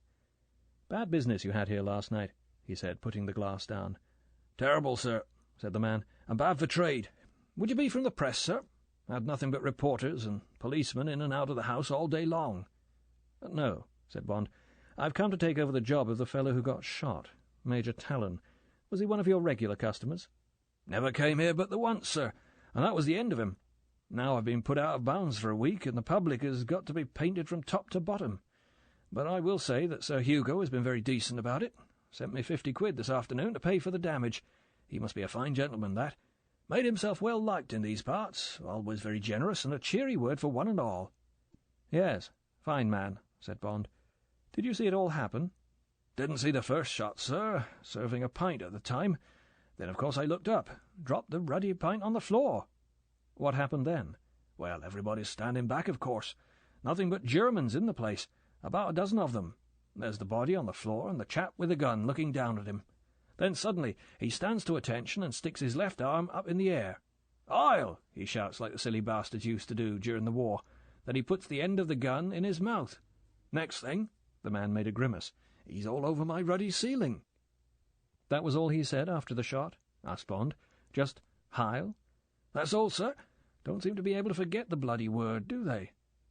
"No," said Bond thoughtfully. "They certainly don't." Chapter 11. Policewoman Brand. 5 minutes later, Bond was showing his ministry pass to the uniformed guard on duty at the gate in the high wire fence. The RAF sergeant handed it back to him and saluted. "Sir Hugo's expecting you, sir. It's the big house up in the woods there." He pointed to some lights 100 yards further on towards the cliffs. Bond heard him telephoning to the next guard point. He motored slowly along the new tarmac road that had been laid across the fields behind Kingsdown. He could hear the distant boom of the sea at the foot of the tall cliffs, and from somewhere closer at hand there was a high-pitched whine of machinery which grew louder as he approached the trees. He was stopped again by a plain-clothes guard at a second wire fence through which a 5-bar gate gave access to the interior of the wood, and as he was waved through he heard the distant baying of police dogs, which suggested some form of night patrol. All these precautions seemed efficient. Bond decided that he wouldn't have to worry himself with problems of external security. Once through the trees, the car was running over a flat concrete apron, the limits of which, in the bad light, were out of range even of the huge twin beams of his Marshall headlamps. 100 yards to his left, on the edge of the trees, there were the lights of a large house half hidden behind a wall 6 feet thick, that rose straight up off the surface of the concrete almost to the height of the house. Bond slowed the car down to walking pace and turned its bonnet away from the house towards the sea, and towards a dark shape that suddenly glinted white in the revolving beams of the South Goodwin lightship far out in the channel. His lights cut a path down the apron to where, almost on the edge of the cliff and at least half a mile away, a squat dome surged up about 50 feet out of the concrete. It looked like the top of an observatory, and Bond could distinguish the flange of a joint running east and west across the surface of the dome. He turned the car back and slowly ran it up between what he now assumed to be a blast wall and the front of the house. As he pulled up outside the house, the door opened, and a manservant in a white jacket came out. He smartly opened the door of the car. "Good evening, sir. This way, please." He spoke woodenly and with a trace of accent. Bond followed him into the house and across a comfortable hall to a door on which the butler knocked. "In!" Bond smiled to himself at the harsh tone of the well-remembered voice, and at the note of command in the single monosyllable. At the far end of the long, bright, chintzy living-room, Drax was standing with his back to an empty grate, a huge figure in a plum-coloured velvet smoking jacket that clashed with the reddish hair on his face. There were 3 other people standing near him, 2 men and a woman. "Ah, my dear fellow," said Drax boisterously, striding forward to meet him and shaking him cordially by the hand. "So we meet again, and so soon. Didn't realize you were a ruddy spy for my ministry, or I'd have been more careful about playing cards against you. Spent that money yet?" he asked, leading him towards the fire. "Not yet," smiled Bond. "Haven't seen the colour of it." "Of course. Settlement on Saturday. Probably get the cheque just in time to celebrate our little firework display. What? Now, let's see." He led Bond up to the woman. "This is my secretary, Miss Brand." Bond looked into a pair of very level blue eyes. "Good evening." He gave her a friendly smile. There was no answering smile in the eyes which looked calmly into his, no answering pressure of her hand. "How do you do?" she said indifferently, almost, Bond sensed, with hostility. It crossed Bond's mind that she had been well chosen. Another Loelia Ponsonby, reserved, efficient, loyal, virginal. Thank heavens, he thought, a professional. "My right-hand man, Dr. Walter." The thin elderly man with a pair of angry eyes under a shock of black hair seemed not to notice Bond's outstretched hand. He sprang to attention and gave a quick nod of the head. "Walter," said the thin mouth above the black imperial, correcting Drax's pronunciation. "And my dog's body, what you might call my ADC, Willie Krebs." There was the touch of a slightly damp hand. "Very pleased to meet you," said an ingratiating voice, and Bond looked into a pale, round, unhealthy face, now split in a stage smile which died almost as Bond noticed it. Bond looked into his eyes. They were like two restless black buttons, and they twisted away from Bond's gaze. Both men wore spotless white overalls with plastic zip fasteners at the sleeves and ankles and down the back. Their hair was close cropped, so that the skin shone through, and they would have looked like people from another planet but for the untidy black moustache and imperial of Dr. Walter and the pale, wispy moustache of Krebs. They were both caricatures, a mad scientist and a youthful version of Peter Lorre. The colourful, ogreish figure of Drax was a pleasant contrast in this chilly company, and Bond was grateful to him for the cheerful roughness of his welcome, and for his apparent wish to bury the hatchet and make the best of his new security officer. Drax was very much the host. He rubbed his hands together. "Now, Willie," he said, "how about making one of your excellent dry martinis for us? Except, of course, for the doctor. Doesn't drink or smoke," he explained to Bond, returning to his place by the mantelpiece. "Hardly breathes." He barked out a short laugh. "Thinks of nothing but the rocket. Do you, my friend?" The doctor looked stonily in front of him. "You are pleased to joke," he said. Now," said Drax as if to a child. "We will go back to those leading edges later. Everybody's quite happy about them except you." He turned to Bond. "The good doctor is always frightening us," he explained indulgently. "He's always having nightmares about something. Now it's the leading edges of the fins. They're already as sharp as razor blades, hardly any wind resistance at all, and he suddenly gets it into his head that they're going to melt. Friction of the air. Of course, everything's possible, but they've been tested at over 3,000 degrees, and, as I tell him, if they're going to melt, then the whole rocket will melt, and that's just not going to happen," he added with a grim smile. Krebs came up with a silver tray with 4 full glasses and a frosted shaker. The martini was excellent, and Bond said so. "You are very kind," said Krebs, with a smirk of satisfaction. "Sir Hugo is very exacting." "Fill up his glass," said Drax, "and then perhaps our friend would like to wash. We dine at 8 sharp." As he spoke, there came the muffled wail of a siren, and almost immediately the sound of a body of men running in strict unison across the concrete apron outside. "That's the first night shift," explained Drax.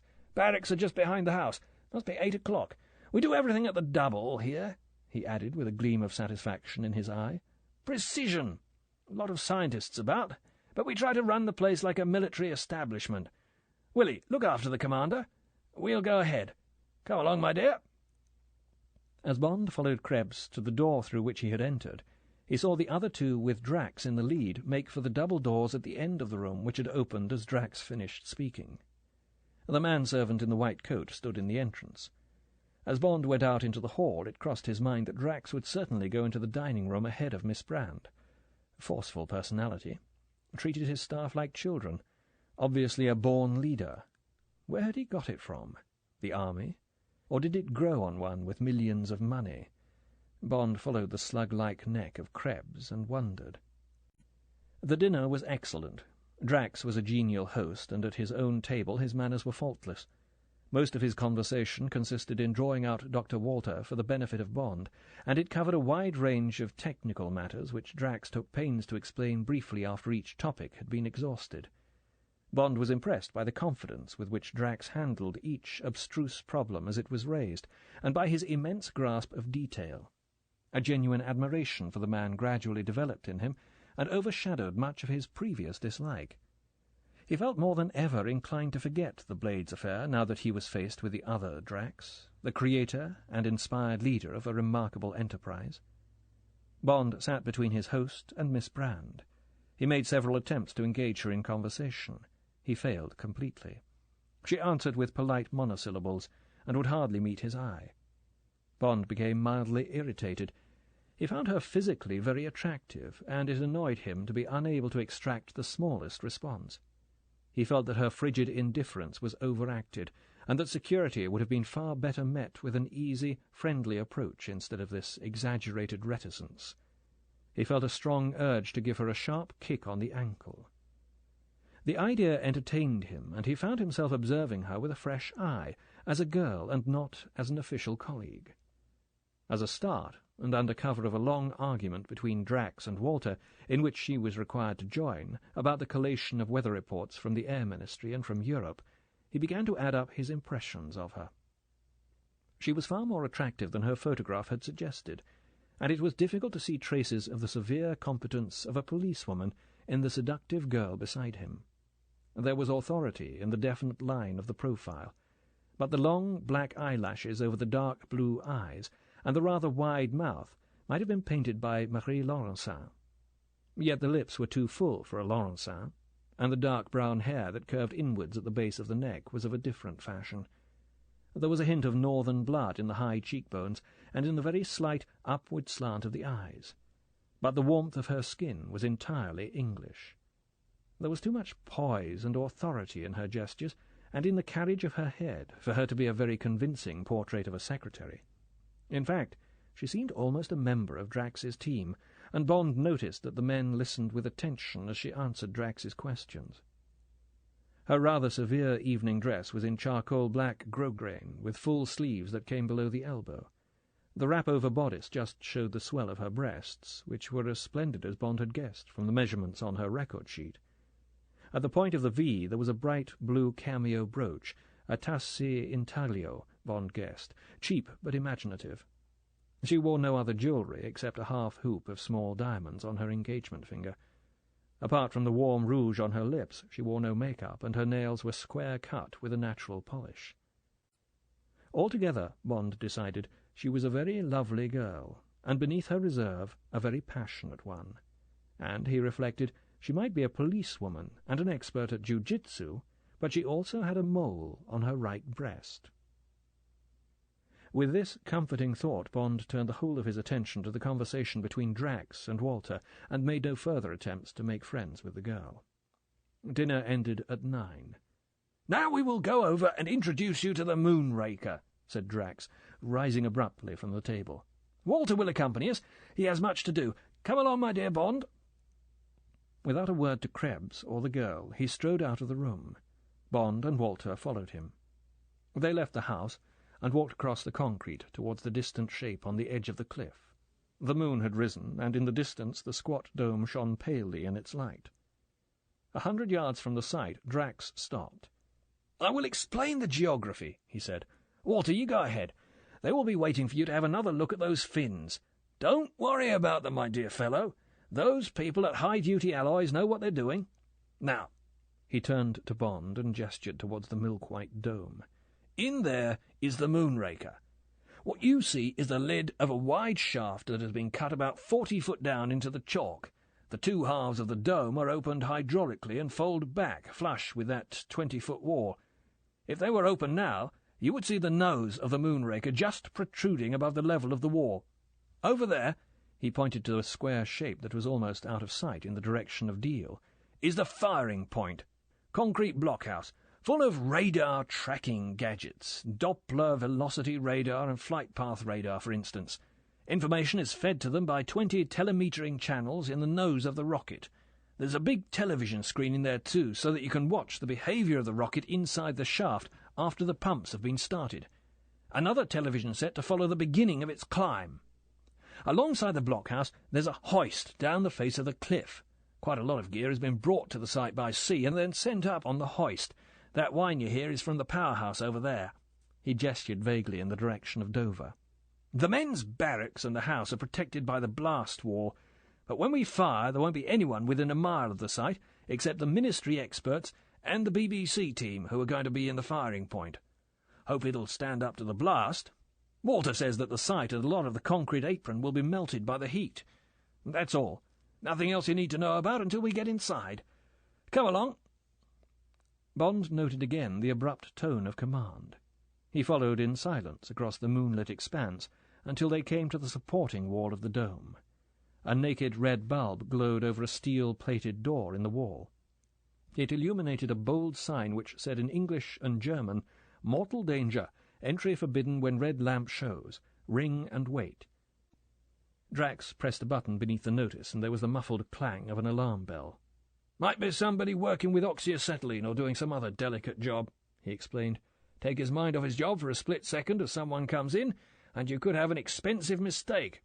Everybody downs tools when the bell rings, and then starts up again when they see what it is."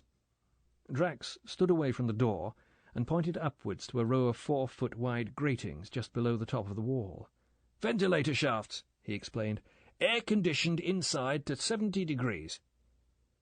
The door was opened by a man with a truncheon in his hand and a revolver at his hip. Bond followed Drax through into a small anteroom. It contained nothing but a bench and a neat row of felt slippers. "Have to put these on," said Drax, sitting down and kicking off his shoes. "Might slip and knock into someone. Better leave your coat here, too. 70 degrees is quite warm." "Thanks," said Bond, remembering the Beretta at his armpit. "As a matter of fact, I don't feel the heat." Feeling like a visitor to an operating theatre, Bond followed Drax through a communicating door out onto an iron catwalk and into a blaze of spotlights that made him automatically put a hand up to his eyes as he grasped the guardrail in front of him.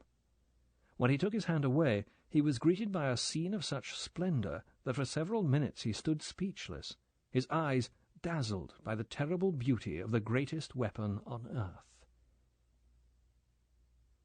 Chapter 12. The Moonraker.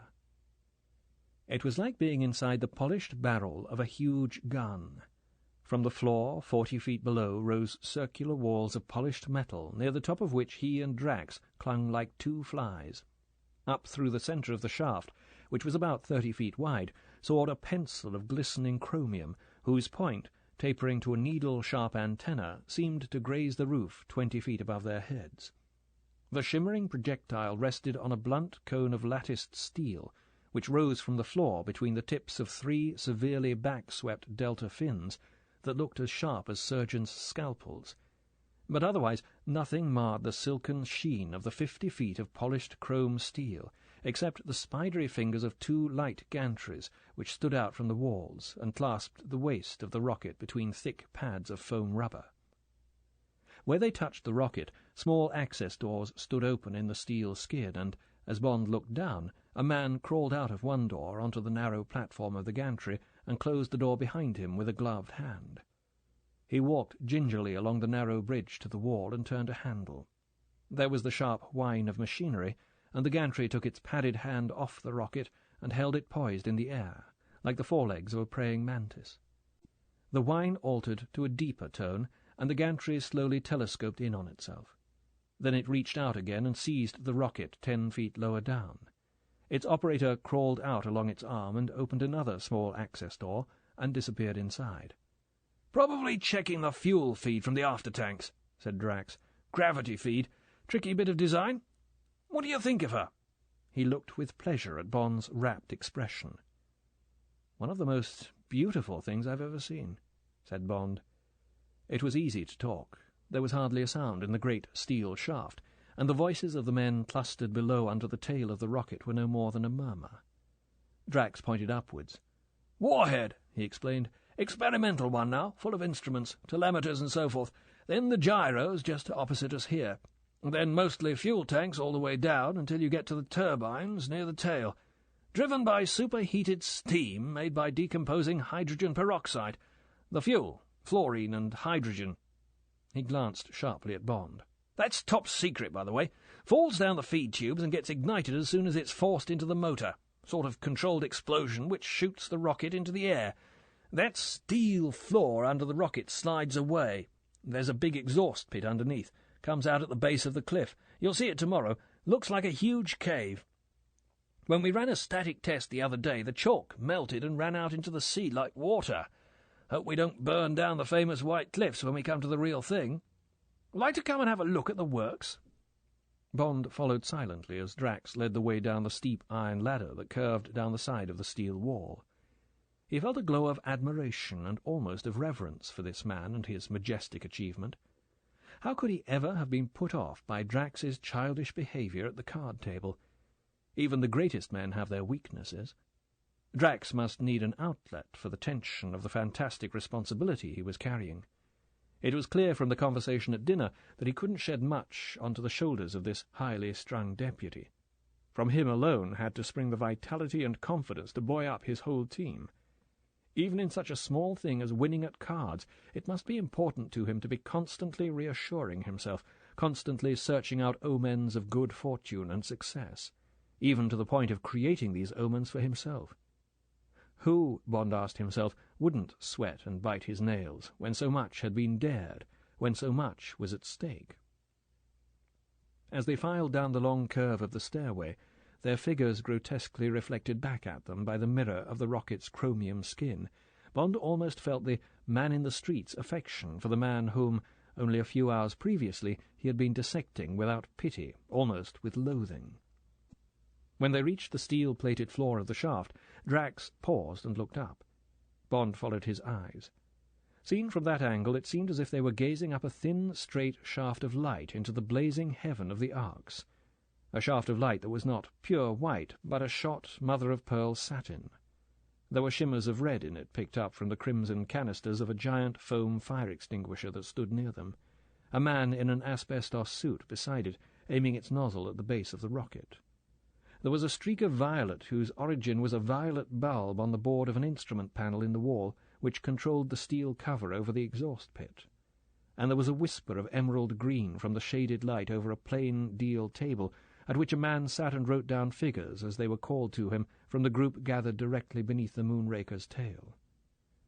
Gazing up this pastel column, so incredibly slim and graceful, it seemed unthinkable that anything so delicate could withstand the pressures which it had been designed to meet on Friday, the howling stream of the most powerful controlled explosion that had ever been attempted, the impact of the sound barrier, the unknown pressures of the atmosphere at 15,000 miles an hour, the terrible shock as it plunged back from 1,000 miles up and hit the atmospheric envelope of the Earth.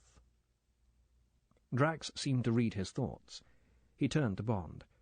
"It will be like committing murder," he said. Then, surprisingly, he burst into a braying laugh. "Walter!" he called to the group of men. "Come here!" Walter detached himself and came over. "Walter, I was saying to our friend the commander that when we fire the Moonraker, it will be like committing murder." Bond was not surprised to see a look of puzzled incredulity come over the doctor's face. Drax said irritably, "Child murder! Murder of our child!" He gestured at the rocket. Wake up! What's the matter with you?" Walter's face cleared. Frostily he beamed his appreciation of the simile. "Murder. Yes, that is good. Ha! Ha! And now, Sir Hugo, the graphite slats in the exhaust vent. The Ministry is quite happy about their melting point. They do not feel that—" Still talking, Walter led Drax under the tail of the rocket. Bond followed. The faces of the 10 men were turned towards them as they came up. Drax introduced him with a wave of the hand. "Commander Bond, our new security officer," he said briefly. The group eyed Bond in silence. There was no move to greet him, and the 10 pairs of eyes were incurious. "Now then, what's all this fuss about the graphite?" The group closed round Drax and Walter. Bond was left standing alone. He was not surprised by the coolness of his reception. He would have regarded the intrusion of an amateur into the secrets of his own department with much the same indifference mixed with resentment, and he sympathized with these hand-picked technicians who had lived for months among the highest realms of astronautics and were now on the threshold of the final arbitration. And yet, he reminded himself, the innocent among them must know that Bond had his own duty to perform, his own vital part in this project. Supposing one pair of those uncommunicative eyes concealed a man within a man, an enemy, perhaps at this very moment exulting in his knowledge that the graphite, which Walter seemed to mistrust, was indeed under strength. It was true that they had the look of a well-knit team, almost of a brotherhood, as they stood round Drax and Walter, hanging on their words, their eyes intent on the mouths of the 2 men. But was part of one brain moving within the privacy of some secret orbit, ticking off its hidden calculus like the stealthy mechanism of an infernal machine? Bond moved casually up and down the triangle made by the 3 points of the fins as they rested in their rubber-lined cavities in the steel floor, interesting himself in whatever met his eyes, but every now and then focusing the group of men from a new angle. With the exception of Drax, they all wore the same tight nylon overalls fastened with plastic zips. There was nowhere a hint of metal, and none wore spectacles. As in the case of Walter and Krebs, their heads were close-shaved, presumably, Bond would have thought, to prevent a loose hair falling into the mechanism. And yet, and this struck Bond as a most bizarre characteristic of the team, each man sported a luxuriant moustache to whose culture it was clear that a great deal of attention had been devoted. They were in all shapes and tints, fair or mousy or dark, handlebar, walrus, Kaiser, Hitler. Each face bore its own hairy badge, amongst which the rank, reddish growth of Drax's facial hair blazed like the official stamp of their paramount chief. Why, wondered Bond, should every man on the site wear a moustache? He had never liked the things, but combined with these shaven heads there was something positively obscene about this crop of hairy tufts. It would have been just bearable if they had all been cut to the same pattern, but this range of individual fashions, this riot of personalized growth, had something particularly horrible about it against the background of the naked round heads. There was nothing else to notice. The men were of average height, and they were all on the slim side, tailored, Bond supposed, more or less to the requirements of their work. Agility would be needed on the gantries, and compactness for manoeuvring through the access doors and around the tiny compartments in the rocket. Their hands looked relaxed and spotlessly clean, and their feet in the felt slippers were motionless with concentration.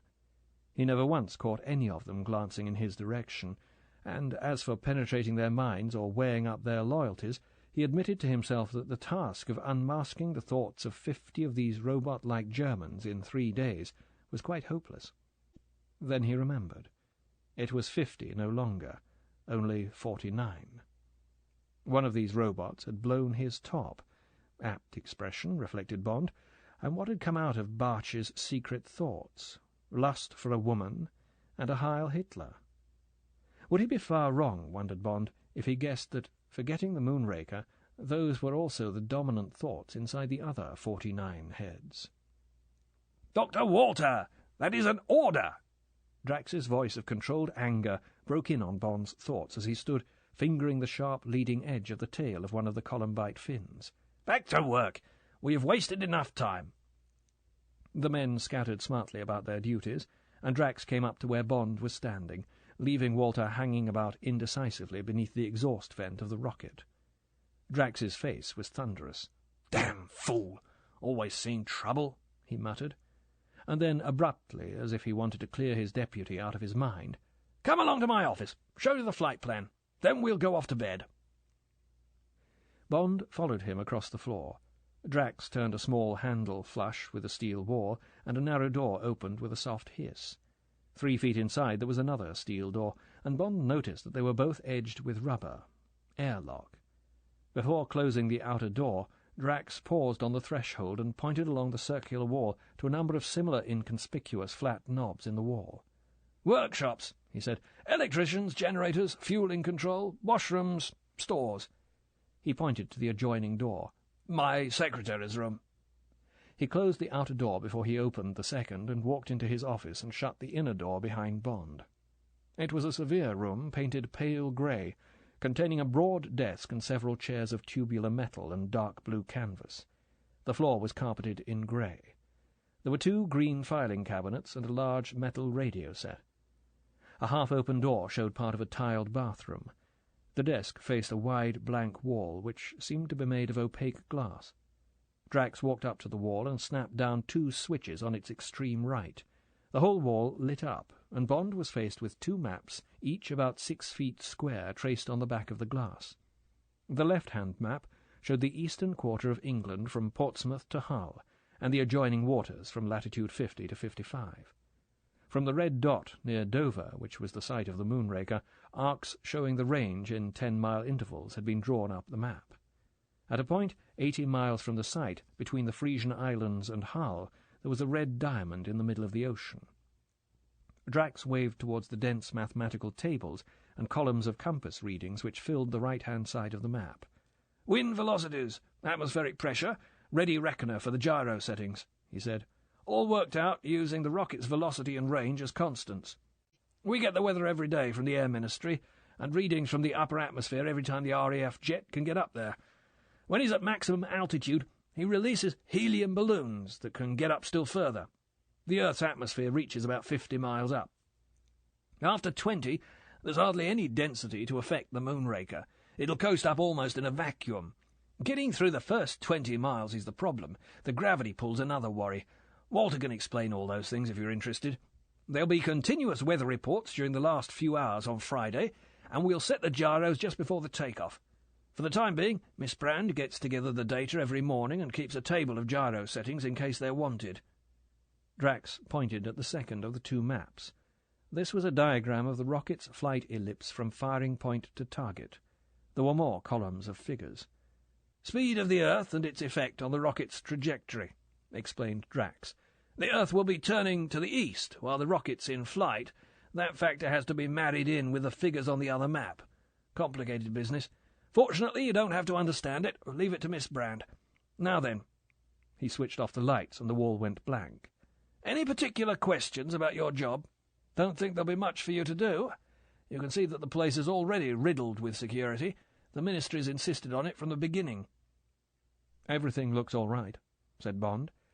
He examined Drax's face. The good eye was looking at him sharply. Bond paused. "Do you think there was anything between your secretary and Major Talon?" he asked. It was an obvious question, and he might just as well ask it now. "Could have been," said Drax easily. "Attractive girl. They were thrown together a lot down here. At any rate, she seems to have got under Barch's skin."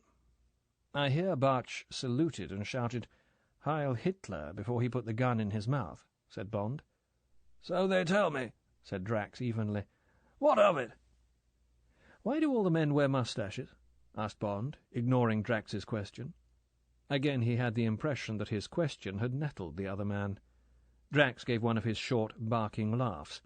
"My idea," he said. "They're difficult to recognize in those white overalls and with their heads shaved, so I told them all to grow moustaches. The thing's become quite a fetish with them, like in the RAF during the war. See anything wrong with it?" "Of course not," said Bond. "Rather startling at first. I would have thought that large numbers on their suits, with a different colour for each shift, would have been more effective." "Well," said Drax, turning away towards the door, as if to end the conversation, "I decided on moustaches." Chapter 13. Dead Reckoning. On Wednesday morning, Bond woke early in the dead man's bed. He had slept little. Drax had said nothing on their way back to the house, and had bidden him a curt good night at the foot of the stairs. Bond had walked along the carpeted corridor to where lights shone from an open door, and had found his things neatly laid out in a comfortable bedroom. The room was furnished in the same expensive taste as the ground floor, and there were biscuits and a bottle of Vichy, not a Vichy bottle of tap water, Bond established, beside the heel bed. There were no signs of the previous occupant, except a leather case containing binoculars on the dressing-table, and a metal filing cabinet which was locked. Bond knew about filing cabinets. He tilted it against the wall, reached underneath, and found the bottom end of the bar lock, which protrudes downwards when the top section has been locked. Upwards pressure released the drawers one by one, and he softly lowered the edge of the cabinet back onto the floor, with the unkind reflection that Major Talon would not have survived very long in the Secret Service. The top drawer contained scale maps of the site and its component buildings, and Admiralty Chart number 1895 of the Straits of Dover. Bond laid each sheet on the bed and examined them minutely. There were traces of cigarette ash in the folds of the Admiralty Chart. Bond fetched his toolbox, a square leather case that stood beside the dressing-table. He examined the numbers on the wheels of the combination lock, and, satisfied that they had not been disturbed, turned them to the code number. The box was closely fitted with instruments. Bond selected a fingerprint powder spray and a large magnifying glass. He puffed the fine greyish powder foot by foot over the whole expanse of the chart. A forest of fingerprints showed. By going over these with the magnifying glass, he established that they belonged to 2 people. He isolated 2 of the best sets, took a Leica with a flashbulb attachment out of the leather case, and photographed them. Then he carefully examined, through his glass, 2 minute furrows in the paper which the powder had brought to light. These appeared to be 2 lines drawn out from the coast to form a cross-bearing in the sea. It was a very narrow bearing, and both lines seemed to originate from the house where Bond was. In fact, thought Bond, they might indicate observations of some object in the sea made from each wing of the house. The 2 lines were drawn not with a pencil, but, presumably to avoid detection, with a stylus which had barely furrowed the paper. At the point where they met, there was the trace of a question mark, and this point was on the 12-fathom line, about 50 yards from the cliff, on a direct bearing from the house to the South Goodwin lightship. There was nothing else to be gathered from the chart. Bond glanced at his watch. 20 minutes to 1. He heard distant footsteps in the hall and the click of a light being extinguished. On an impulse he rose and softly switched off the lights in his room, leaving only the shaded reading light beside the bed. He heard the heavy footsteps of Drax approaching up the stairs. There was the click of another switch, and then silence. Bond could imagine the great hairy face turned down the corridor, looking, listening. Then there was a creak, and the sound of a door being softly opened, and as softly closed. Bond waited, visualizing the motions of the man as he prepared for bed. There was the muffled sound of a window being thrown open and the distant trumpet of a nose being blown. Then silence. Bond gave Drax another 5 minutes, then he went over to the filing cabinet and softly pulled out the other drawers. There was nothing in the second and third, but the bottom one was solid with files arranged under index letters. They were the dossiers of all the men working on the site. Bond pulled out the A section and went back to the bed and started to read. In each case the formula was the same. Full name, address, date of birth, description, distinguishing marks, profession or trade since the war record, political record and present sympathies, criminal record, health, next of kin. Some of the men had wives and children whose particulars were noted, and with each dossier there were photographs, full face and profile, and the fingerprints of both hands. 2 hours and 10 cigarettes later, he had worked through all of them, and had discovered 2 points of general interest. First, that every one of the 50 men appeared to have led a blameless life, without a breath of political or criminal odium. This seemed so unlikely that he decided to refer every single dossier back to Station D for a thorough recheck at the first opportunity. The second point was that none of the faces in the photographs bore a moustache. Despite Drax's explanation, this fact raised a second tiny question mark in Bond's mind. Bond got up from the bed and locked everything away, putting the Admiralty chart and one of the files in his leather case. He turned the wheels of the combination lock and thrust the case far under his bed so that it rested directly beneath his pillow at the inside angle of the wall. Then he quietly washed and cleaned his teeth in the adjoining bathroom and eased the window wide open. The moon was still shining, as it must have shone, Bond thought, when, aroused perhaps by some unusual noise, Talon had climbed up to the roof, maybe only a couple of nights before, and had seen out at sea what he had seen. He would have had his glasses with him, and Bond, remembering, turned back from the window and picked them up. They were a very powerful German pair, booty perhaps from the war, and the 7x50 on the top plates told Bond that they were night glasses. And then the careful Talon must have walked softly, but not softly enough, to the other end of the roof, and had raised his glasses again, estimating the distance from the edge of the cliff to the object in the sea, and from the object to the Goodwin lightship. Then he would have come back the way he had gone and softly re-entered his room. Bond saw Talon, perhaps for the first time since he had been in the house, carefully lock the door and walk over to the filing cabinet and take out the chart which he had hardly glanced at till then, and on it softly mark the lines of his rough bearing. Perhaps he looked at it for a long while before putting the minute question mark beside it. And what had the unknown object been? Impossible to say. A boat? A light? A noise? Whatever it was, Talon had not been supposed to see it, and somebody had heard him. Somebody had guessed he had seen it, and had waited until Talon had left his room next morning. Then that man had come into his room and had searched it. Probably the chart had revealed nothing, but there were the night glasses by the window. That had been enough. And that night Talon had died. Bond pulled himself up. He was going too fast, building up a case on the flimsiest evidence. Barch had killed Talon, and Barch was not the man who had heard the noise, the man who had left his fingerprints on the chart, the man whose dossier Bond had put away in his leather case. That man had been the oily ADC, Krebs, the man with a neck like a white slug. They were his prints on the chart. For a quarter of an hour Bond had compared the impressions on the chart with the prints on Krebs's dossier. But who said Krebs had heard a noise, or done anything about it if he had? Well, to begin with, he looked like a natural snooper. He had the eyes of a petty thief, and those prints of his had definitely been made on the chart after Talon had studied it.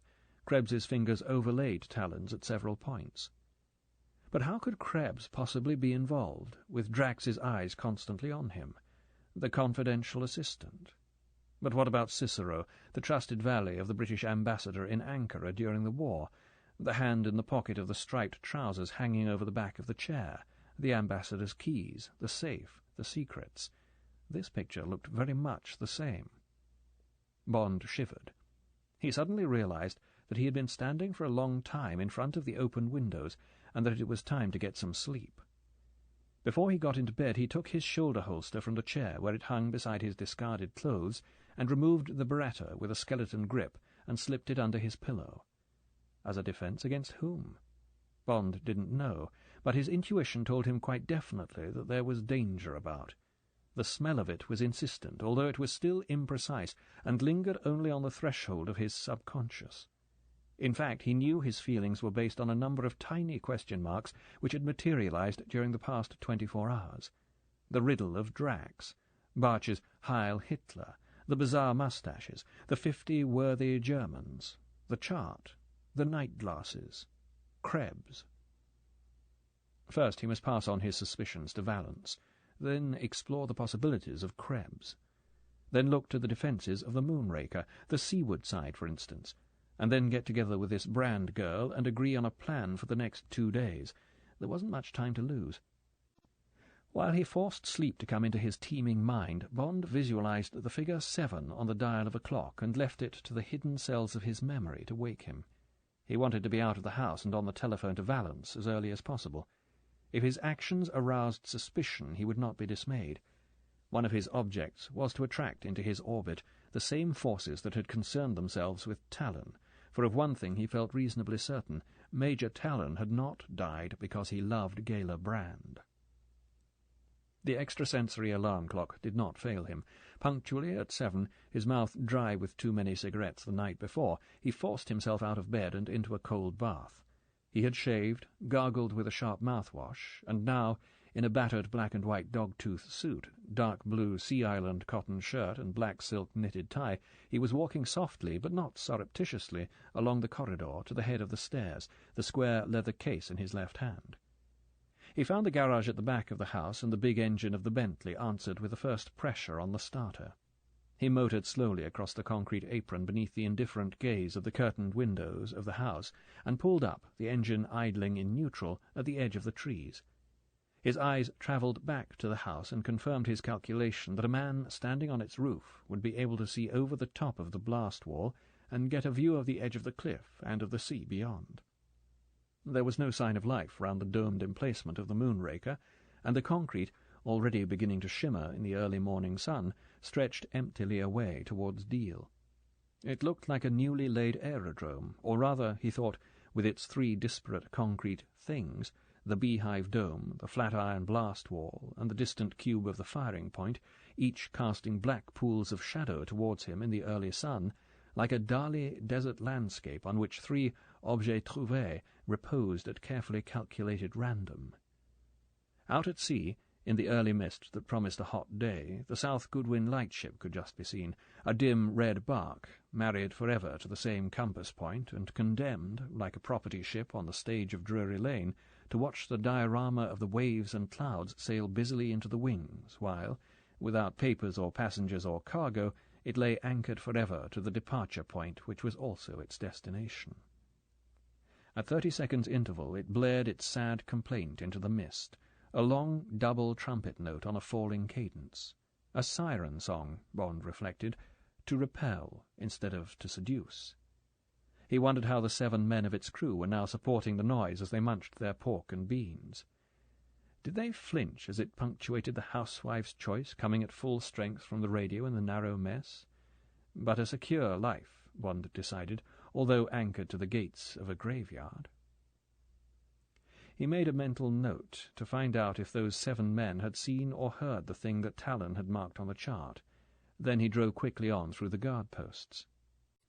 In Dover, Bond pulled up at the Café Royal, a modest little restaurant with a modest kitchen, but capable, as he knew of old, of turning out excellent fish and egg dishes.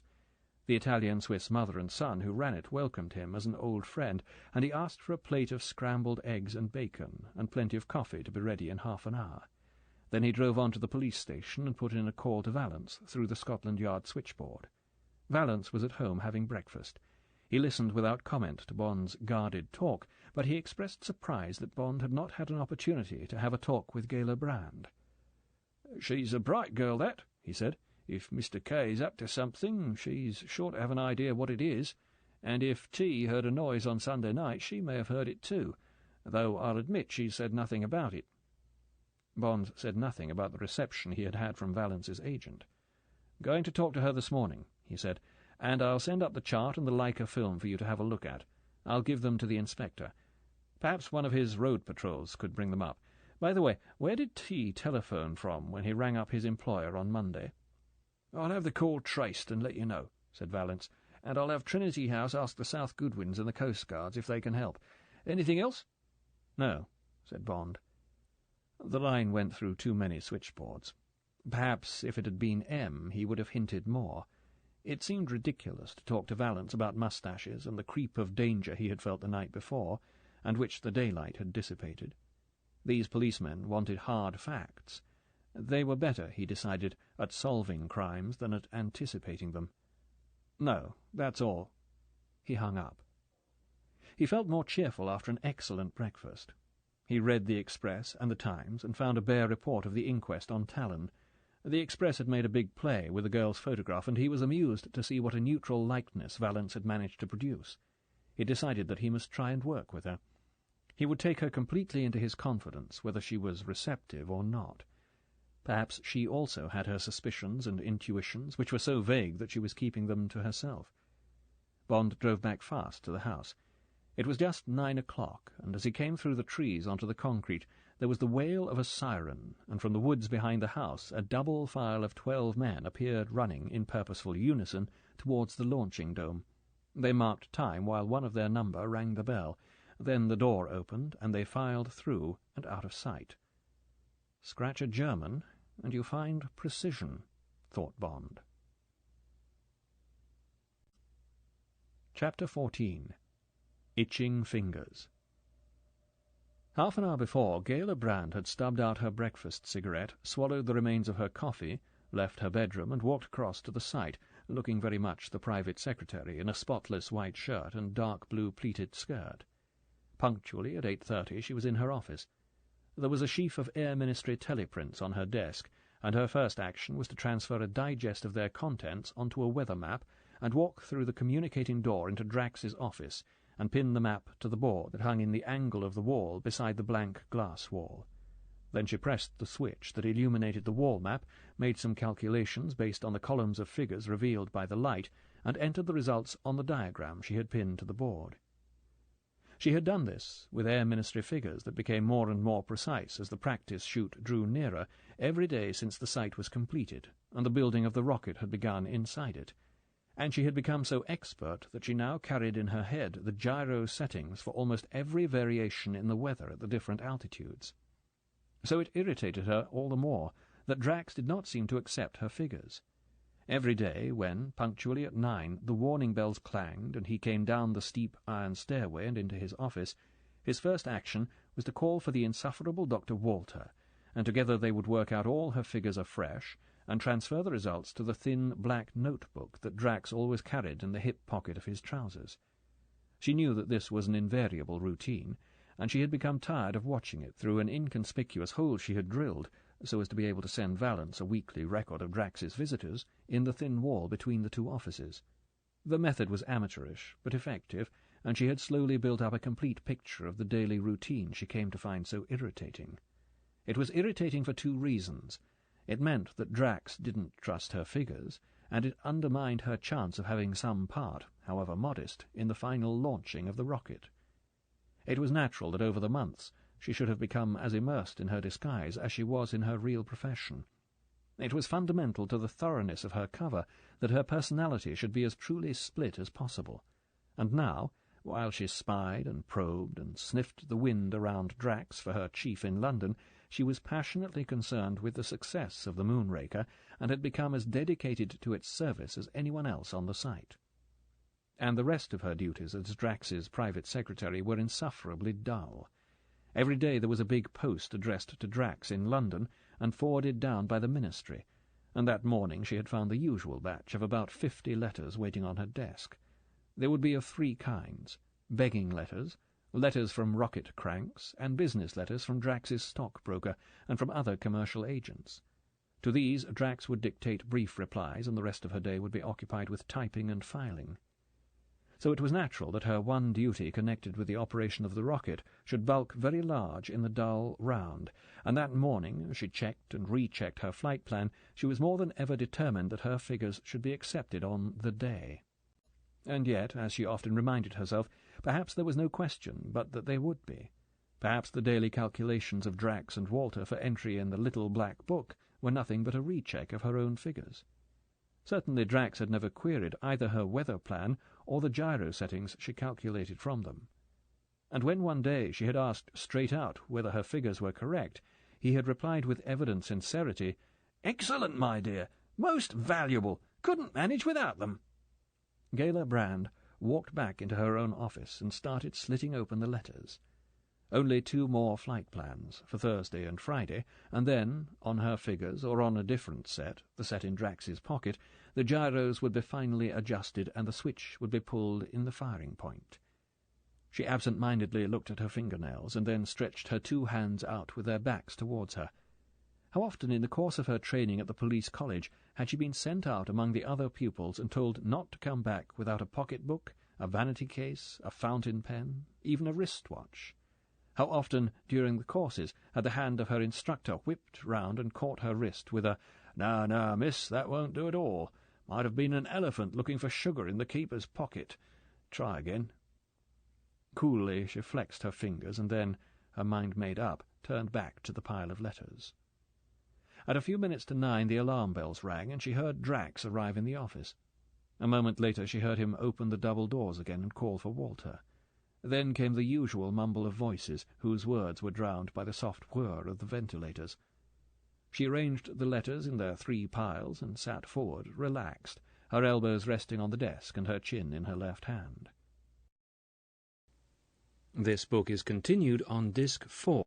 Moonraker by Ian Fleming, continued. Disc 4. Coolly she flexed her fingers and then, her mind made up, turned back to the pile of letters.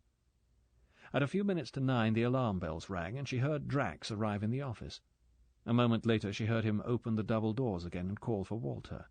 Then came the usual mumble of voices, whose words were drowned by the soft whir of the ventilators. She arranged the letters in their 3 piles and sat forward, relaxed, her elbows resting on the desk and her chin in her left hand. Commander Bond. James Bond. Clearly a conceited young man, like so many of them in the Secret Service. And why had he been sent down instead of somebody she could work with, one of her friends from the Special Branch, or even somebody from MI5?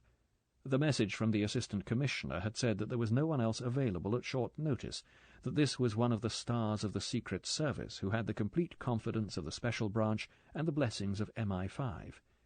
Even the Prime Minister had had to give permission for him to operate, for just this one assignment, inside England. But what use could he be in the short time that was left? He could probably shoot all right and talk foreign languages and do a lot of tricks that might be useful abroad. But what good could he do down here without any beautiful spies to make love to? Because he was certainly good-looking.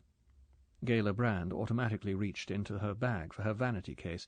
She examined herself in the little mirror and dabbed at her nose with a powder puff. Rather like Hoagy Carmichael in a way, that black hair falling down over the right eyebrow, much the same bones. But there was something a bit cruel in the mouth, and the eyes were cold. Were they grey or blue? It had been difficult to say last night. Well, at any rate, she had put him in his place and shown him that she wasn't impressed by dashing young men from the Secret Service, however romantic they might look. There were just as good-looking men in the Special Branch, and they were real detectives, not just people that Phillips Oppenheim had dreamed up with fast cars and special cigarettes with gold bands on them and shoulder holsters. Oh, she had spotted that all right, and had even brushed against him to make sure. Ah, well, she supposed she would have to make some sort of show of working along with him, though in what direction heaven only knew. If she had been down there ever since the place had been built without spotting anything, what could this Bond man hope to discover in a couple of days? And what was there to find out? Of course, there were one or two things she couldn't understand. Should she tell him about Krebs, for instance? The first thing was to see that he didn't blow her cover by doing something stupid. She would have to be cool and firm and extremely careful. But that didn't mean, she decided, as the buzzer went and she collected the letters and her shorthand book, that she couldn't be friendly. Entirely on her own terms, of course. Her second decision made, she opened the communicating door and walked into the office of Sir Hugo Drax. When she came back into her room half an hour later, she found Bond sitting back in her chair with Whitaker's almanac open on the desk in front of him. She pursed her lips as Bond got up and wished her a cheerful good morning. She nodded briefly and walked round her desk and sat down. She moved the Whitakers carefully aside and put her letters and notebook in its place. "You might have a spare chair for visitors," said Bond, with a grin, which she defined as impertinent, "and something better to read than reference books." She ignored him. "Sir Hugo wants you," she said. "I was just going to see if you had got up yet." "Liar," said Bond. "You heard me go by at 7:30. I saw you peering out between the curtains." "I did nothing of the sort," she said indignantly. "Why should I be interested in a car going by?" "I told you heard the car," said Bond. He pressed home his advantage. "And by the way," he said, "you shouldn't scratch your head with the blunt end of the pencil when you're taking dictation. None of the best private secretaries do." Bond glanced significantly at a point against the jamb of the communicating door. He shrugged his shoulders. Gayler's defences dropped. Damn the man, she thought. She gave him a reluctant smile. "Oh, well," she said. "Come on, I can't spend all the morning playing guessing games. He wants both of us, and he doesn't like being kept waiting." She rose and walked over to the communicating door and opened it. Bond followed her through and shut the door behind him. Drax was standing looking at the illuminated wall map. He turned as they came in. "Ah, there you are," he said with a sharp glance at Bond. "Thought you might have left us. Guards reported you out at 7:30 this morning." "I had to make a telephone call," said Bond. "I hope I didn't disturb anyone." "There's a telephone in my study," Drax said curtly. "Talon found it good enough." "Ah, poor Talon," said Bond noncommittally. There was a hectoring note in Drax's voice that he particularly disliked, and that made him instinctively want to deflate the man. On this occasion he was successful. Drax shot him a hard glance, which he covered up with a short, barking laugh and a shrug of the shoulders. "Do as you please," he said. "You've got your job to do, so long as you don't upset the routines down here. You must remember," he added more reasonably, "all my men are nervous as kittens just now, and I can't have them upset by mysterious goings-on. I hope you're not wanting to ask them a lot of questions today. I'd rather they didn't have anything more to worry about. They haven't recovered from Monday yet. Miss Brand here can tell you all about them, and I believe all their files are in Talon's room. Have you had a look at them yet?" "No key to the filing cabinet," said Bond truthfully. "Sorry, my fault," said Drax. He went to his desk and opened a drawer from which he took a small bunch of keys and handed them to Bond. "Should have given you these last night. The inspector chap on the case asked me to hand them over to you. Sorry." "Thanks very much," said Bond. He paused. "By the way, how long have you had Krebs?" He asked the question on an impulse. There was a moment's quiet in the room. "Krebs?" repeated Drax thoughtfully. He walked over to his desk and sat down. He reached into his trouser pocket and pulled out a packet of his cork-tipped cigarettes. His blunt fingers scrabbled with its cellophane wrapping. He extracted a cigarette and stuffed it into his mouth under the fringe of his reddish moustache and lit it. Bond was surprised. "I didn't realize one could smoke down here," he said, taking out his own case. Drax's cigarette, a tiny white faggot in the middle of the big red face, waggled up and down as he answered without taking it out of his mouth. "Quite all right in here," he said. "These rooms are airtight, doors lined with rubber, separate ventilation. Have to keep the workshops and generators separate from the shaft, and anyway," his lips grinned round the cigarette, "I have to be able to smoke." Drax took the cigarette out of his mouth and looked at it. He seemed to make up his mind. "You were asking about Krebs," he said.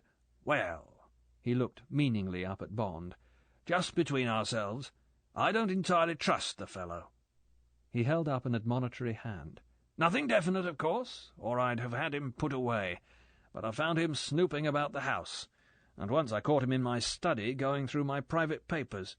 He had a perfectly good explanation, and I let him off with a warning, but quite honestly I have my suspicions of the man.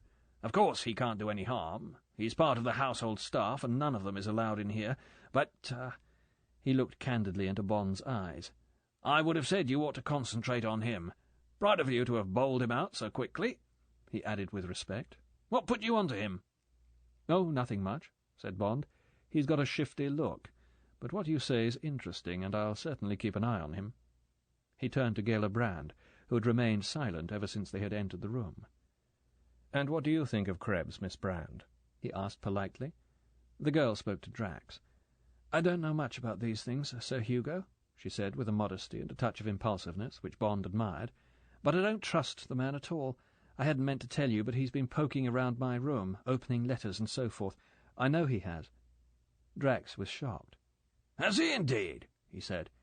He bashed his cigarette out in the ashtray and killed the glowing fragments one by one. "So much for Krebs," he said, without looking up. Chapter 15.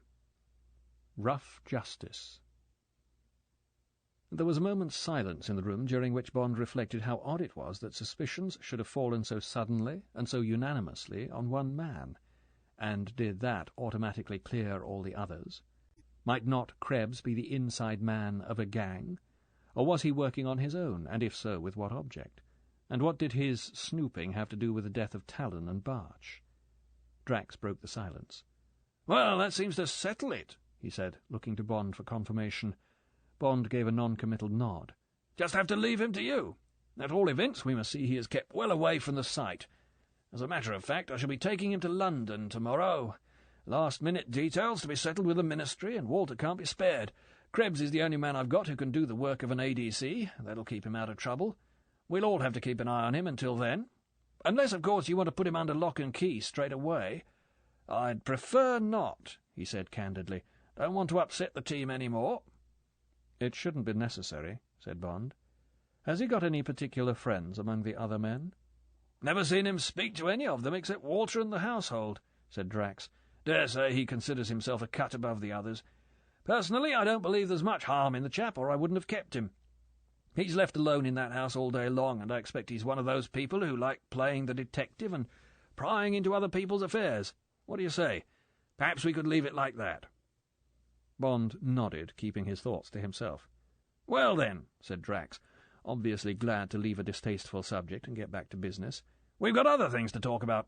2 more days to go, and I better tell you the programme." He got up from his chair and paced heavily up and down the room behind his desk. "Today is Wednesday," he said. "At 1 o'clock the site will be closed for fueling. This will be supervised by Dr. Walter and myself and 2 men from the Ministry. Just in case anything goes wrong, a television camera will record everything we do. Then if there is an explosion, our successors will know better next time." He barked a short laugh. "Weather permitting, the roof will be opened tonight to allow the fumes to clear. My men will stand guard in watches at 10-yard intervals 100 yards from the site. There will be 3 armed men on the beach opposite the exhaust hole in the cliff. Tomorrow morning the site will be opened again until midday for a final check, and from that moment, except for the gyro settings, the Moonraker will be ready to go. The guards will be permanently on duty round the site. On Friday morning I shall personally supervise the gyro settings. The men from the Ministry will take over the firing point, and the RAF will man the radar. The BBC will set up their vans behind the firing point and will begin their running commentary at 11:45. At midday exactly I shall press the plunger, a radio beam will break an electric circuit, and—" he smiled broadly, "we shall see what we shall see." He paused, fingering his chin. "Now, what else? Well, now, shipping will be cleared from the target area from midnight on Thursday. The Navy will provide a patrol of the boundaries of the area all through the morning. There will be a BBC commentator on one of the ships. The Ministry of Supply experts will be in a salvage ship with deep-sea television, and after the rocket has landed they will try to bring up the remains. You may be interested to know," continued Drax, rubbing his hands with almost childish pleasure, "that a messenger from the Prime Minister has brought me the very welcome news that not only will there be a special cabinet meeting to listen to the broadcast, but the Palace would also be listening in to the launching." "Splendid," said Bond, pleased for the man's sake. "Thank you," said Drax. "Now, I want to be quite certain that you are satisfied with my security arrangements on the site itself. I don't think we need worry about what goes on outside. The RAF and the police seem to be doing a very thorough job." "Everything seems to have been taken care of," said Bond. "There doesn't seem to be very much for me to do in the time that's left." "Nothing that I can think of," agreed Drax, "except our friend Krebs. This afternoon he will be in the television van taking notes, so he will be out of trouble. Why don't you have a look at the beach and the bottom of the cliff while he's out of action? That's the only weak spot I can think of. I've often thought that if someone wanted to get into the site, he would try the exhaust pit. Take Miss Brand with you, 2 pairs of eyes and so forth, as you won't be able to use her office until tomorrow morning." "Good," said Bond. "I'd certainly like to have a look at the seaward side after lunch, and if Miss Brand's got nothing better to do—" He turned towards her with his eyebrows raised. Gayla Brand looked down her nose. "Certainly, if Sir Hugo wishes," she said without enthusiasm. Drax rubbed his hands together. "Then that's settled," he said. "And now I must get down to work. Miss Brand, would you ask Dr. Walter to come along if he's free? See you at lunch," he said to Bond on a note of dismissal. Bond nodded. "I think I'll walk over and have a look at the firing point," he said, not quite knowing why he lied. He turned and followed Gayla Brand out through the double doors and into the base of the shaft. A huge black snake of rubber piping meandered over the shining steel floor, and Bond watched the girl pick her way among its coils to where Walter was standing alone. He was gazing up at the mouth of the fuel pipe, being hoisted to where a gantry, outstretched to the threshold of an access door halfway up the rocket, indicated the main fuel tanks. She said something to Walter and then stood beside him, looking upwards as the pipe was delicately manhandled through into the interior of the rocket. Bond thought she looked very innocent, standing there, with her brown hair falling back from her head, and the curve of her ivory throat sweeping down into the plain white shirt. With her hands clasped behind her back, gazing raptly upwards at the glittering 50 feet of the Moonraker, she might have been a schoolgirl looking at a Christmas tree, except for the impudent pride of the jutting breasts swept up by the thrown-back head and shoulders. Bond smiled to himself as he walked to the foot of the iron stairway and started to climb. That innocent, desirable girl, he reminded himself, is an extremely efficient policewoman. She knows how to kick and where. She can break my arm probably more easily and quickly than I can break hers, and at least half of her belongs to the special branch of Scotland Yard.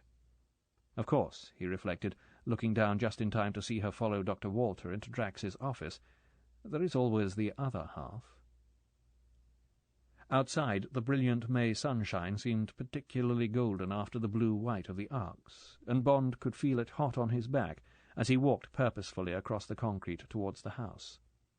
The foghorn from the Goodwins was silent, and the morning was so quiet that he could hear the rhythmic thump of a ship's engines as a coaster negotiated the inner leads between the Goodwins and the shore on its way northwards. He approached the house under cover of the wide blast wall, and then quickly crossed the few yards to the front door, the crepe-rubber soles of his shoes making no noise. He eased open the door and left it ajar, and walked softly into the hall and stood listening. There was the early summer noise of a bumblebee fussing against the pane of one of the windows, and a distant clatter from the barracks behind the house.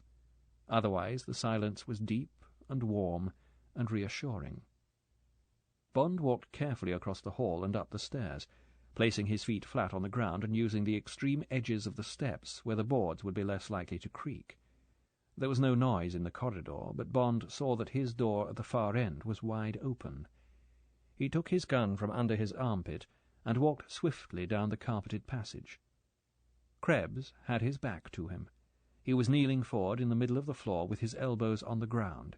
His hands were at the wheels of the combination lock of Bond's leather case. His whole attention was focused on the click of the tumblers in the lock. The target was tempting, and Bond didn't hesitate. His teeth showing in a hard smile, he took 2 quick paces into the room, and his foot lashed out. All his force was behind the point of his shoe, and his balance and timing were perfect. The scream of a jay was driven out of Krebs as, like the caricature of a leaping frog, he hurtled over Bond's case, across a yard or so of carpet, and into the front of the mahogany dressing-table. His head hit the middle of it so hard that the heavy piece of furniture rocked on its base. The scream was abruptly cut off, and he crashed in an inert spread-eagle on the floor and lay still. Bond stood looking at him and listening for the sound of hurrying footsteps, but there was still silence in the house. He walked over to the sprawling figure and bent down and heaved it over on its back. The face around the smudge of yellow moustache was pale, and some blood had oozed down over the forehead from a cut in the top of the skull. The eyes were closed, and the breathing was laboured. Bond knelt down on one knee and went carefully through every pocket of Krebs's neat grey pinstripe suit, laying the disappointingly meagre contents on the carpet beside the body. There was no pocket-book and no papers. The only objects of interest were a bunch of skeleton keys, a spring knife with a well-sharpened stiletto blade, and an obscene little truss-shaped black leather cosh.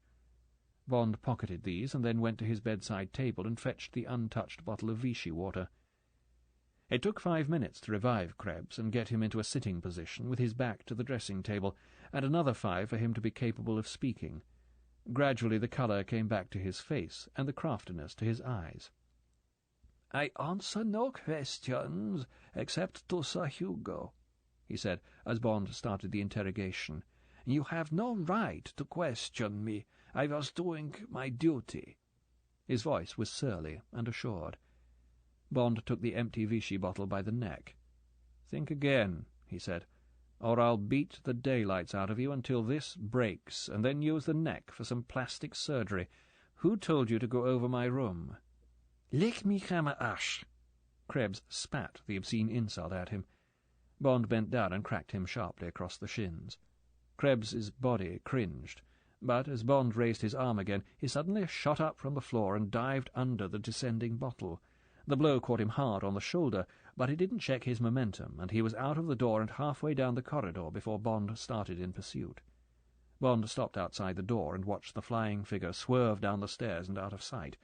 Then, as he heard the scurrying squeak of the rubber-soled shoes as they fled down the stairs and across the hall, he laughed abruptly to himself and went back into his room and locked the door. Short of beating the man's brains out, it hadn't looked as if he would get much out of Krebs. He had given him something to think about. Crafty little brute. His injuries couldn't have been so bad after all. Well, it would be up to Drax to punish him. Unless, of course, Krebs had been carrying out Drax's orders. Bond cleaned up the mess in his room and sat down on his bed and gazed at the opposite wall with unseeing eyes. It had not been only instinct that had made him tell Drax he was going to the firing point instead of to the house. It had seriously crossed his mind that the snooping of Krebs was on Drax's orders, and that Drax ran his own security system. And yet how did that tally with the deaths of Talon and Barch? Or had the double killing been a coincidence, unrelated to the marks on the chart and the fingerprints of Krebs? As if summoned by his thoughts, there came a knock on the door, and the butler came in. He was followed by a police sergeant in road patrol uniform, who saluted and handed Bond a telegram. Bond took it over to the window. It was signed Baxter, which meant Valance, and it read, "Firstly, call was from house. Secondly, fog required operation of foghorn, so ship heard, observed nothing. Thirdly, your compass reckoning too near shore, thus out of sight of St. Margaret's or Deal coastguards. Ends." "Thank you," said Bond. No answer. When the door was closed, Bond put his lighter to the telegram and dropped it in the fireplace, scuffing the charred remains into powder with the sole of his shoe. Nothing much there, except that Talon's call to the ministry might indeed have been heard by someone in the house, which might have resulted in the search of his room, which might have resulted in his death. But what about Barch? If all this was part of something much bigger, how could it be linked up with an attempt to sabotage the rocket? Wasn't it much simpler to conclude that Krebs was a natural snooper, or more likely that he was operating for Drax, who seemed to be meticulously security-conscious, and who might want to be sure of the loyalty of his secretary, of Talon, and certainly, after their encounter at Blades, of Bond? Wasn't he just acting like the chief, and Bond had known many of them who would fit the picture, of some super-secret project during the war who had reinforced official security with his own private spy system? If that theory was correct, there only remained the double killing. Now that Bond had caught the magic and the tension of the Moonraker, the facts of the hysterical shooting seemed more reasonable. As for the mark on the chart, that might have been made any day in the past year. The night glasses were just night glasses, and the moustaches on the men were just a lot of moustaches. Bond sat on in the silent room, shifting the pieces in the jigsaw so that two entirely different pictures alternated in his mind. In one, the sun shone, and all was clear and innocent as the day outside. The other was a dark confusion of guilty motives, obscure suspicions, and nightmare queries. When the gong sounded for lunch, he still did not know which picture to choose. To shelve a decision, he cleared his mind of everything but the prospect of his afternoon alone with Gala Brand. Chapter 16. A Golden Day. It was a wonderful afternoon of blue and green and gold. When they left the concrete apron through the guard gate near the empty firing point, now connected by a thick cable with the launching site, they stopped for a moment on the edge of the great chalk cliff and stood gazing over the whole corner of England where Caesar had first landed 2,000 years before. To their left, the carpet of green turf, bright with small wildflowers, sloped gradually down to the long pebble beaches of Walmer and Deal, which curved off towards Sandwich and the bay. Beyond, the cliffs of Ramsgate, showing white through the distant haze that hid the North Foreland, guarded the grey scar of Manston Aerodrome above which American thunderjets wrote their white scribbles in the sky. Then came the Isle of Thanet, and, out of sight, the mouth of the Thames. It was low tide, and the Goodwins were golden and tender in the sparkling blue of the straits, with only the smattering of masts and spars that stretched along their length to tell the true story. The white lettering on the South Goodwin's lightship was easy to read, and even the name of her sister ship to the north showed white against the red of her hull. Between the sands and the coast, along the 12-fathom channel of the inner leads, there were half a dozen ships beating up through the downs, the thud of their engines coming clearly off the quiet sea, and between the evil sands and the sharp outline of the French coast there were ships of all registries going about their business, liners, merchantmen, ungainly Dutch schites, and even a slim corvette hastening down south, perhaps to Portsmouth. As far as the eye could reach, the eastern approaches of England were dotted with traffic plying towards near or distant horizons, towards a home port, or towards the other side of the world. It was a panorama full of colour and excitement and romance, and the two people on the edge of the cliff were silent as they stood for a time and watched it all. The peace was broken by two blasts on the siren from the house, and they turned to gaze back at the ugly concrete world that had been cleaned out of their minds. As they watched, a red flag was broken out above the dome of the launching site, and two RAF crash wagons with red crosses on their sides rolled out of the trees to the edge of the blast wall and pulled up.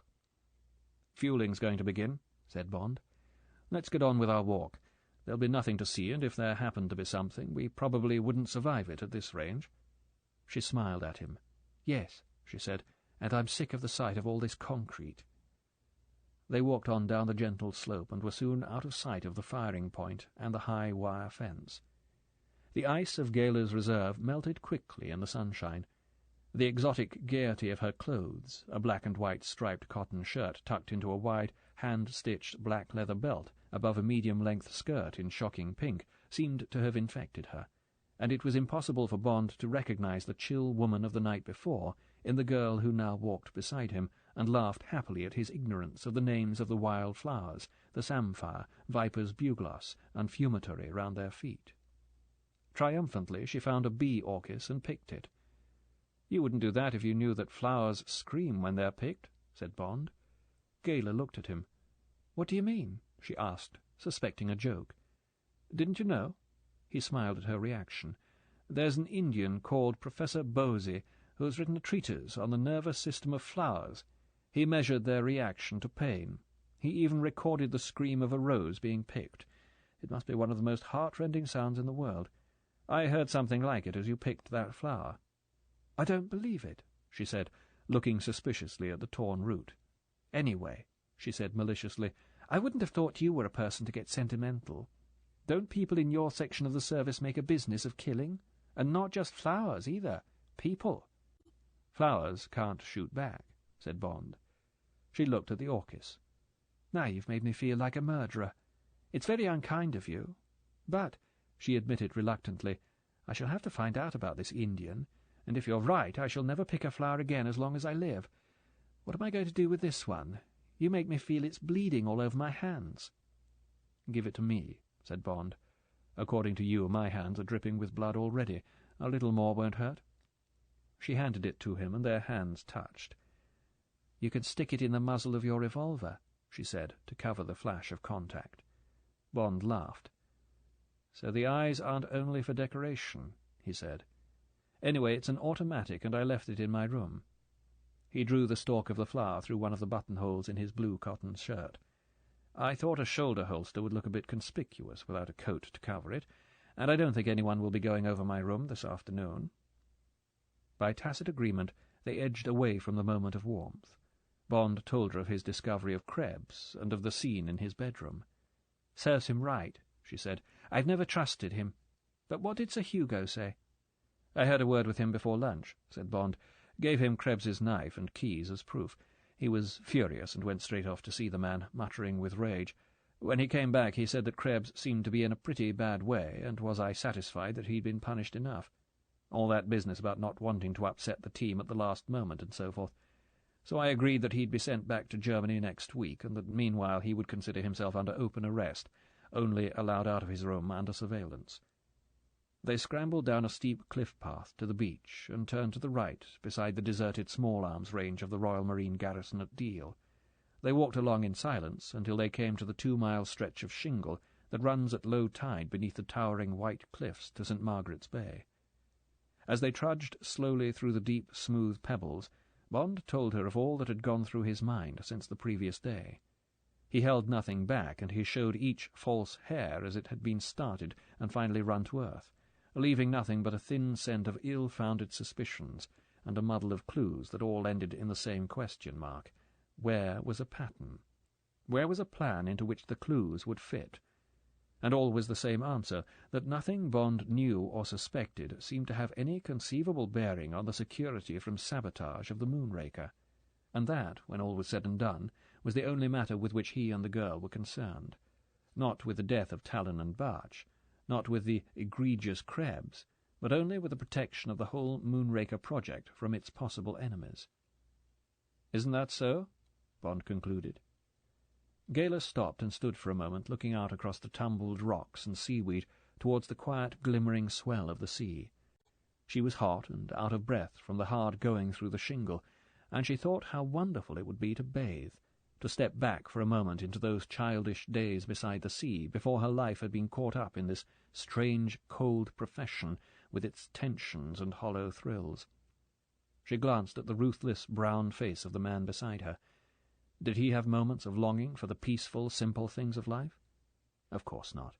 He liked Paris and Berlin and New York and trains and aeroplanes and expensive food and, yes, certainly, expensive women. "Well," said Bond, wondering if she was going to come out with some piece of evidence that he had overlooked. "What do you think?" "I'm sorry," said Gala. "I was dreaming." "No," she answered his question. "I think you're right.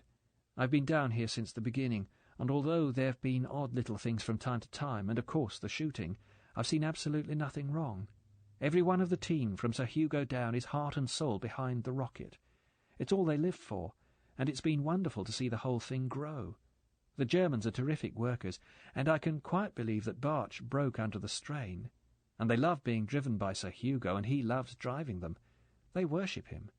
And as for security, the place is solid with it, and I'm sure that anyone who tried to get near the Moonraker would be torn to pieces. I agree with you about Krebs, and that he was probably working under Drax's orders. It was because I believed that I didn't bother to report him when he went through my things. There was nothing for him to find, of course, just private letters and so on. It would be typical of Sir Hugo to make absolutely sure. And I must say, she said candidly, that I admire him for it. He's a ruthless man with deplorable manners, and not a very nice face under all that red hair, but I love working for him, and I'm longing for the Moonraker to be a success. Living with it for so long has made me feel just like his men do about it. She looked up to see his reactions. He nodded.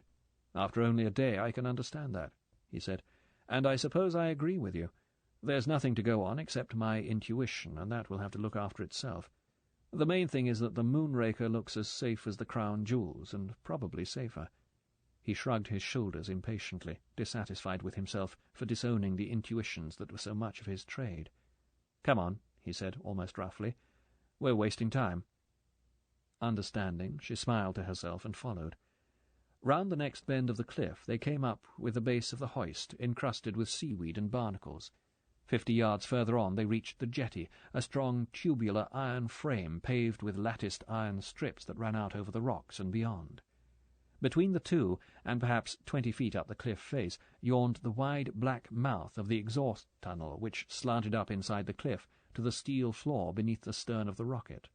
From the underlip of the cave melted chalk drooled down like lava, and there were splashes of the stuff all over the pebbles and rocks below.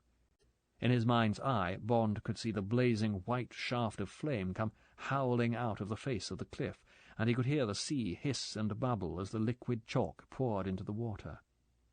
He looked up at the narrow section of the launching dome that showed above the edge of the cliff 200 feet up in the sky, and imagined the 4 men in their gas masks and asbestos suits watching the gauges as the terrible liquid explosive pulsed down the black rubber tube into the stomach of the rocket.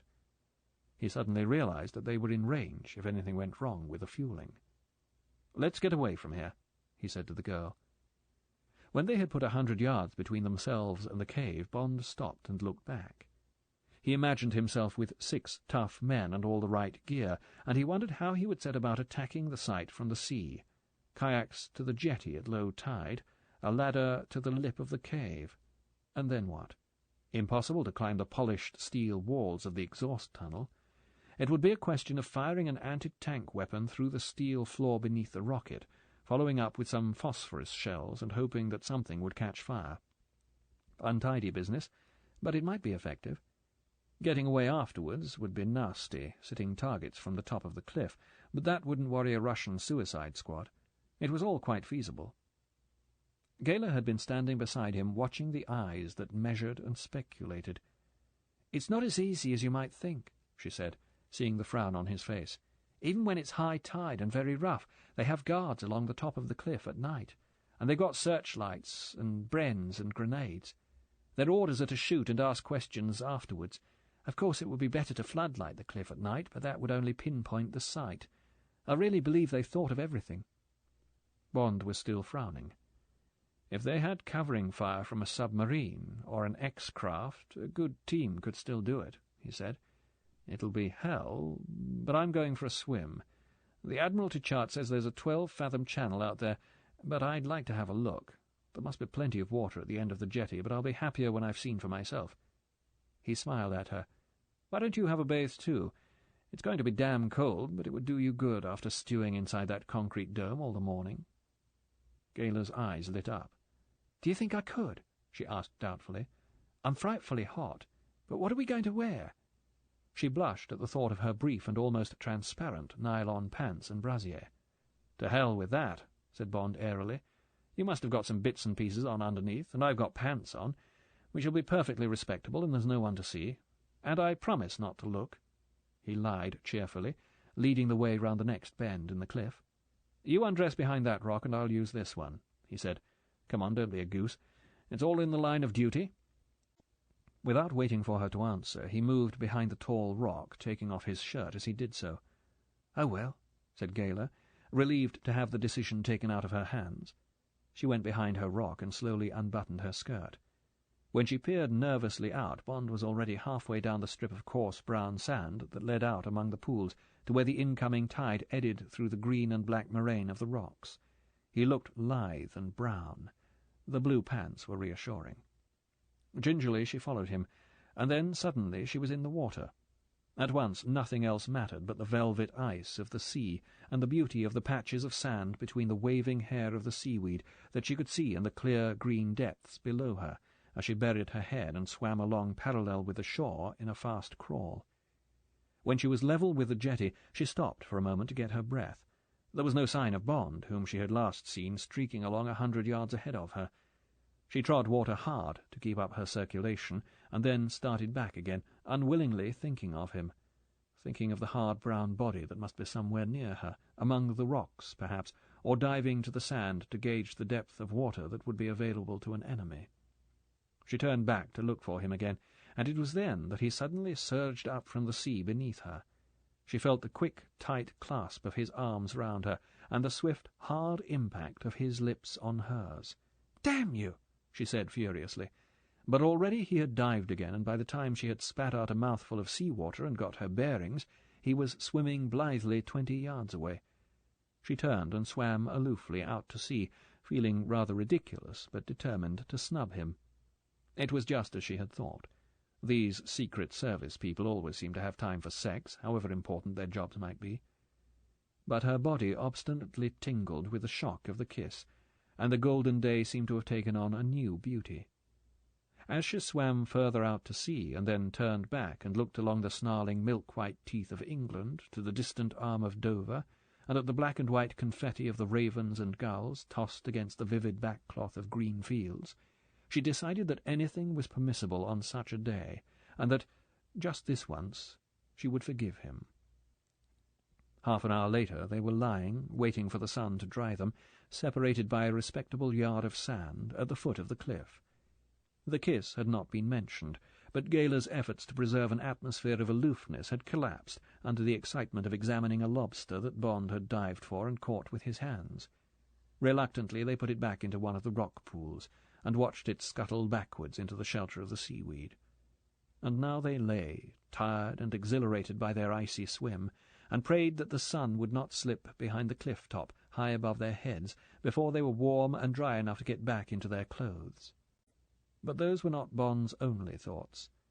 The beautiful, strapping body of the girl beside him, incredibly erotic in the tight emphasis of the clinging brassiere and pants, came between him and his concern about the Moonraker. And anyway, there was nothing he could do about the Moonraker for another hour.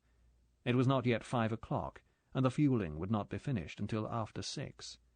It would only be then that he could get hold of Drax and make certain that for the next 2 nights the guards were strengthened on the cliff, and that they had the right weapons.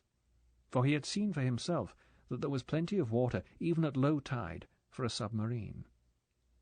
So there was at least a quarter of an hour to spare before they would have to start back. Meanwhile, this girl. The half-stripped body splayed above him on the surface as he swam out from below, the soft, hard, quick kiss with his arms about her, the pointed hillocks of her breasts so close to him, and the soft, flat stomach descending into the mystery of her tightly closed thighs. To hell with it. He wrenched his mind out of its fever and gazed straight up into the endless blue of the sky, forcing himself to watch the soaring beauty of the herring gulls as they ranged effortlessly among the air currents that fountained up over the high cliff-top above them. But the soft down of the birds' white underbellies seduced his thoughts back to her, and gave him no rest. "Why are you called Gayler?" he said to break his hot, crouching thoughts. She laughed. "I was teased about it all through school," she said, and Bond was impatient at the easy, clear voice. "And then through the Wrens, and then by half the police force of London. But my real name's even worse. It's Galatea. She was a cruiser my father was serving in when I was born. I suppose Gayler's not too bad. I've almost forgotten what I'm called. I'm always having to change my name now that I'm in the Special Branch." In the Special Branch. In the Special Branch. When the bomb falls, when the pilot miscalculates and the plane hits short of the runway, when the blood leaves the heart and consciousness goes, there are thoughts in the mind, or words, or perhaps a phrase of music which ring on for the few seconds before death like the dying clang of a bell. Bond wasn't killed. but the words were still in his mind several seconds later, after it had all happened. Ever since they had lain down on the sand up against the cliff, while his thoughts had been of Gala, his eyes had been carelessly watching two gulls playing around a wisp of straw that was the edge of their nest on a small ledge about 10 feet below the distant top of the cliff. They would crane and bow in their love-play, with only their heads visible to Bond against the dazzling white of the chalk, and then the male would soar out and away, and at once back to the ledge to take up his love-making again. Bond was dreamily watching them as he listened to the girl, when suddenly both gulls dashed away from the ledge with a single shrill scream of fear. At the same moment there was a puff of black smoke, and a soft boom from the top of the cliff, and a great section of the white chalk directly above Bond and Gala seemed to sway outwards, zigzag cracks snaking down its face. The next thing Bond knew was that he was lying on top of Gala, his face pressed into her cheek, that the air was full of thunder, that his breath was stifled, and that the sun had gone out. His back was numb and aching under a great weight, and in his left ear, besides the echo of the thunder, there was the end of a choking scream. He was barely conscious, and he had to wait until his senses came halfway back to life. The special branch. What was it she had said about the special branch? He made frantic efforts to move. Only in his right arm, the arm nearest to the cliff, was there any play at all. But as he jerked his shoulder, the arm became freer, until, at last, with a great backward heave, light and air reached down to them. Retching in the fog of chalk dust, he widened the hole until his head could take its crushing weight off Gala. He felt the feeble movement as she turned her head sideways towards the light and air. A growing trickle of dust and stones into the hole he had cleared made him dig fiercely again. Gradually he enlarged the space until he could get a purchase on his right elbow, and then, coughing so that he thought his lungs would burst, he heaved his right shoulder up until suddenly it and his head were free. His first thought was that there had been an explosion in the Moonraker. He looked up at the cliff and then along the shore. No, they were 100 yards from the site. It was only in the skyline directly above them that a great mouthful had been bitten out of the cliff. Then he thought of their immediate danger. Gala moaned, and he could feel the frantic thud of her heart against his chest, but the ghastly white mask of her face was now free to the air, and he wrenched his body from side to side on top of her to try and ease the pressure on her lungs and stomach. Slowly, inch by inch, his muscles cracking under the strain, he worked his way under the pile of dust and rubble towards the cliff face, where he knew the weight would be less. And then at last his chest was free, and he could snake his body into a kneeling position beside her. Blood dripped from his cut back and arms and mingled with the chalk dust that continually poured down the sides of the hole he had made. But he could feel that no bones were broken, and in the rage of the rescue work he felt no pain. Grunting and coughing, and without a pause to take breath, he heaved her up into a sitting position, and with a bleeding hand wiped some of the chalk dust from her face. Then, freeing his legs from the tomb of chalk, he somehow manhandled her up onto the top of the mound, with her back against the cliff. He knelt and looked at her, at the terrible white scarecrow that minutes before had been one of the most beautiful girls he had ever seen. And as he looked at her, and at the streaks of his blood down her face, he prayed that her eyes would open. When, seconds later, they did, the relief was so great that Bond turned away and was rackingly sick. Chapter 17. Wild Surmises. When the paroxysm was over, he felt Gala's hand in his hair. He looked around and saw her wince at the sight of him. She tugged at his hair and pointed up the cliffs. As she did so, a shower of small pieces of chalk rattled down beside them. Weakly he got to his knees and then to his feet, and together they scrambled and slid down off the mountain of chalk and away from the crater against the cliff from which they had escaped. The harsh sand under their feet was like velvet. They both collapsed full length and lay clutching at it with their horrible white hands as if its rough gold would wash the filthy whiteness away. Then Gala, too, was mercifully sick, and Bond crawled a few paces away to leave her alone. He hauled himself to his feet against a single lump of chalk as big as a small motor car, and at last his bloodshot eyes took in the hell that had almost engulfed them. Down to the beginning of the rocks, now lapped by the incoming tide, sprawled the debris of the cliff face, an avalanche of chalk blocks and shapes. The white dust of its collapse covered nearly an acre. Above it a jagged rent had appeared in the cliff, and a wedge of blue sky had been bitten out of the distant top, where before the line of the horizon had been almost straight. There were no longer any seabirds near them, and Bond guessed that the smell of disaster would keep them away from the place for days. The nearness of their bodies to the cliff was what had saved them, that and the slight protection of the overhang below which the sea had bitten into the base of the cliff. They had been buried by the deluge of smaller stuff. The heavier chunks, any one of which would have crushed them, had fallen outwards, the nearest missing them by a few feet, and their nearness to the cliff was the reason for Bond's right arm having been comparatively free, so that they had been able to burrow out of the mound before they were stifled. Bond realized that if some reflex had not hurled him on top of Gala at the moment of the avalanche, they would now both be dead. He felt her hand on his shoulder. Without looking at her, he put his arm round her waist, and together they got down to the blessed sea and let their bodies fall weakly, thankfully, into the shallows.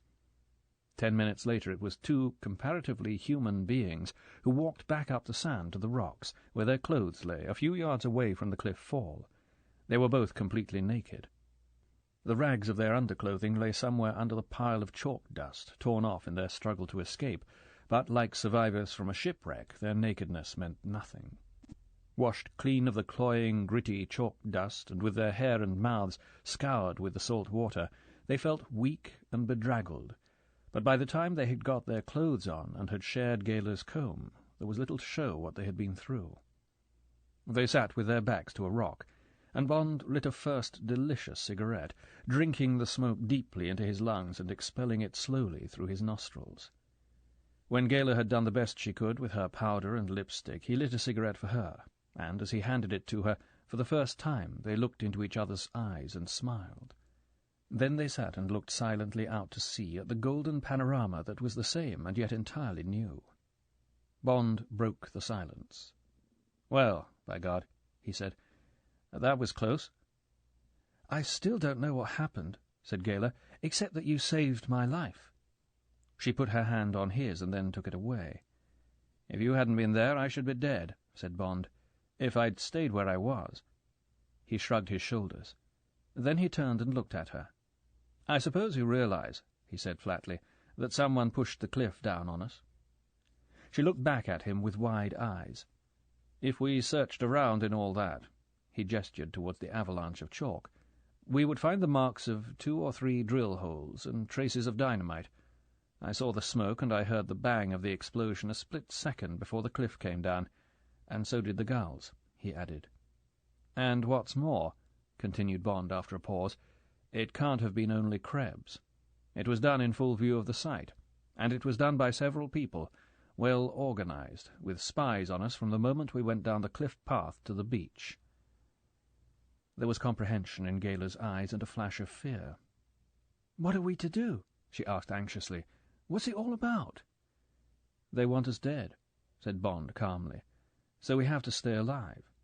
As to what it's all about, we'll just have to find that out. You see," he went on, "I'm afraid even Valance isn't going to be much help. When they made up their minds we were properly buried, they'll have got away from the top of the cliff as fast as they could. They'd know that even if someone saw the cliff fall, or heard it, they wouldn't get very excited. There are 20 miles of these cliffs, and not many people come here until the summer. If the Coast Guards heard it, they may have made a note in the log, but in the spring I expect they get plenty of falls. The winter frosts thaw out in cracks that may be hundreds of years old, so our friends would wait until we didn't turn up tonight, and then get the police and Coast Guards to search for us. They'd keep quiet until the high tide had made porridge out of a good deal of this." He gestured towards the shambles of fallen chalk. "The whole scheme is admirable, and even if Valance believes us, there's not enough evidence to make the Prime Minister interfere with the Moonraker. The damn thing's so infernally important. All the world's waiting to see if it'll work or not. And anyway, what's our story? What the hell's it all about? Some of those bloody Germans up there seem to want us dead before Friday. But what for?" He paused. "It's up to us, Gala. It's a lousy business, but we've simply got to solve it ourselves." He looked into her eyes. "What about it?" Gayler laughed abruptly. "Don't be ridiculous," she said. "It's what we're paid for. Of course we'll take them on. And I agree we get nowhere with London. We'd look absolutely ridiculous telephoning reports about cliffs falling on our heads. What are we doing down here anyway, fooling around without any clothes on, instead of getting on with our jobs?" Bond grinned. "We only lay down for 10 minutes to get dry," he protested mildly. "How do you think we ought to have spent the afternoon? Taking everybody's fingerprints all over again? That's about all you police think about." He felt ashamed when he saw her stiffen. He held his hand up. "I didn't really mean that," he said. "But can't you see what we've done this afternoon? Just what had to be done. We've made the enemy show his hand. Now we've got to take the next step and find out who the enemy is and why he wanted us out of the way. And then if we've got enough evidence that someone's trying to sabotage the Moonraker, we'll have the whole place turned inside out, the practice shoot postponed, and to hell with politics." She jumped to her feet. "Oh, of course you're right," she said impatiently. "It's just that I want to do something about it in a hurry." She looked for a moment out to sea, away from Bond. "You've only just come into the picture. I've been living with this rocket for more than a year, and I can't bear the idea that something may happen to it. So much seems to depend on it, for all of us. I want to get back there quickly and find out who wanted to kill us. It may be nothing to do with the Moonraker, but I want to make sure." Bond stood up, showing nothing of the pain from the cuts and bruises on his back and legs. "Come on," he said. "It's nearly 6 o'clock. The tide's coming in fast, but we can get to St. Margaret's before it catches us. We'll clean up at the Granville there and have a drink and some food, and then we'll go back to the house in the middle of dinner. I shall be interested to see what sort of a reception we get. After that we'll have to concentrate on staying alive and seeing what we can see. Can you make it to St. Margaret's?" "Don't be silly," said Gayler. "Policewomen aren't made of gossamer." She gave a reluctant smile at Bond's ironically respectful "of course not," and they turned towards the distant tower of the South Foreland lighthouse and set off through the shingle. At 8:30 a taxi from St. Margaret's dropped them at the second guard gate, and they showed their passes and walked quietly up through the trees onto the expanse of concrete. They both felt keyed up and in high spirits. A hot bath and an hour's rest at the accommodating Granville had been followed by 2 stiff brandies and sodas for Gayler, and 3 for Bond, followed by delicious fried soles and Welsh rabbits and coffee, and now as they confidently approached the house it would have needed second sight to tell that they were both dead tired and that they were naked and bruised under their walking clothes. They let themselves quietly in through the front door and stood for a moment in the lighted hall. A cheerful mumble of voices came from the dining room. There was a pause, followed by a burst of laughter, which was dominated by the harsh bark of Sir Hugo Drax. Bond's mouth twisted wryly as he led the way across the hall to the door of the dining room. Then he fixed a cheerful smile on his face and opened the door for Gayler to pass through. Drax sat at the head of the table, festive in his plum-coloured smoking jacket. A forkful of food, halfway to his open mouth, had stopped in mid-air as they appeared in the doorway. Unnoticed, the food slid off the fork and fell with a soft, distinct plep onto the edge of the table. Krebs had been in the act of drinking a glass of red wine, and the glass, frozen against his mouth, poured a thin trickle down his chin and thence onto his brown satin tie and yellow shirt. Dr. Walter had had his back to the door, and it was not until he observed the unusual behaviour of the others, the bulging eyes, the gape of the mouths, and the blood-drained faces, that he whipped his head round towards the door. His reactions, thought Bond, were slower than the others, or else his nerves were steadier. "Ach so," he said softly, "die Engländer." Drax was on his feet. "My dear chap," he said thickly, "my dear chap, we were really very worried. Just wondering whether to send out a search party. A few minutes ago one of the guards came in and reported there seemed to have been a cliff fall." He came round towards them, his napkin in one hand and the fork, still erect, in the other. With the movement the blood surged back into his face, which became first mottled and then its usual red. "You really might have let me know." He spoke to the girl, anger rising in his voice. "Most extraordinary behaviour." "It was my fault," said Bond, moving forward into the room so that he could keep them all in view. "The walk was longer than I expected.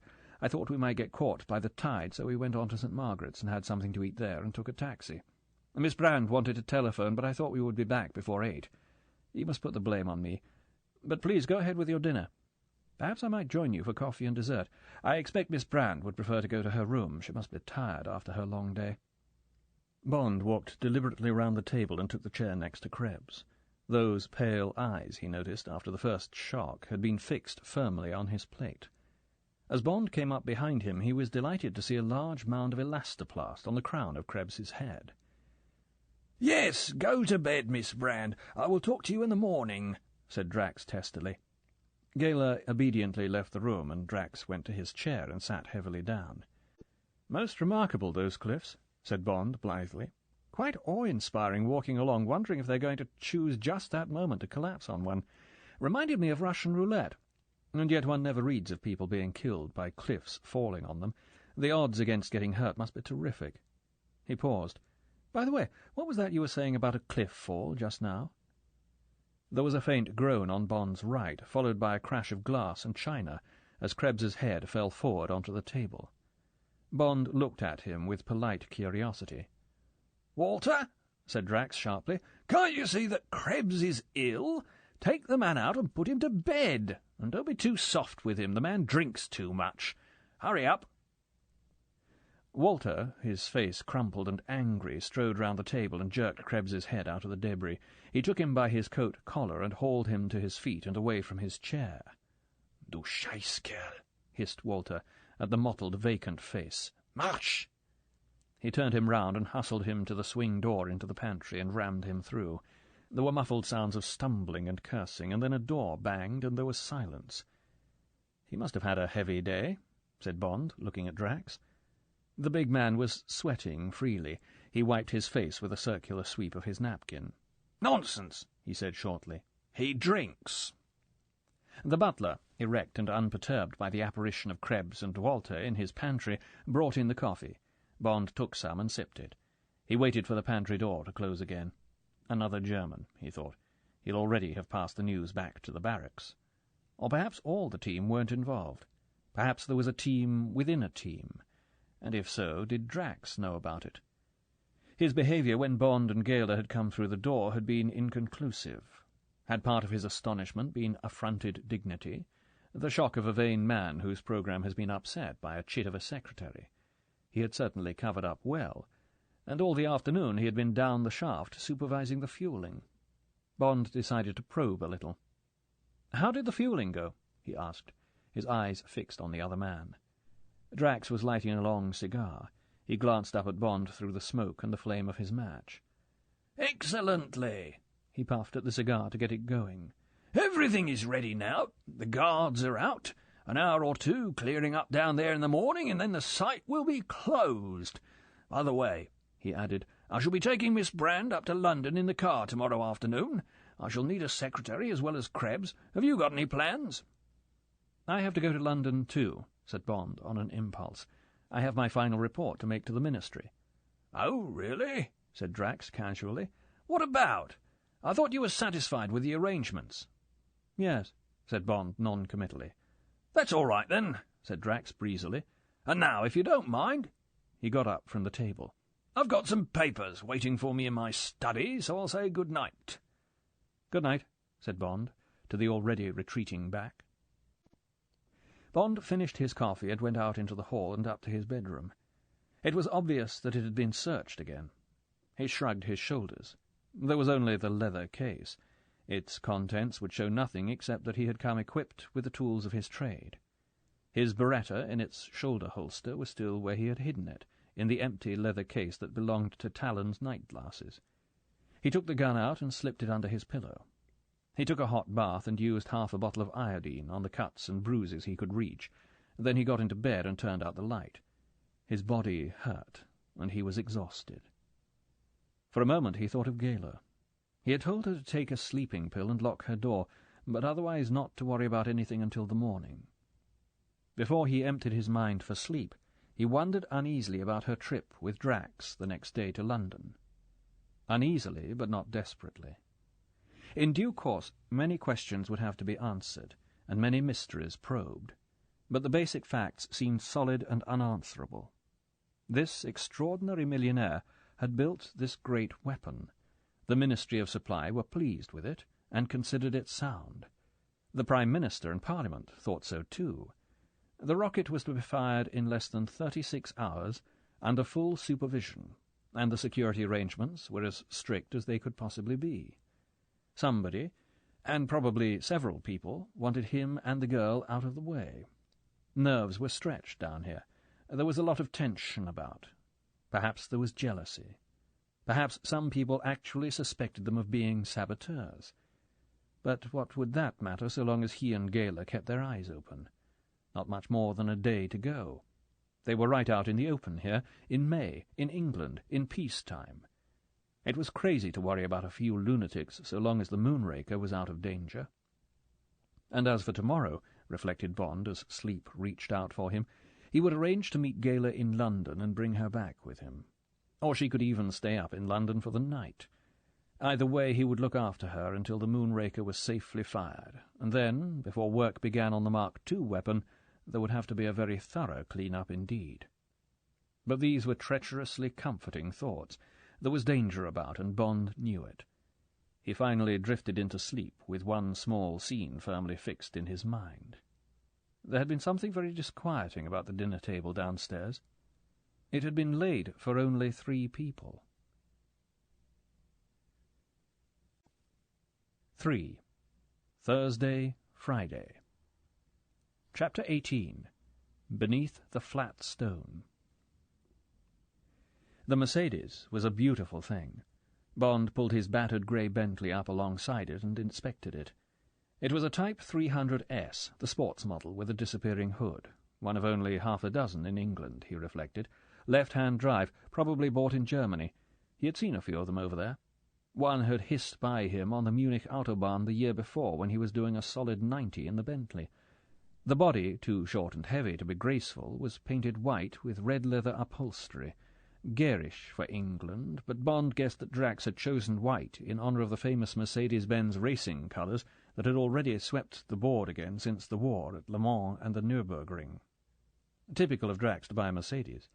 There was something ruthless and majestic about the cars, he decided, remembering the years from 1934 to 1939 when they had completely dominated the Grand Prix scene, children of the famous Blitzen-Benz that had captured the world speed record at 142 miles per hour back in 1911. Bond recalled some of their famous drivers: Caracciola, Lang, Seaman, Brauchitz, and the days when he had seen them drifting the fast, sweeping bends of Tripoli at 190, or screaming along the tree-lined straight at Bern with the auto unions on their tails. And yet, Bond looked across at his supercharged Bentley, nearly 25 years older than Drax's car and still capable of beating 100, and yet when Bentleys were racing, before Rolls had tamed them into sedate town carriages, they had whipped the blown SSKs almost as they wished. Bond had once dabbled on the fringe of the racing world, and he was lost in his memories, hearing again the harsh scream of Caracciola's great white beast of a car as it howled past the grandstands at Le Mans, when Drax came out of the house followed by Gayler Brand and Krebs. "Fast car," said Drax, pleased with Bond's look of admiration. He gestured towards the Bentley. "They used to be good in the old days," he added with a touch of patronage. "Now they're only built for going to the theatre. Too well-mannered, even the Continental. Now then, you, get in the back." Krebs obediently climbed into the narrow back seat behind the driver. He sat sideways, his mackintosh up round his ears, his eyes fixed enigmatically on Bond. Gayler Brand, smart in a dark grey tailor-made and black beret, and carrying a lightweight black raincoat and gloves, climbed into the right half of the divided front seat. The wide door closed with a rich double click of a Fabergé box. No sign passed between Bond and Gayler. They had made their plans at a whispered meeting in his room before lunch, dinner in London at 7:30, and then back to the house in Bond's car. She sat demurely, her hands in her lap and her eyes to the front, as Drax climbed in, pressed the starter, and pulled the gleaming lever on the steering wheel back into third. The car surged away with hardly a purr from the exhaust, and Bond watched it disappear into the trees before he climbed into the Bentley and moved off in leisurely pursuit. In the hastening Mercedes, Gayler busied herself with her thoughts. The night had been uneventful, and the morning had been devoted to clearing the launching site of everything that might possibly burn when the Moonraker was fired. Drax had not referred to the events of the previous day, and there had been no change in his usual manner. She had prepared her last firing plan. Drax himself was to do it on the morrow, and as usual Walter had been sent for, and through her spy-hole she had seen the figures being entered in Drax's black book. It was a hot, sunny day, and Drax was driving in his shirt-sleeves. She glanced down and to the left, at the top of the little book protruding from his hip pocket. This drive might be her last chance. Since the evening before she had felt a different person. Perhaps Bond had aroused her competitive spirit. Perhaps it was revulsion from playing the secretary too long. Perhaps it was the shock of the cliff fall, and the zest of realizing, after so many quiet months, that she was playing a dangerous game. But now she felt the time had come to take risks. Discovery of the Moonraker's flight plan was a routine affair, and it would give her personal satisfaction to find out the secret of the black notebook. It would be easy. Casually she laid her folded coat over the space between herself and Drax. At the same time she made a show of arranging herself comfortably, during the course of which she drew an inch or two nearer Drax, and her hand came to rest in the folds of the coat between them. Then she settled herself to wait. Her chance came, as she had thought it might, in the congested traffic of Maidstone. Drax's intent was trying to beat the traffic lights at the corner of King Street and Gabriel's Hill, but the line of traffic was too slow, and he was checked behind a battered family saloon. Gayler could see that when the lights changed he was determined to cut in front of the car in front and teach it a lesson. He was a brilliant driver, but a vindictive and impatient one who was always anxious for any car that held him up to be given something to remember. As the lights went green he gave a blast on his triple horns, pulled out to the right at the intersection, accelerated brutally, and got by, shaking his head angrily at the driver of the saloon as he passed it. In the middle of this harsh manoeuvre it was natural for Gayler to allow herself to be thrown towards him. At the same time her left hand dived under the coat, and her fingers touched, felt, and extracted the book in one flow of motion. Then the hand was back in the folds of the coat again, and Drax, all his feeling in his feet and his hands, was seeing nothing but the traffic ahead, and the chances of getting across the zebra outside the Royal Star without hitting 2 women and a boy who were nearly halfway across it. Now it was a question of facing Drax's growl of rage, as with a maidenly but urgent voice she asked if she could possibly stop for a moment to powder her nose. A garage would be dangerous. He might decide to fill up with petrol. And perhaps he also carried his money in his hip pocket. But was there an hotel? Yes, she remembered, the Thomas Wyatt just outside Maidstone, and it had no petrol pumps. She started to fidget slightly. She pulled the coat back onto her lap. She cleared her throat. "Oh, excuse me, Sir Hugo," she said in a strangled voice. "Yes, what is it?" "I'm terribly sorry, Sir Hugo, but could you possibly stop for just a moment? I'm terribly sorry, but I'd like to powder my nose. It's terribly stupid of me. I'm so sorry." "Christ," said Drax. "Why the hell didn't you—" "Oh, yes. Well, all right. Find a place." He grumbled on into his moustache, but brought the big car down into the 50s. "There's a hotel just around this bend," said Gayler nervously. "Thank you so much, Sir Hugo. It was stupid of me. I won't be a moment. Yes, here it is." The car swerved up to the front of the inn and stopped with a jerk. "Hurry up! Hurry up!" said Drax, as Gayler, leaving the door of the car open, sped obediently across the gravel, her coat with its precious secret held tightly in front of her body. She locked the door of the lavatory and snatched open the notebook. There they were, just as she had thought. On each page, under the date, the neat columns of figures, the atmospheric pressure, the wind velocity, the temperature, just as she had recorded them from the Air Ministry figures, and at the foot of each page the estimated settings for the gyro compasses. Gayler frowned. At a glance she could see that they were entirely different from hers. Drax's figures simply bore no relation to hers whatsoever. She turned to the last completed page containing the figures for that day. Why, she was wrong by nearly 90 degrees on the estimated course. If the rocket were fired on her flight plan, it would land somewhere in France. She looked wildly at her face in the mirror over the wash-basin.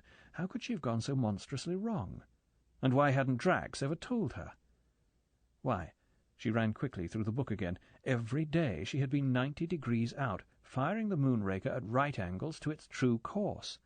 And yet she simply couldn't have made such a mistake. Did the Ministry know these secret figures? And why should they be secret? Suddenly her bewilderment turned to fright. She must somehow get safely, quietly to London and tell somebody, even though she might be called a fool and a meddler. Coldly she turned back several pages in the book, took her nail file out of her bag, and, as neatly as she could, cut out a specimen page, rolled it up into a tight ball, and stuffed it into the tip of a finger of one of her gloves. She glanced at her face in the mirror. It was pale, and she quickly rubbed her cheeks to bring back the colour. This book is continued on Disc 5. Moonraker by Ian Fleming, continued. Disc 5.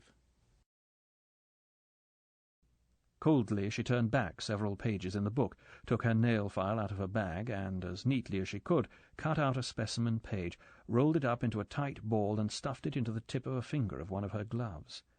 She glanced at her face in the mirror. It was pale, and she quickly rubbed her cheeks to bring back the colour. Then she put back the look of an apologetic secretary and hurried out and ran across the gravel to the car, clutching the notebook among the folds of her coat. The engine of the Mercedes was turning over. Drax glowered at her impatiently as she scrambled back into her seat. "Come on," he said, putting the car into third and taking his foot off the clutch so that she nearly caught her ankle in the heavy door. The tyres churned up the gravel as he accelerated out of the parking place and dry-skidded into the London road. Gayla was jerked back, but she remembered to let the coat, with her guilty hand in its folds, fall on the seat between her and the driver, and now the book back into the hip pocket. She watched the speedometer hovering in the 70s as Drax flung the heavy car along the crown of the road. She tried to remember her lessons, distracting pressure on some other part of the body, distracting the attention, distraction. The victim must not be at ease. His senses must be focused away. He must be unaware of the touch on his body, anaesthetized by a stronger stimulus. Like now, for instance. Drax, bent forward over the wheel, was fighting for a chance to get past a 60-foot RAF trailer, but the oncoming traffic was leaving no room on the crown of the road.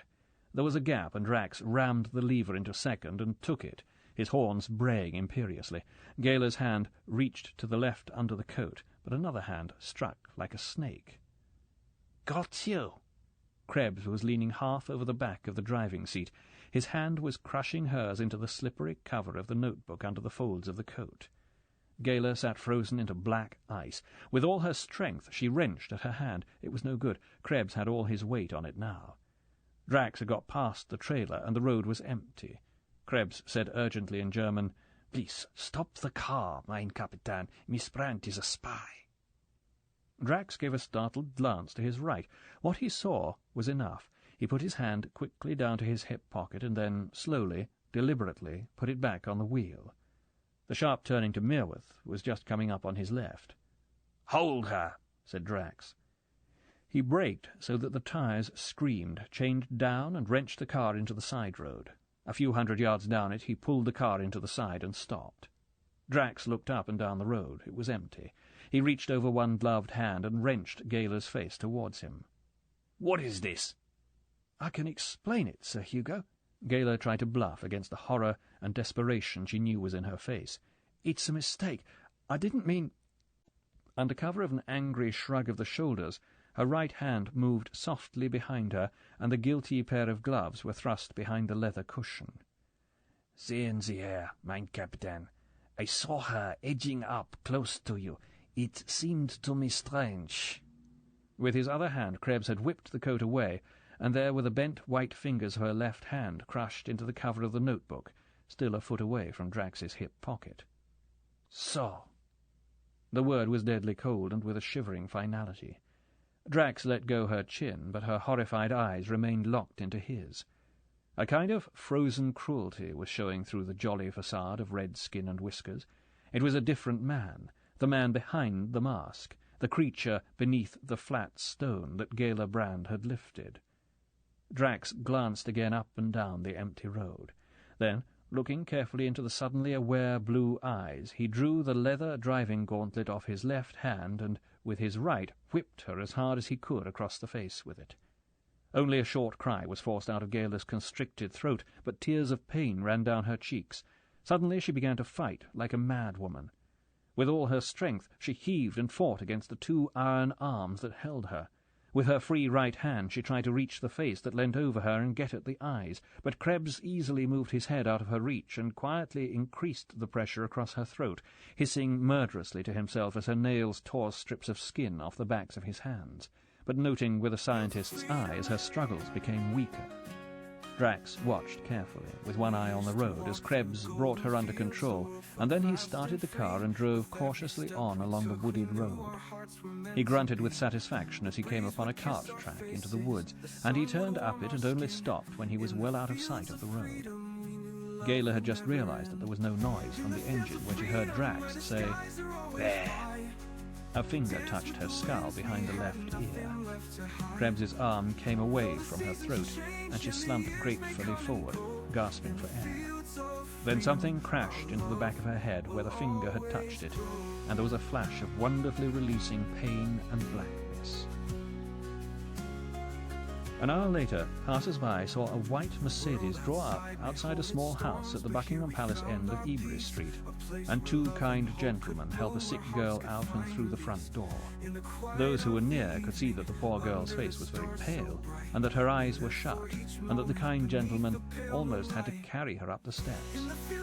The big gentleman with the red face and whiskers was heard to say quite distinctly to the other man that poor Mildred had promised she wouldn't go out until she was quite well again.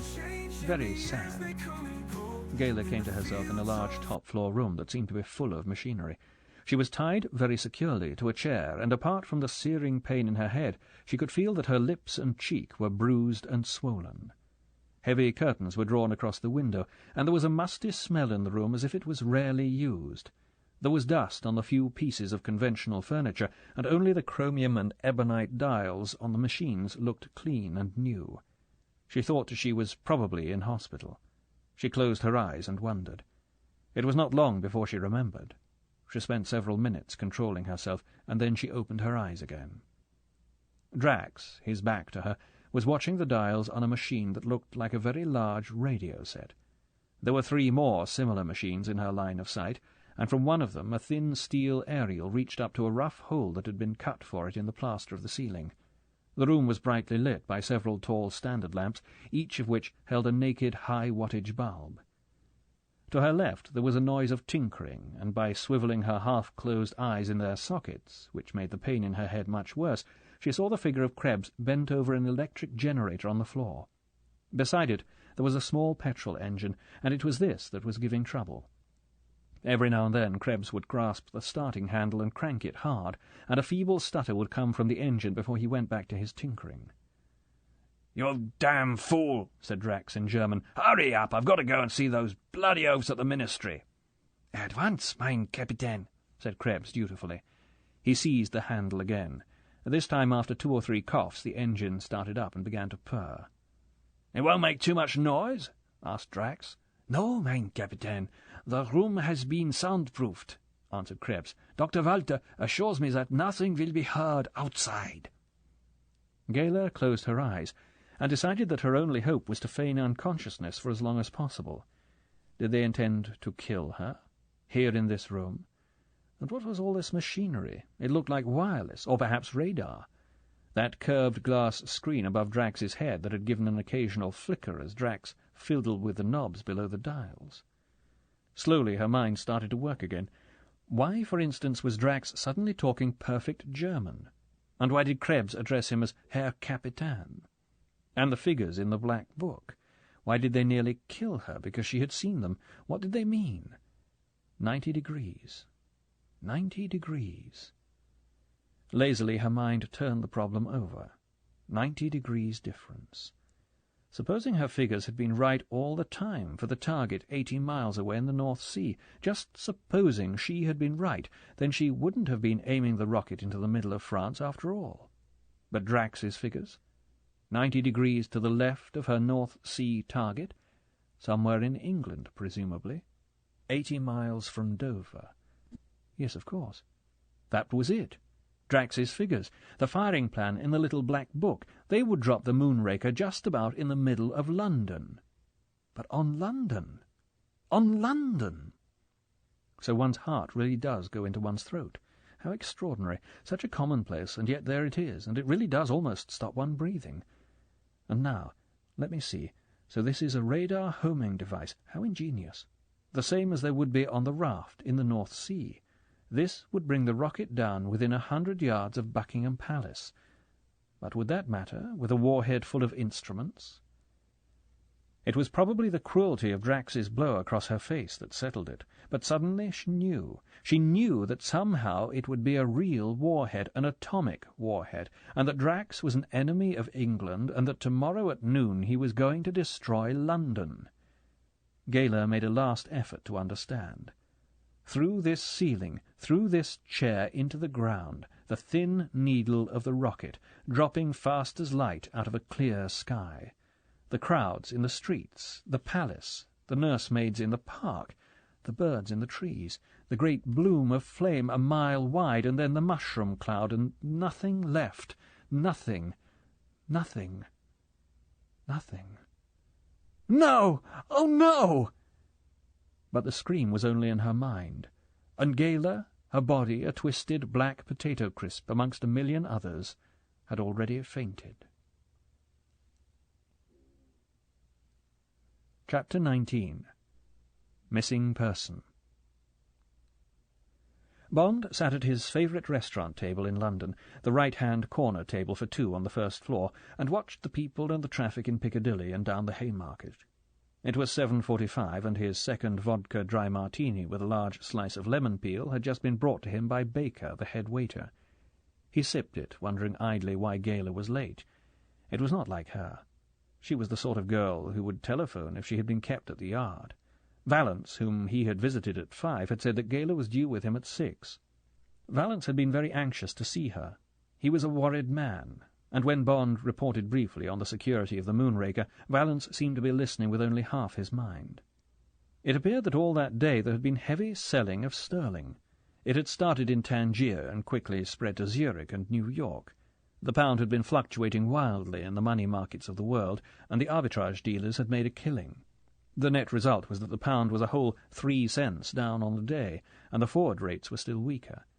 It was front-page news in the evening papers, and at the close of business the Treasury had got on to Vallance and told him the extraordinary news that the selling wave had been started by Drax Metals Limited in Tangier. The operation had begun that morning, and by close of business the firm had managed to sell British currency short to the tune of £20 million. This had been too much for the markets, and the Bank of England had had to step in and buy in order to stop a still sharper run.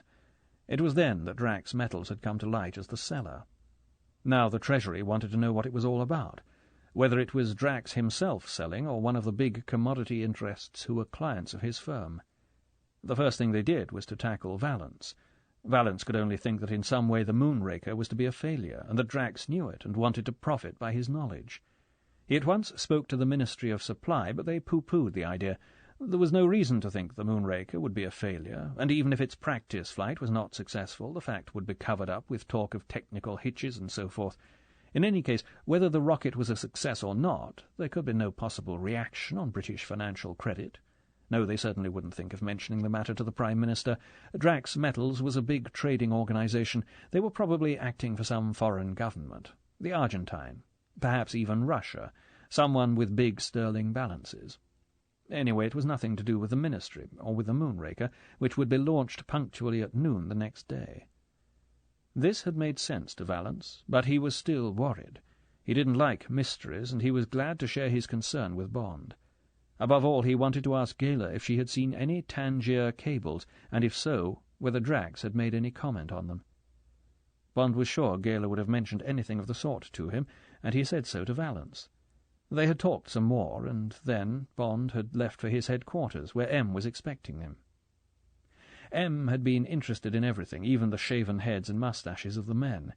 He questioned Bond minutely, and when Bond finished his story with the gist of his last conversation with Vallance, M sat for a long time lost in thought. 007, he said at last. I don't like any part of this. There's something going on down there, but I can't for the life of me make any sense out of it. And I don't see where I can possibly interfere. All the facts are known to the Special Branch and to the Ministry, and God knows I've got nothing to add to them. Even if I had a word with the PM, which would be damned unfair on Vallance, what am I to tell him? What facts? What's it all about? There's nothing but the smell of it all, and it's a bad smell, and," he added, "a very big one, if I'm not mistaken." "No." He looked across at Bond, and his eyes held an unusual note of urgency. "It looks as if it's all up to you, and that girl. You're lucky she's a good one. Anything you want? Anything I can do to help?" "No, thank you, sir," Bond had said, and he had walked out through the familiar corridors and down in the lift to his own office, where he had terrified Louisa Ponsonby by giving her a kiss as he said good night. The only times he ever did that were at Christmas, on her birthday, and just before there was something dangerous to be done. Bond drank down the rest of his martini and looked at his watch. Now it was 8 o'clock, and suddenly he shivered. He got straight up from his table and walked out to the telephone. The switchboard at the Yard said that the Assistant Commissioner had been trying to reach him. He had to go to a dinner at the Mansion House. Could Commander Bond please stay by the telephone? Bond waited impatiently. All his fears surged up at him from the chunk of black Bakelite. He could see the rows of polite faces, the uniformed waiter slowly edging his way round to Valence, the quickly pulled-back chair, the unobtrusive exit, those echoing stone lobbies, the discreet booth. The telephone screamed at him. "That you, Bond? Valence here. Seen anything of Miss Brand?" Bond's heart went cold. "No," he said sharply. "She's half an hour late for dinner. Didn't she turn up at 6? "No. And I've had a trace sent out, and there's no sign of her at the usual address she stays at when she comes to London. None of her friends has seen her. If she left in Drax's car at 2:30, she should have been in London by 4:30. There's been no crash on the Dover Road during the afternoon, and the AA and the RAC are negative." There was a pause. "Now listen." There was urgent appeal in Valence's voice. "She's a good girl, that, and I don't want anything to happen to her. Can you handle it for me? I can't put out a general call for her. The killing down there has made her news, and we'd have the whole press round our ears. It will be even worse after 10 tonight. Downing Street are issuing a communiqué about the practice shoot, and tomorrow's papers are going to be nothing but Moonraker. The PM's going to broadcast. Her disappearance would turn the whole thing into a crime story. Tomorrow's too important for that, and anyway the girl may have had a fainting fit or something, but I want her found. Well, what do you say? Can you handle it?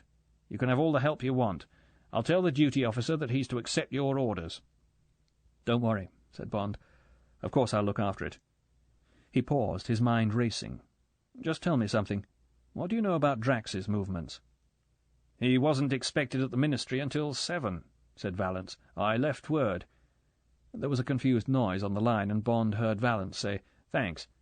He came back on the line. "Just got a report passed on by the City Police," he said. "The Yard couldn't get me on the phone. Talking to you. Let's see." He read. "Sir Hugo Drax arrived Ministry 1900, left at 2000. Left message dining at Blades if wanted. Back at site 2300. Valence commented. "That means he'll be leaving London about 9. Just a moment." He read on. "Sir Hugo stated Miss Brand felt unwell on arrival in London, and at her request he left her at Victoria Station bus terminal at 16:45. Miss Brand stated she would rest with some friends, address unknown, and contact Sir Hugo at Ministry at 1900. She had not done so. And that's all," said Valence. "Oh, by the way, we made the inquiry about Miss Brand on your behalf. Said you had arranged to meet her at 6, and she hadn't turned up." "Yes," said Bond, his thoughts elsewhere. "That doesn't seem to get us anywhere. I'll have to get busy. Just one more thing. Has Drax got a place in London? Flat or anything like that?" "He always stays at the Ritz nowadays," said Valence. "Sold his house in Grosvenor Square when he moved down to Dover, but we happen to know he's got some sort of an establishment in Ebury Street. We checked there, but there was no answer to the bell, and my man said the house looked unoccupied. Just behind Buckingham Palace, some sort of hideout of his. Keeps it very quiet. Probably takes his women there. Anything else? They ought to be getting back, or all this big brass will think the crown jewels have been stolen." "You go ahead," said Bond. "I'll do my best, and if I get stuck I'll call on your men to help. Don't worry if you don't hear from me. So long." "So long," said Valence, with a note of relief in his voice. "And thanks. Best of luck." Bond rang off. He picked up the receiver again and called Blades. "This is the Ministry of Supply," he said. "Is Sir Hugo Drax in the club?" Yes, sir." It was the friendly voice of Brevet. "He's in the dining-room. Do you wish to speak to him?" "No, it's all right," said Bond. I just wanted to make certain he hadn't left yet." Without noticing what he was eating, Bond wolfed down some food and left the restaurant at 8:45. His car was outside waiting for him, and he said good night to the driver from headquarters and drove to St. James's Street. He parked under cover of the central row of taxis opposite Boodle's and settled himself behind an evening paper over which he could keep his eyes on a section of Drax's Mercedes which he was relieved to see standing in Park Street unattended. He had not long to wait. Suddenly a broad shaft of yellow light shone out from the doorway of Blades, and the big figure of Drax appeared. He wore a heavy ulster up round his ears and a cap pulled down over his eyes. He walked quickly to the white Mercedes, slammed the door, and was away across to the left-hand side of St. James's Street, and braking to turn opposite St. James's Palace, while Bond was still in third. "God, the man moves quickly," thought Bond, doing a racing change round the island in the Mall, with Drax already passing the statue in front of the palace. He kept the Bentley in third and thundered in pursuit, Buckingham Palace Gate, so it looked like Ebury Street. Keeping the white car just in view, Bond made hurried plans. The lights at the corner of Lower Grosvenor Place were green for Drax and red for Bond. Bond jumped them and was just in time to see Drax swing left into the beginning of Ebury Street. Gambling on Drax making a stop at his house, Bond accelerated to the corner and pulled up just short of it.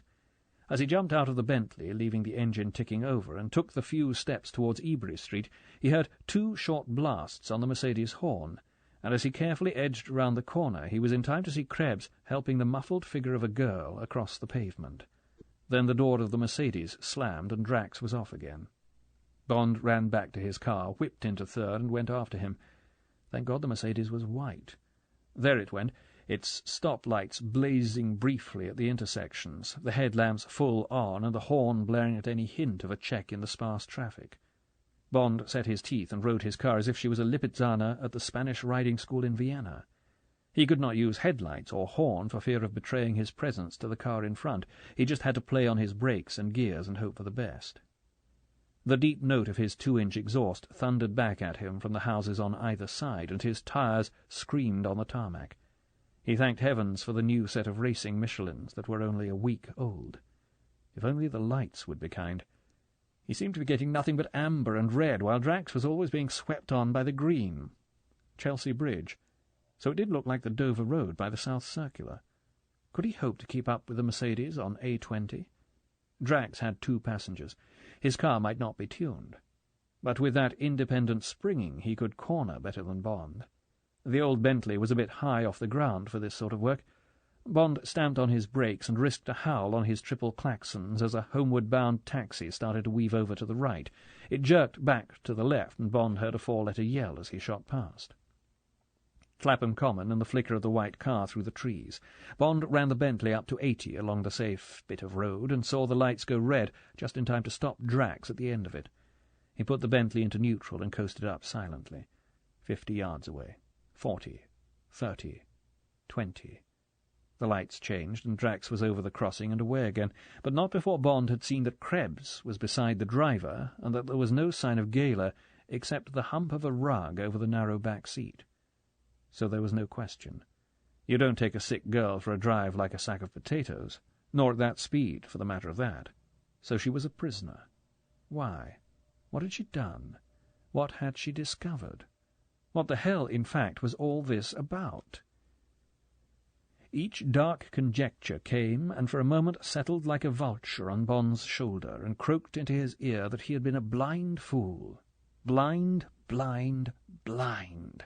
From the moment he had sat in his office after the night at Blades and made his mind up about Drax being a dangerous man, he should have been on his toes. At the first smell of trouble, the marks on the chart, for instance, he should have taken action. But what action? He had passed on each clue, each fear. What could he have done except kill Drax, and get hanged for his pains? Well, then, what about the present? Should he stop and telephone the Yard and let the car get away? For all he knew, Gala was being taken for a ride, and Drax planned to get rid of her on the way to Dover, and that Bond might conceivably prevent if only his car could take it. As if to echo his thoughts, the tortured rubber screamed as he left the South Circular Road into A20 and took the roundabout at 40. No, he had told M that he would stay with it. He had told Valance the same. The case had been dumped firmly into his lap, and he must do what he could. At least if he kept up with the Mercedes, he might shoot up its tires and apologize afterwards. To let it get away would be criminal. So be it, said Bond to himself. He had to slow for some lights, and he used the pause to pull a pair of goggles out of the dashboard compartment and cover his eyes with them. Then he leant over to the left and twisted the big screw on the windscreen, and then eased the one beside his right hand. He pressed the narrow screen flat down on the bonnet and tightened the screws again.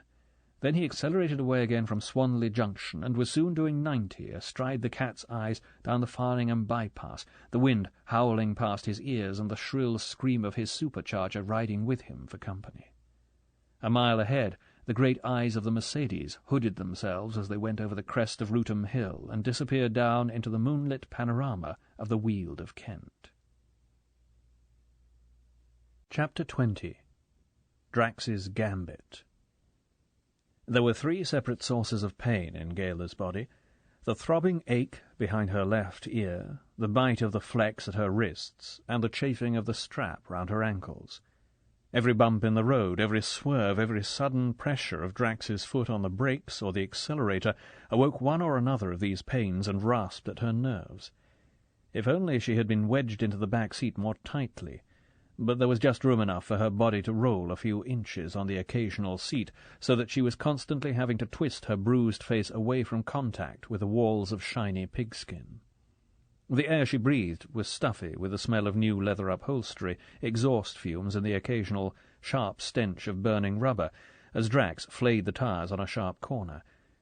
And yet the discomfort and pain were nothing. Krebs. Curiously enough, her fear and loathing of Krebs tormented her most. The other things were too big: the mystery of Drax and his hatred of England, the riddle of his perfect command of German, the Moonraker, the secret of the atomic warhead, how to save London.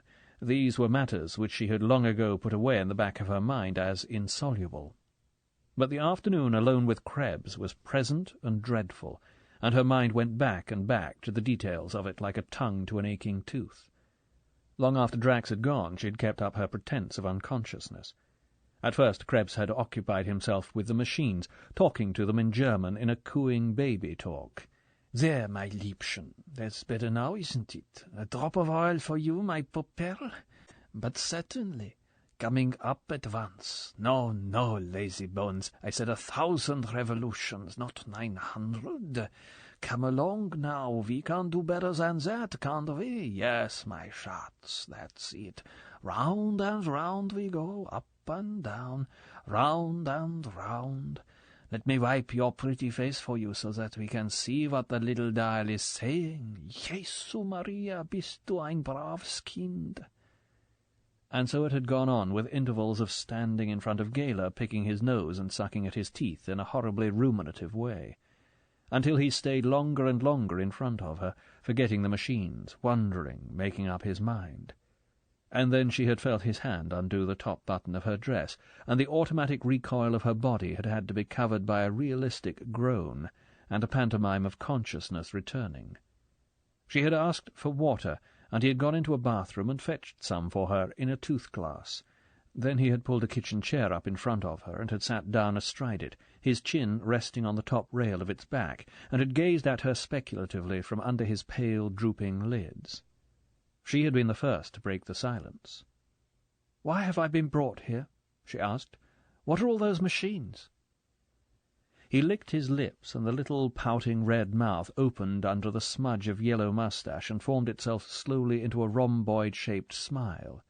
"That is a lure for little birds," he said. "Soon it will lure a little bird into this warm nest. Then the little bird will lay an egg.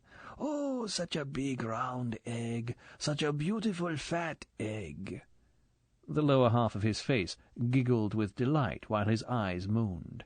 "And the pretty girl is here because otherwise she might frighten the little bird away, and that would be so sad, wouldn't it?"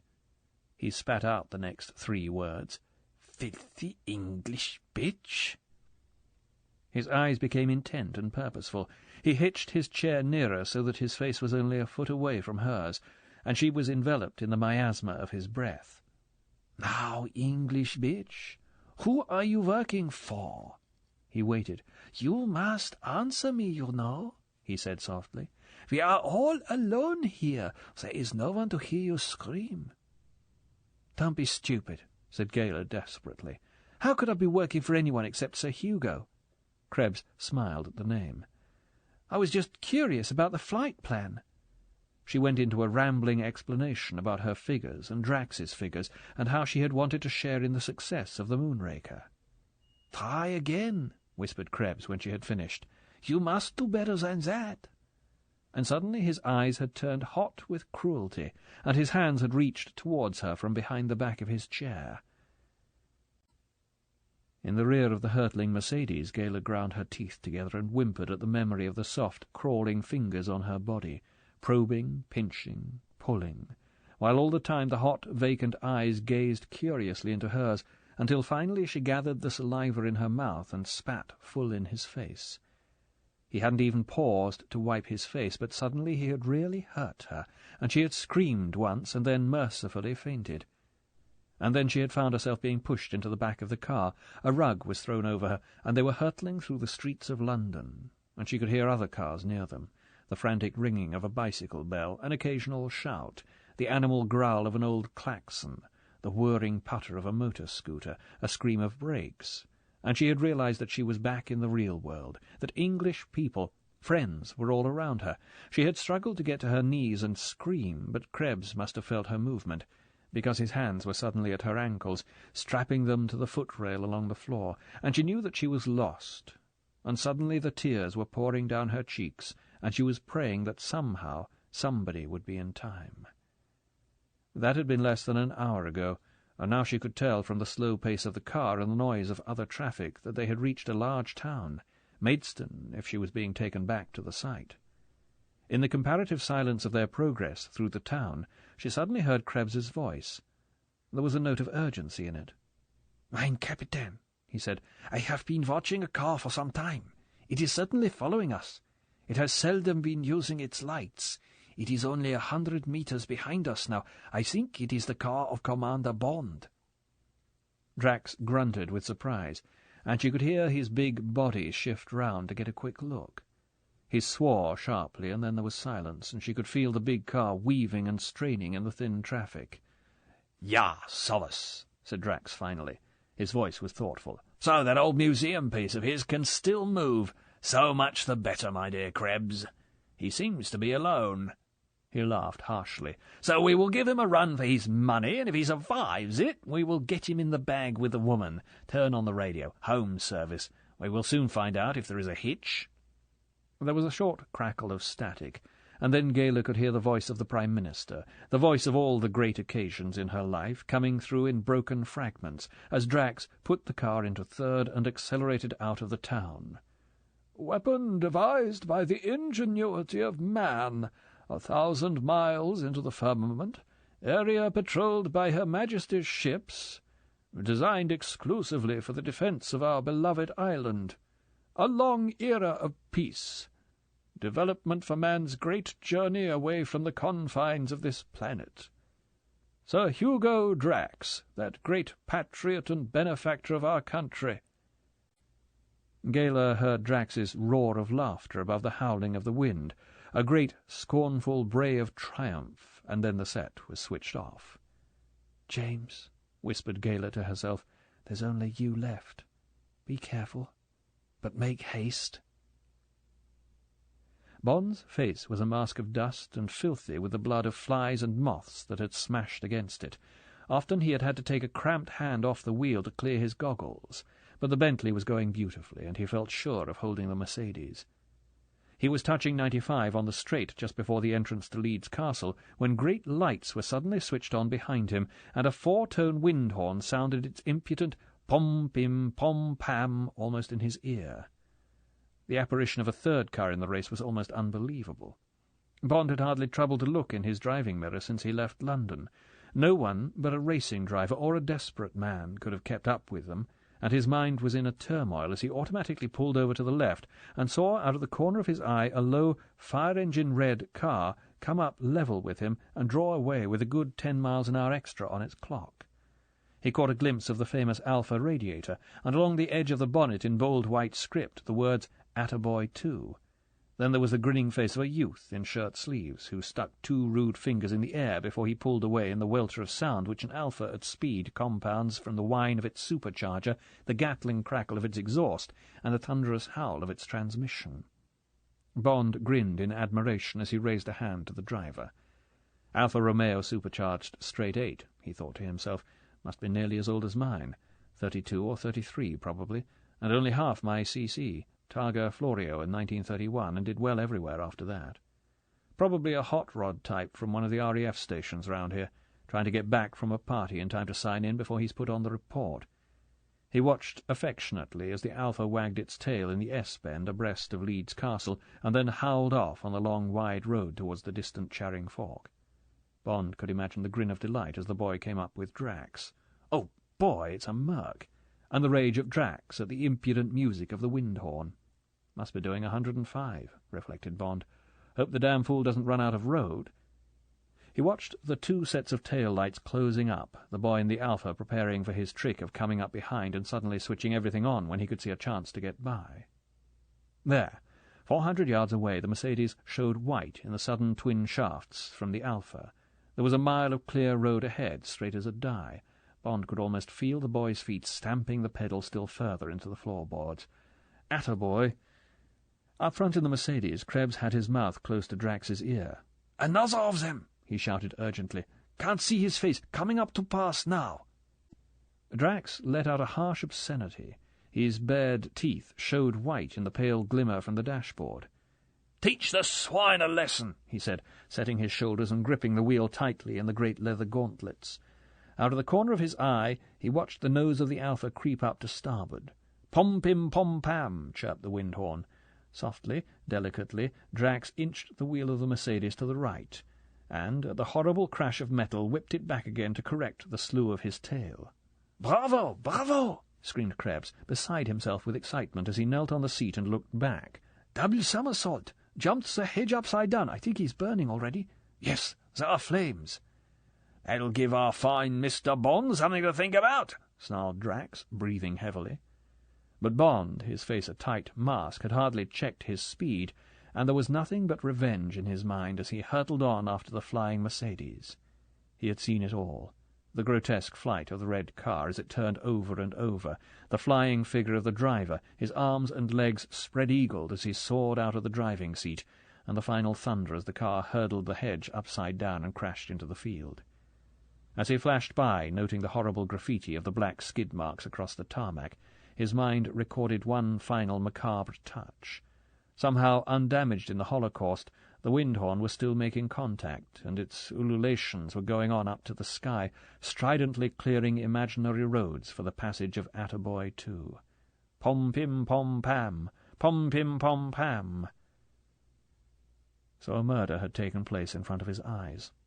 Or at any rate an attempted murder. So, whatever his motives, Sir Hugo Drax had declared war, and didn't mind Bond knowing it. This made a lot of things easier. It meant that Drax was a criminal and probably a maniac. Above all, it meant certain danger for the Moonraker. That was enough for Bond. He reached under the dashboard and from its concealed holster drew out the long-barreled .45 Colt Army Special and laid it on the seat beside him. The battle was now in the open, and somehow the Mercedes must be stopped. Using the road as if it was Donington, Bond rammed his foot down and kept it there. Gradually, with the needle twitching either side of the 100 mark, he began to narrow the gap. Drax took the left-hand fork at Charing and hissed up the long hill. Ahead, in the giant beam of his headlights, one of Bowater's huge 8-wheeled AEC diesel carriers was just grinding into the first bend of the hairpin, labouring under the 14 tons of newsprint it was taking on a night run to one of the East Kent newspapers. Drax cursed under his breath as he saw the long carrier with the 20 gigantic rolls, each containing 5 miles of newsprint roped to its platform, right in the middle of the tricky S-bend, at the top of the hill. He looked in the driving mirror and saw the Bentley coming into the fork. And then Drax had his idea. "Krebs!" The word was a pistol shot. "Get out your knife!" There was a sharp click, and the stiletto was in Krebs's hand. One didn't dawdle when there was that note in the master's voice.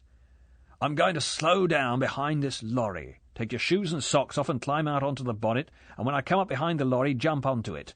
I shall be going at walking pace. It'll be safe. Cut the ropes that hold the rolls of paper. The left ones first, then the right. I shall have pulled up level with the lorry, and when you have cut the second lot, jump into the car. Be careful you're not swept off with the paper. Verstanden? Also, Hals- und Beinbruch. Drax doused his headlights and swept round the bend at 80. The lorry was 20 yards ahead, and Drax had to brake hard to avoid crashing into its tail. The Mercedes executed a dry skid until its radiator was almost underneath the platform of the carrier. Drax changed down to second. Now! He held the car steady as a rock as Krebs, with bare feet, went over the windscreen and scrambled along the shining bonnet, his knife in his hand. With a leap he was up and hacking at the left-hand ropes. Drax pulled away to the right and crawled up level with the rear wheels of the diesel, the oily smoke from its exhaust in his eyes and nostrils. Bond's lights were just showing round the bend. There was a series of huge thuds as the left-hand rolls poured off the back of the lorry into the road and went hurtling off into the darkness, and more thuds as the right-hand ropes parted. One roll burst as it landed, and Drax heard a tearing rattle as the unwinding paper crashed back down the 1 in 10 gradient. Released of its load, the lorry almost bounded forward, and Drax had to accelerate a little to catch the flying figure of Krebs, who landed half across Galer's back and half in the front seat. Drax stamped his foot into the floor and sped off up the hill, ignoring a shout from the lorry driver above the clatter of the diesel pistons as he shot ahead. As he hurtled round the next bend, he saw the shaft of 2 headlights curve up into the sky over the tops of the trees until they were almost vertical. They wavered there for an instant, and then the beams whirled away across the sky and went out. A great barking laugh broke out of Drax as for a split second he took his eyes off the road and raised his face triumphantly towards the stars. Chapter 21. The Persuader. Krebs echoed the maniac laugh with a high giggle. A masterstroke, mein Captain. You should have seen them charge off down the hill. The one that burst, wunderschön, like the lavatory paper of a giant. That one will have made a pretty parcel of him. He was just coming round the bend, and the second salvo was as good as the first. Did you see the driver's face? Zum Kotzen, and the Firma Bowater. A fine paper chase they have got on their hands. You did well, said Drax briefly, his mind elsewhere. Suddenly he pulled into the side of the road with a scream of protest from the tires. Donnerwetter, he said angrily as he started to turn the car. But we can't leave the man there. We must get him. The car was already hissing back down the road. Gun, ordered Drax briefly. They passed the lorry at the top of the hill. It was stopped, and there was no sign of the driver, probably telephoning to the company, thought Drax, slowing up as they went round the first bend. There were lights on in the 2 or 3 houses, and a group of people were standing round one of the rolls of newsprint that lay amongst the ruins of their front gate. There were more rolls in the hedge on the right of the road. On the left a telegraph pole leant drunkenly, snapped in the middle. Then at the next bend was the beginning of a great confusion of paper, stretching away down the long hill, festooning the hedges and the road like the sweepings of some elephantine fancy-dress ball. The Bentley had nearly broken through the railings that fenced off the right of the bend from a steep bank. Amidst a puzzle of twisted iron stanchions it hung nose down, with one wheel still attached to the broken back axle, poised crookedly over its rump like a surrealist umbrella. Drax pulled up, and he and Krebs got out and stood quietly, listening. There was no sound except the distant rumination of a car travelling fast on the Ashford Road, and the chirrup of a sleepless cricket. With their guns out they walked cautiously over to the remains of the Bentley, their feet crunching the broken glass on the road. Deep furrows had been cut across the grass verge, and there was a strong smell of petrol and burnt rubber in the air. The hot metal of the car ticked and crackled softly, and steam was still fountaining from the shattered radiator. Bond was lying face downwards at the bottom of the bank, 20 feet away from the car. Krebs turned him over. His face was covered with blood, but he was breathing. They searched him thoroughly, and Drax pocketed the slim Beretta. Then together they hauled him across the road and wedged him into the back seat of the Mercedes, half on top of Galer. When she realized who it was, she gave a cry of horror. "Halt's Maul," snarled Drax. He got into the front seat, and while he turned the car, Krebs leant over from the front seat and busied himself with a long piece of flex. "Make a good job of it," said Drax. "I don't want any mistakes." He had an afterthought. "And then go back to the wreck and get the number plates. Hurry, I will watch the road." Krebs pulled the rug over the two inert bodies and jumped out of the car. Using his knife as a screwdriver, he was soon back with the plates, and the big car started to move just as a group of the local residents appeared walking nervously down the hill, shining their torches over the scene of devastation. Krebs grinned happily to himself at the thought of the stupid English having to clean up all this mess. He settled himself back to enjoy the part of the drive he had always liked best, the spring woods full of bluebells and celandines on the way to Chilham. They made him particularly happy at night.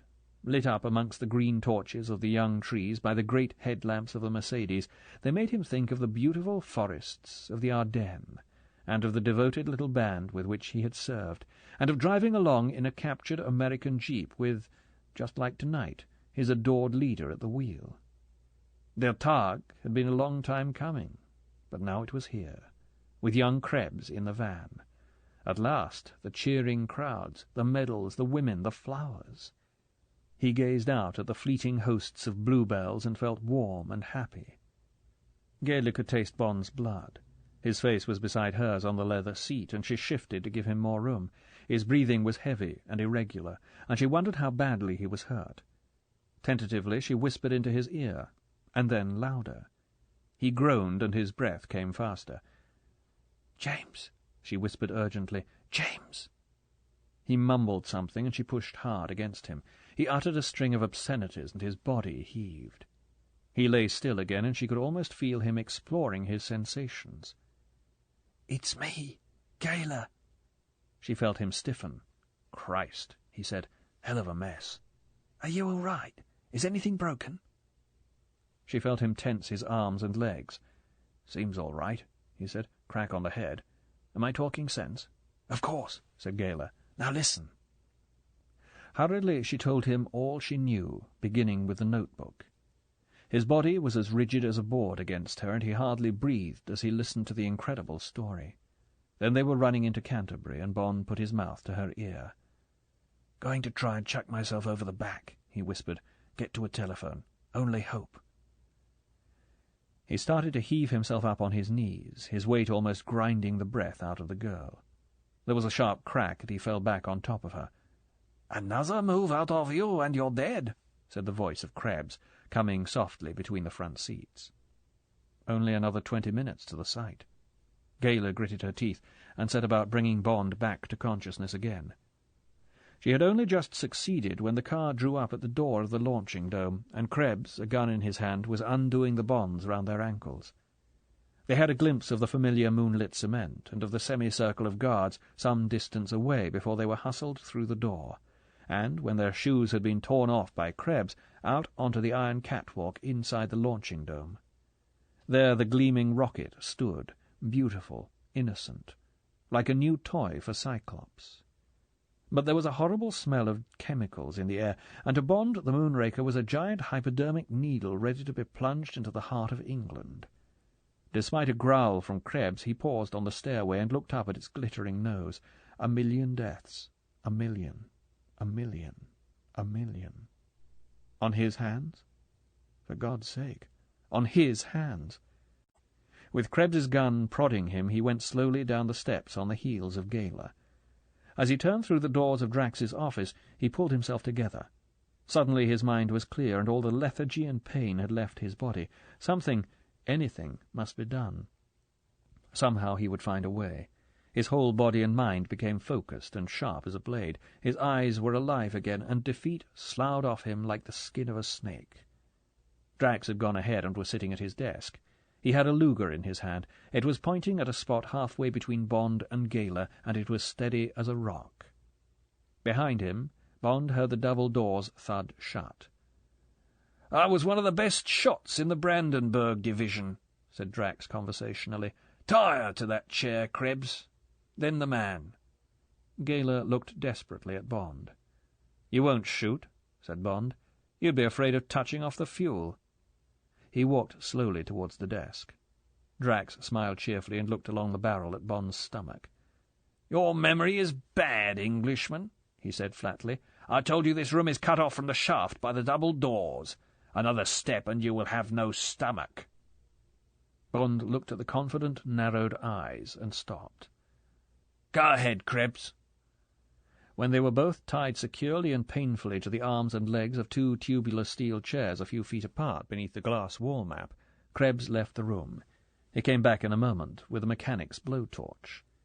He set the ugly machine on the desk, pumped air into it with a few brisk strokes of the plunger, and set a match to it. A blue flame hissed out a couple of inches into the room. He picked up the instrument and walked towards Gayla. He stopped a few feet to one side of her. "Now then," said Drax grimly, "let's get this over without any fuss. The good Krebs is an artist with one of those things. We used to call him the Schwanksmann, the Persuader. I shall never forget the way he went over the last spy we caught together. Just south of the Rhine, wasn't it, Krebs?" Bond pricked up his ears. "Yes, mein Kapitän," Krebs chuckled reminiscently. "It was a pig of a Belgian." "All right, then," said Drax. "Just remember, you two, there's no fair play down here, no jolly good sports and all that. This is business." The voice cracked like a whip on the word. "You," he looked at Gayla Brand. "Who are you working for?" Gayla was silent. "Anywhere you like, Krebs." Krebs's mouth was half open. His tongue ran up and down his lower lip. He seemed to be having difficulty with his breathing as he took a step towards the girl. The little flame roared greedily. "Stop," said Bond coldly. "She works for Scotland Yard. So do I." These things were pointless now. They were of no conceivable use to Drax. In any case, by tomorrow afternoon there might be no Scotland Yard.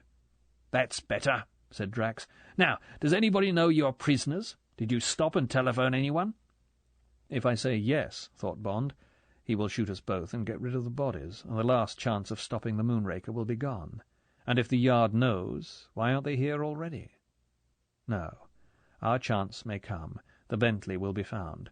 Valance may get worried when he doesn't hear from me. "No," he said. "If I had, they'd be here by now." "True," said Drax reflectively.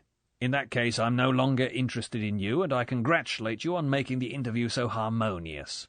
It might have been more difficult if you had been alone. A girl is always useful on these occasions. Krebs, put that down. You may go. Tell the others what is necessary. They will be wondering.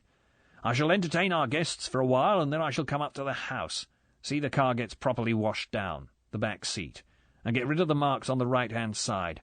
Tell them to take the whole panel off if necessary, or they can set fire to the damn thing. We shan't be needing it any more." He laughed abruptly. "Verstanden?" "Yes, mein Kapitän." Krebs reluctantly placed the softly roaring blowtorch on the desk beside Drax. "In case you need it," he said, looking hopefully at Gayla and Bond. He went out through the double doors. Drax put the Luger down on the desk in front of him. He opened a drawer and took out a cigar and lit it from a Ronson desk lighter. Then he settled himself comfortably.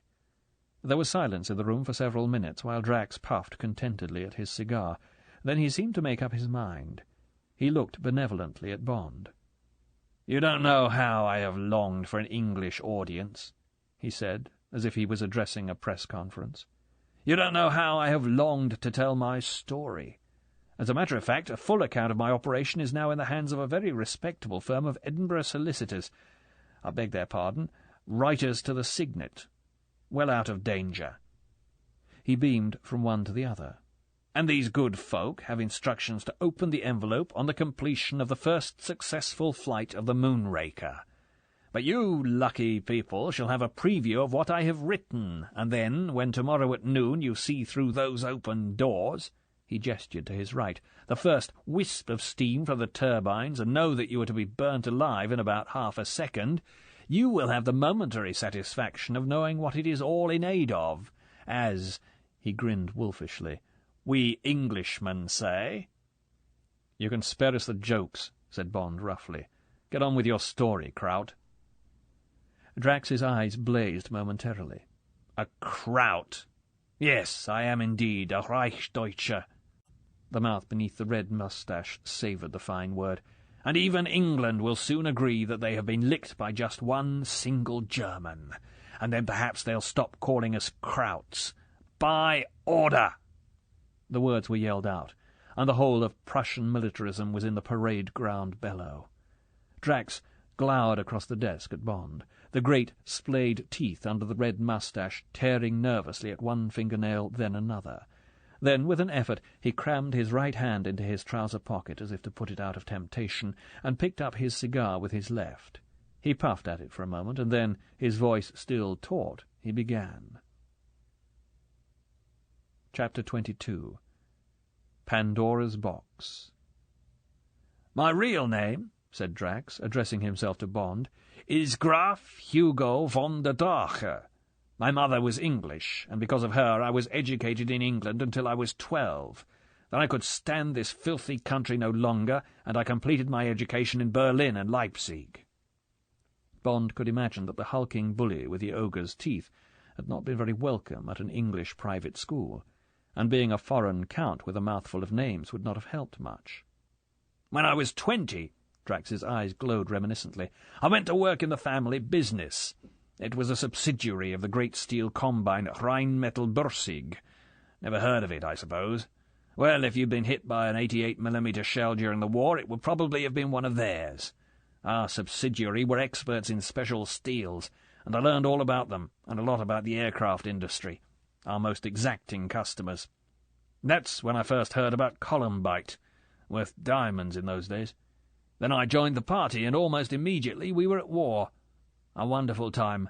I was 28, and a lieutenant in the 140th Panzer Regiment, and we ran through the British Army and France like a knife through butter. Intoxicating." For a moment Drax puffed luxuriously at his cigar, and Bond guessed that he was seeing the burning villages of Belgium in the smoke. "Those were great days, my dear Bond." Drax reached out a long arm and tapped the ash of his cigar off onto the floor. "But then I was picked out for the Brandenburg Division, and I had to leave the girls and the champagne and go back to Germany and start training for the big water jump to England. My English was needed in the division. We were all going to be in English uniforms. It would have been fun. But the damned general said it couldn't be done, and I was transferred to the Foreign Intelligence Service of the SS, the RSHA, it was called, and SS Obergruppenführer Kaltenbrunner had just taken over the command after Heydrich was assassinated in 42. He was a good man, and I was under the direct orders of a still better one, Obersturmbannführer, he rolled out the delicious title with relish, Otto Skorzeny. His job in the RSHA was terrorism and sabotage. A pleasant interlude, my dear Bond, during which I was able to bring many an Englishman to book with. Drax beamed coldly at Bond. Gave me much pleasure. But then Drax's fist crashed down on the desk. Hitler was betrayed again by those swinish generals, and the English and Americans were allowed to land in France. "Too bad," said Bond dryly. "Yes, my dear Bond, it was indeed too bad." Drax chose to ignore the irony. "But for me it was the high spot of the whole war. Skorzeny turned all his saboteurs and terrorists into SS Jagdverband for use behind the enemy lines. Each Jagdverband was divided into Streifkorps and then into commandos, each carrying the name of its commanding officer. With the rank of Oberleutnant," Drax swelled visibly, "at the head of Commando Drache, I went right through the American lines with the famous 150 Panzer Brigade in the Ardennes breakthrough in December 44. No doubt you will remember the effect of this brigade in its American uniforms, and with its captured American tanks and vehicles. Colossal! When the brigade had to withdraw, I stayed where I was and went to ground in the forests of Ardennes, 50 miles behind the Allied lines. There were 20 of us, 10 good men and 10 Hitlerjugend werewolves. In their teens, but good lads, all of them. And by a coincidence, in charge of them was a young man called Krebs, who turned out to have certain gifts which qualified him for the post of executioner and persuader to our merry little band." Drax chuckled pleasantly. Bond licked his lips as he remembered the crack Krebs's head had made against the dressing-table. Had he kicked him as hard as he possibly could? Yes, his memory reassured him, with every ounce of strength he could put into his shoe. "We stayed in those woods for 6 months," continued Drax proudly, "and all the time we reported back to the fatherland by radio. The location vans never spotted us. Then one day, disaster came." Drax shook his head at the memory. There was a big farmhouse a mile away from our hideout in the forest. A lot of Nissen huts had been built round it, and it was used as a rear headquarters for some sort of liaison group, English and Americans. A hopeless place. No discipline, no security, and full of hangers-on and shirkers from all over the place. We had kept an eye on it for some time, and one day I decided to blow it up. It was a simple plan. In the evening, 2 of my men, one in American uniform and one in British, were to drive up in a captured scout car containing 2 tons of explosive. There was a car park. No sentries, of course, near the mess hall, and they were to run the car in as close to the mess hall as possible, time the fuse for the 7 o'clock dinner hour, and then get away. All quite easy. And I went off that morning on my own business and left the job to my second-in-command. I was dressed in the uniform of your signal corps, and I set off on a captured British motorcycle to shoot a dispatch rider from the same unit who made a daily run along a nearby road. Sure enough, he came along dead on time, and I went after him out of a side road. I caught up with him, said Drax conversationally, and shot him in the back, took his papers and put him on top of his machine in the woods and set fire to him. Drax saw the fury in Bond's eyes and held up his hand. Not very sporting? My dear chap, the man was already dead. However, to continue, I went on my way, and then what should happen? One of our own planes, coming back from a reconnaissance, came after me down the road with his cannon. One of our own planes! Blasted me right off the road. God knows how long I lay in the ditch. Sometime in the afternoon I came to for a bit and had the sense to hide my cap and jacket and the dispatches in the hedge. They're probably still there. I must go and collect them one day. Interesting souvenirs. Then I set fire to the remains of the motorcycle, and I must have fainted again, because the next thing I knew I had been picked up by a British vehicle and we were driving into that damned liaison headquarters, believe it or not. And there was the scout car right up alongside the mess hall. It was too much for me. I was full of shell splinters and my leg was broken. Well, I fainted, and when I came round there was half the hospital on top of me, and I only had half a face. He put up his hand and stroked the shiny skin on his left temple and cheek. After that it was just a question of acting a part. They had no idea who I was. The car that had picked me up had gone or been blown to pieces. I was just an Englishman in an English shirt and trousers who was nearly dead. Drax paused and took out another cigar and lit it. There was silence in the room, save for the soft, diminished roar of the blowtorch. Its threatening voice was quieter. Pressure running out, reflected Bond. He turned his head and looked at Gayla. For the first time he saw the ugly bruise behind her left ear. He gave her a smile of encouragement, and she smiled wryly back. Drax spoke through the cigar smoke. "There is not much more to tell," he said. "During the year that I was being pushed from one hospital to the next, I made my plans down to the smallest detail. They consisted quite simply of revenge on England for what she had done to me and to my country. It gradually became an obsession, I admit it. Every day during that year of the rape and destruction of my country, my hatred and scorn for the English grew bitter." The veins on Drax's face started to swell, and suddenly he pounded on the desk and shouted across at them, looking with bulging eyes from one to the other. "I loathe and despise you all, you swine! Useless, idle, decadent fools, hiding behind your bloody white cliffs while other people fight your battles. Too weak to defend your colonies, toadying to America with your hats in your hands. Stinking snobs will do anything for money. Ha!" He was triumphant. "I knew that all I needed was money and the facade of a gentleman. Gentleman! Pfui Teufel! To me a gentleman is just someone I can take advantage of. Those bloody fools in Blades, for instance. Moneyed oafs. For months I took thousands of pounds off them, swindled them right under their noses until you came along and upset the apple cart." Drax's eyes narrowed. "What put you onto the cigarette case?" he asked sharply. Bond shrugged his shoulders.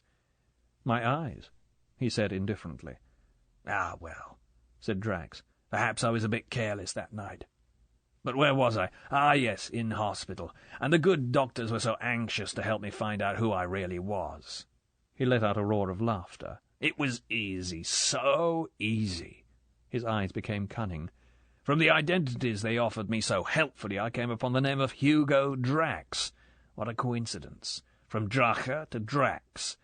Tentatively I thought it might be me. They were very proud. Yes, they said, of course it is you. The doctors triumphantly forced me into his shoes. I put them on and walked out of the hospital in them, and I walked round London looking for someone to kill and rob. And one day, in a little office high above Piccadilly, a Jewish moneylender—" Now Drax was talking faster. The words poured excitedly from his lips. Bond watched a fleck of foam gather at one corner of his mouth and grow. "Ha! It was easy. Crack on his bald skull, £15,000 in a safe, and then away and out of the country. Tangier, where you could do anything, buy anything, fix anything. Columbite, rarer than platinum, and everyone would want it. The jet age. I knew about these things. I had not forgotten my own profession. And then, by God, I worked. For 5 years I lived for money, and I was brave as a lion. I took terrible risks. And suddenly the first million was there. Then the second, then the 5th, then the 20th. I came back to England. I spent 1 million of it, and London was in my pocket. And then I went back to Germany. I found Krebs. I found 50 of them. Loyal Germans, brilliant technicians, all living under false names like so many others of my old comrades. I gave them their orders, and they waited peacefully, innocently. And where was I?" Drax stared across at Bond, his eyes wide. "I was in Moscow. Moscow! A man with Columbite to sell can go anywhere. I got to the right people. They listened to my plans. They gave me Volta, the new genius of their guided missile station at Peenemünde, and the good Russians started to build the atomic warhead." He gestured up to the ceiling. "That is now waiting up there. Then I came back to London." A pause.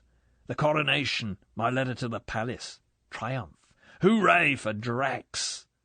He burst into a roar of laughter. "England at my feet. Every bloody fool in the country. And then my men come over, and we start, under the very skirts of Britannia, on top of her famous cliffs. We work like devils. We built a jetty into your English Channel, for supplies. For supplies from my good friends the Russians that came in dead on time last Monday night. But then Talon has to hear something, the old fool. He talks to the ministry, but Krebs is listening. There were 50 volunteers to kill the man. Lots are drawn, and Barch dies a hero's death." Drax paused. "He will not be forgotten." Then he went on. "The new warhead is hoisted into place. It fits, a perfect piece of design. The same weight, everything perfect. And the old one, the tin can full of the ministry's cherished instruments, is now in Stettin, behind the Iron Curtain. And the faithful submarine is on her way back here, and will soon," he looked at his watch, "be creeping under the waters of the English Channel to take us all off at 1 minute past midday tomorrow." Drax wiped his mouth with the back of his hand and lay back in his chair and gazed up at the ceiling, his eyes full of visions. Suddenly he chuckled and squinted quizzically down his nose at Bond. "And you know what we shall do first when we go on board? We shall shave off these famous moustaches you were so interested in. You smelt a mouse, my dear Bond, when you ought to have smelt a rat. Those shaven heads and those moustaches we all cultivated so assiduously. Just a precaution, my dear fellow. Try shaving your own head and growing a big black moustache. Even your mother wouldn't recognize you. It's the combination that counts. Just a tiny refinement. Precision, my dear fellow, precision in every detail. That has been my watchword." He chuckled fatly and puffed away at his cigar. Suddenly he looked sharply, suspiciously up at Bond. "Well, say something. Don't sit there like a dummy. What do you think of my story? Don't you think it's extraordinary, remarkable, for one man to have done all that? Come on, come on!" A hand came up to his mouth, and he started tearing furiously at his nails. Then it was plunged back into his pocket, and his eyes became cruel and cold. "Or do you want me to have to send for Krebs?" He made a gesture towards the house telephone on his desk. "The Persuader. Poor Krebs. He's like a child who's had his toys taken away from him. Or perhaps Walter. He will give you both something to remember. There's no softness in that one. Well?" "Yes," said Bond. He looked levelly at the great red face across the desk. "It's a remarkable case history. Galloping paranoia, delusions of jealousy and persecution, megalomaniac hatred and desire for revenge. Curiously enough," he went on conversationally, "it may have something to do with your teeth. Diastema, they call it.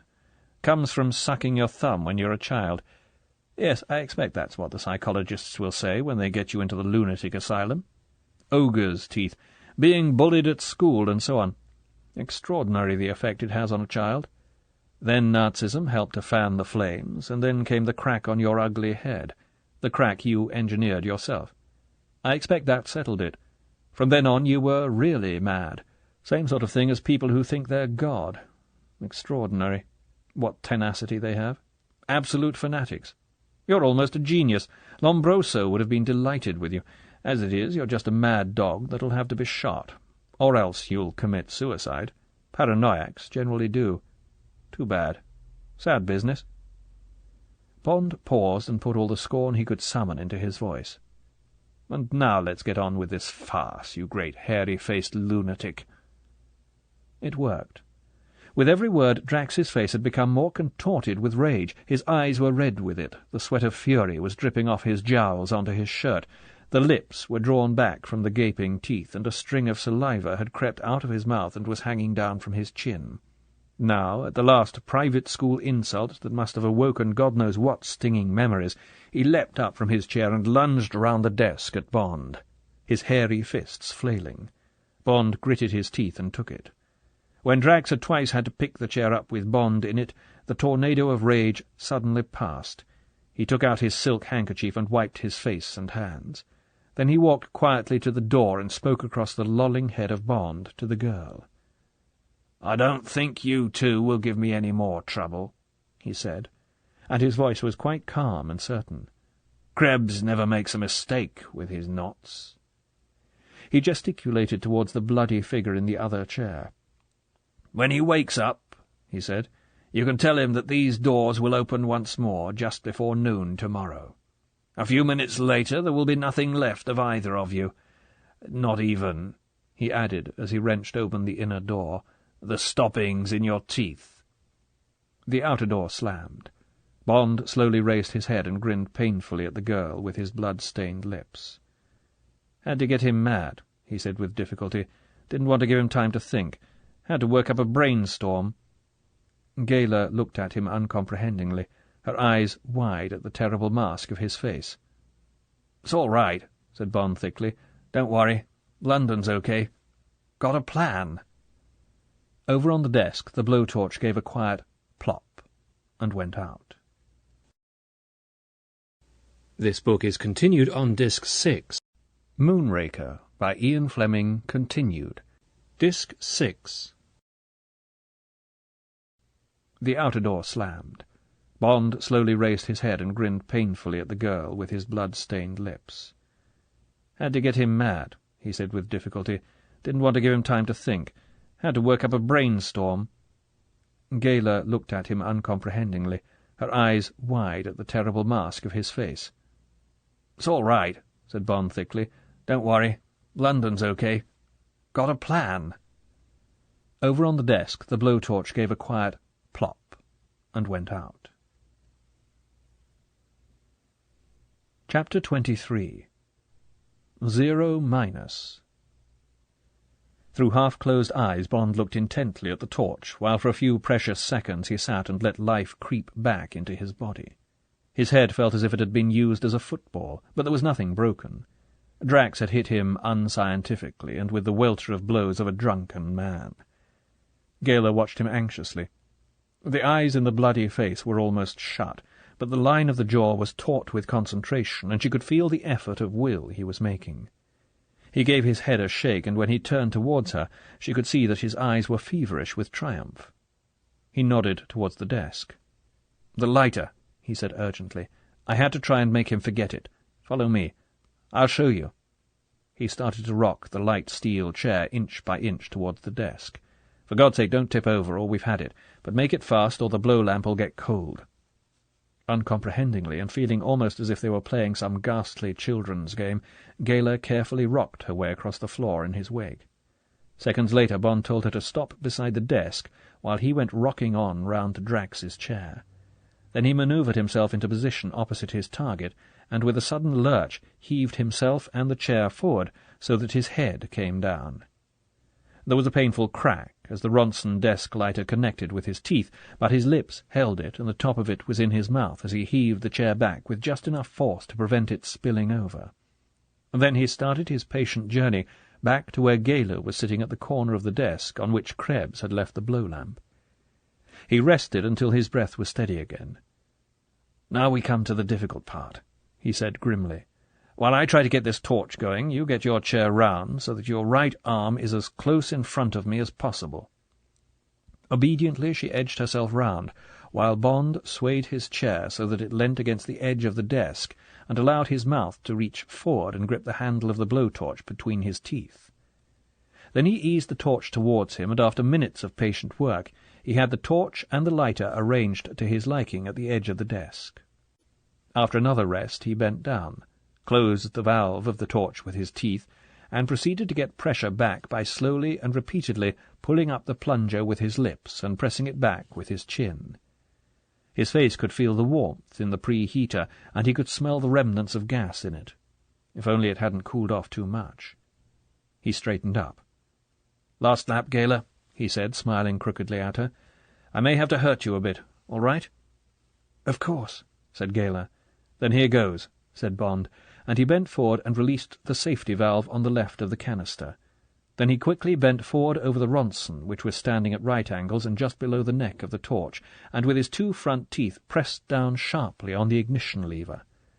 It was a horrible manoeuvre, and though he whipped back his head with the speed of a snake, he let out a gasp of pain as the jet of blue fire from the torch seared across his bruised cheek and the bridge of his nose. But the vaporized paraffin was hissing out its vital tongue of flame, and he shook the water out of his streaming eyes and bent his head almost at right angles, and again got his teeth to the handle of the blowtorch. He thought his jaw would break with the weight of the thing, and the nerves of his front teeth screamed at him, but he swayed his chair carefully upright away from the desk, and then strained his bent neck forward until the tip of blue fire from the torch was biting into the flex that bound Gayler's right wrist to the arm of her chair. He tried desperately to keep the flame steady, but the breath rasped through the girl's teeth as the handle shifted between his jaws and the flame of the torch brushed her forearm. But then it was over. Melted by the fierce heat, the copper strands parted one by one, and suddenly Gayler's right arm was free, and she was reaching to take the torch out of Bond's mouth. Bond's head fell back onto his shoulders, and he twisted his neck luxuriously to get the blood moving in the aching muscles. Almost before he knew it, Gayler was bending over his arms and legs, and he too was free. As he sat still for a moment, his eyes closed, waiting for the life to come back into his body, he suddenly, delightedly, felt Gayler's soft lips on his mouth. He opened his eyes. She was standing in front of him, her eyes shining. "That's for what you did," she said seriously. "You're a wonderful girl," he said simply. But then, knowing what he was going to have to do, knowing that while she might conceivably survive, he had only another few minutes to live, he closed his eyes so that she should not see the hopelessness in them. Gayler saw the expression on his face, and she turned away.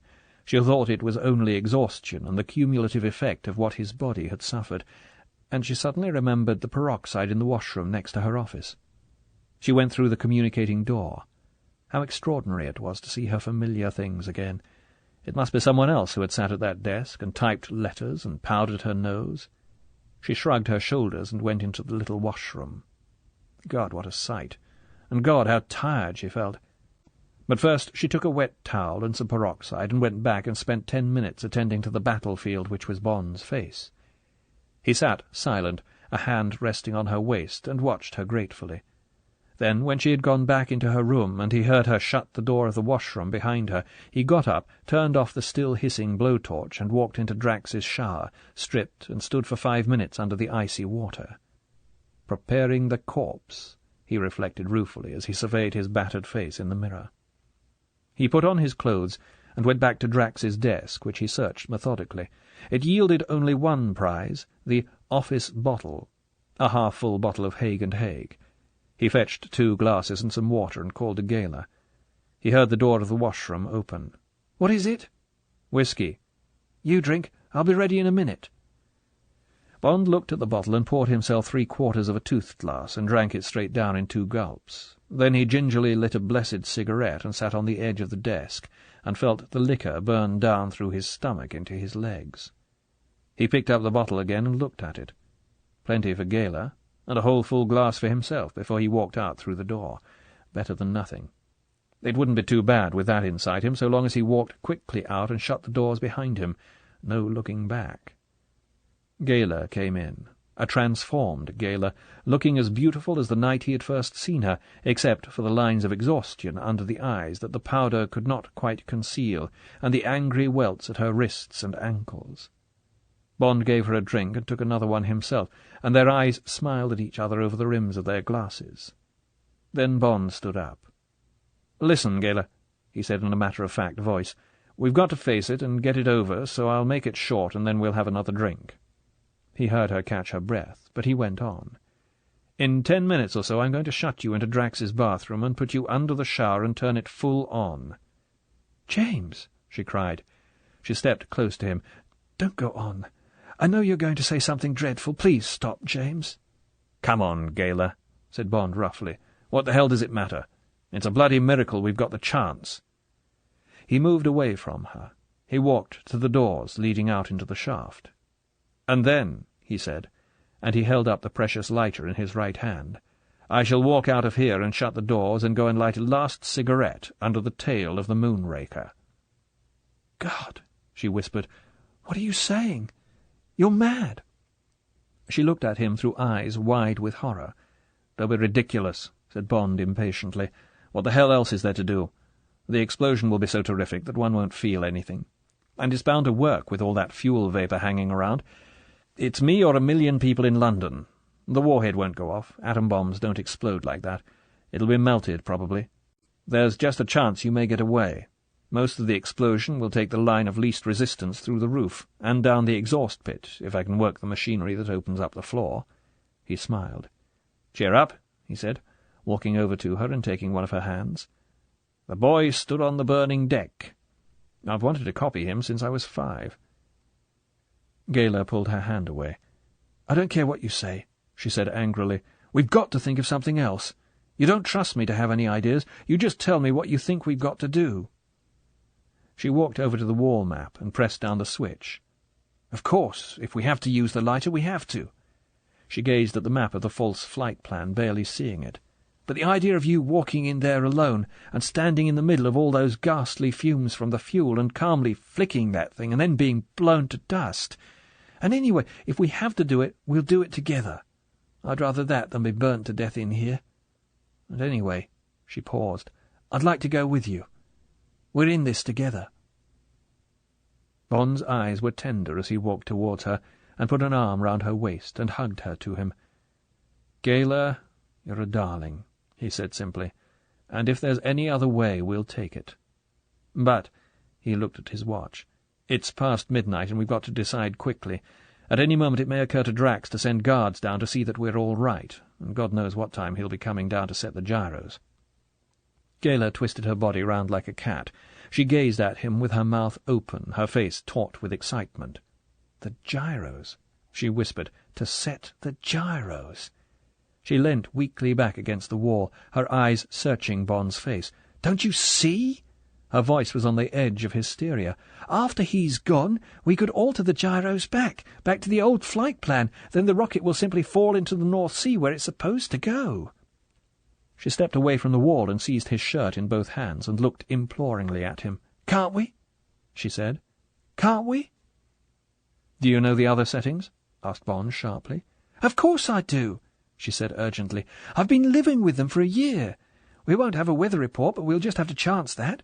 The forecast this morning said we would have the same conditions as today." "By God," said Bond, "we might do it. If only we can hide somewhere and make Drax think we've escaped. What about the exhaust pit? If I can work the machine to open the floor?" "It's a straight 100-foot drop," said Gayler, shaking her head. "And the walls are polished steel, just like glass, and there's no rope or anything down here. They cleared everything out of the workshop yesterday, and anyway there are guards on the beach." Bond reflected. Then his eyes brightened. "I've got an idea," he said. "But first of all, what about the radar, the homing device in London? Won't that pull the rocket off its course and back onto London?" Gayler shook her head. "It's only got a range of about 100 miles, she said. "The rocket won't even pick up its signal. If it's aimed into the North Sea, it'll get into the orbit of the transmitter on the raft. There's absolutely nothing wrong with my plan. But where can we hide?"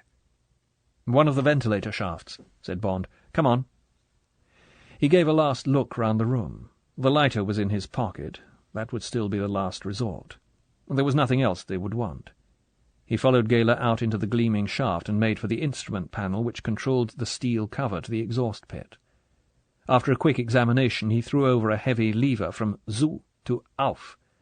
There was a soft hiss from the hydraulic machinery behind the wall, and the two semicircles of steel opened beneath the tail of the rocket and slid back into their grooves. He walked over and looked down.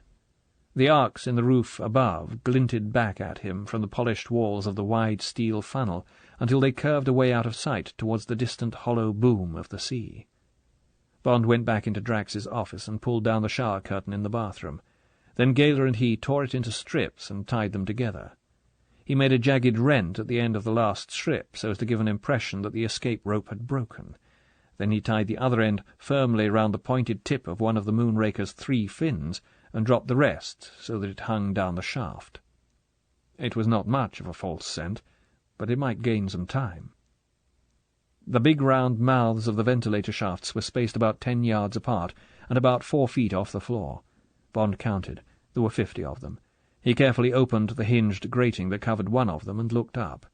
40 feet away there was a faint glimmer from the moonlight outside.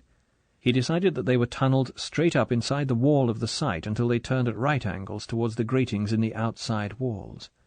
Bond reached up and ran his hand along the surface. It was unfinished, rough-cast concrete, and he grunted with satisfaction as he felt first one sharp protuberance and then another. They were the jagged ends of the steel rods reinforcing the walls, cut off where the shafts had been bored.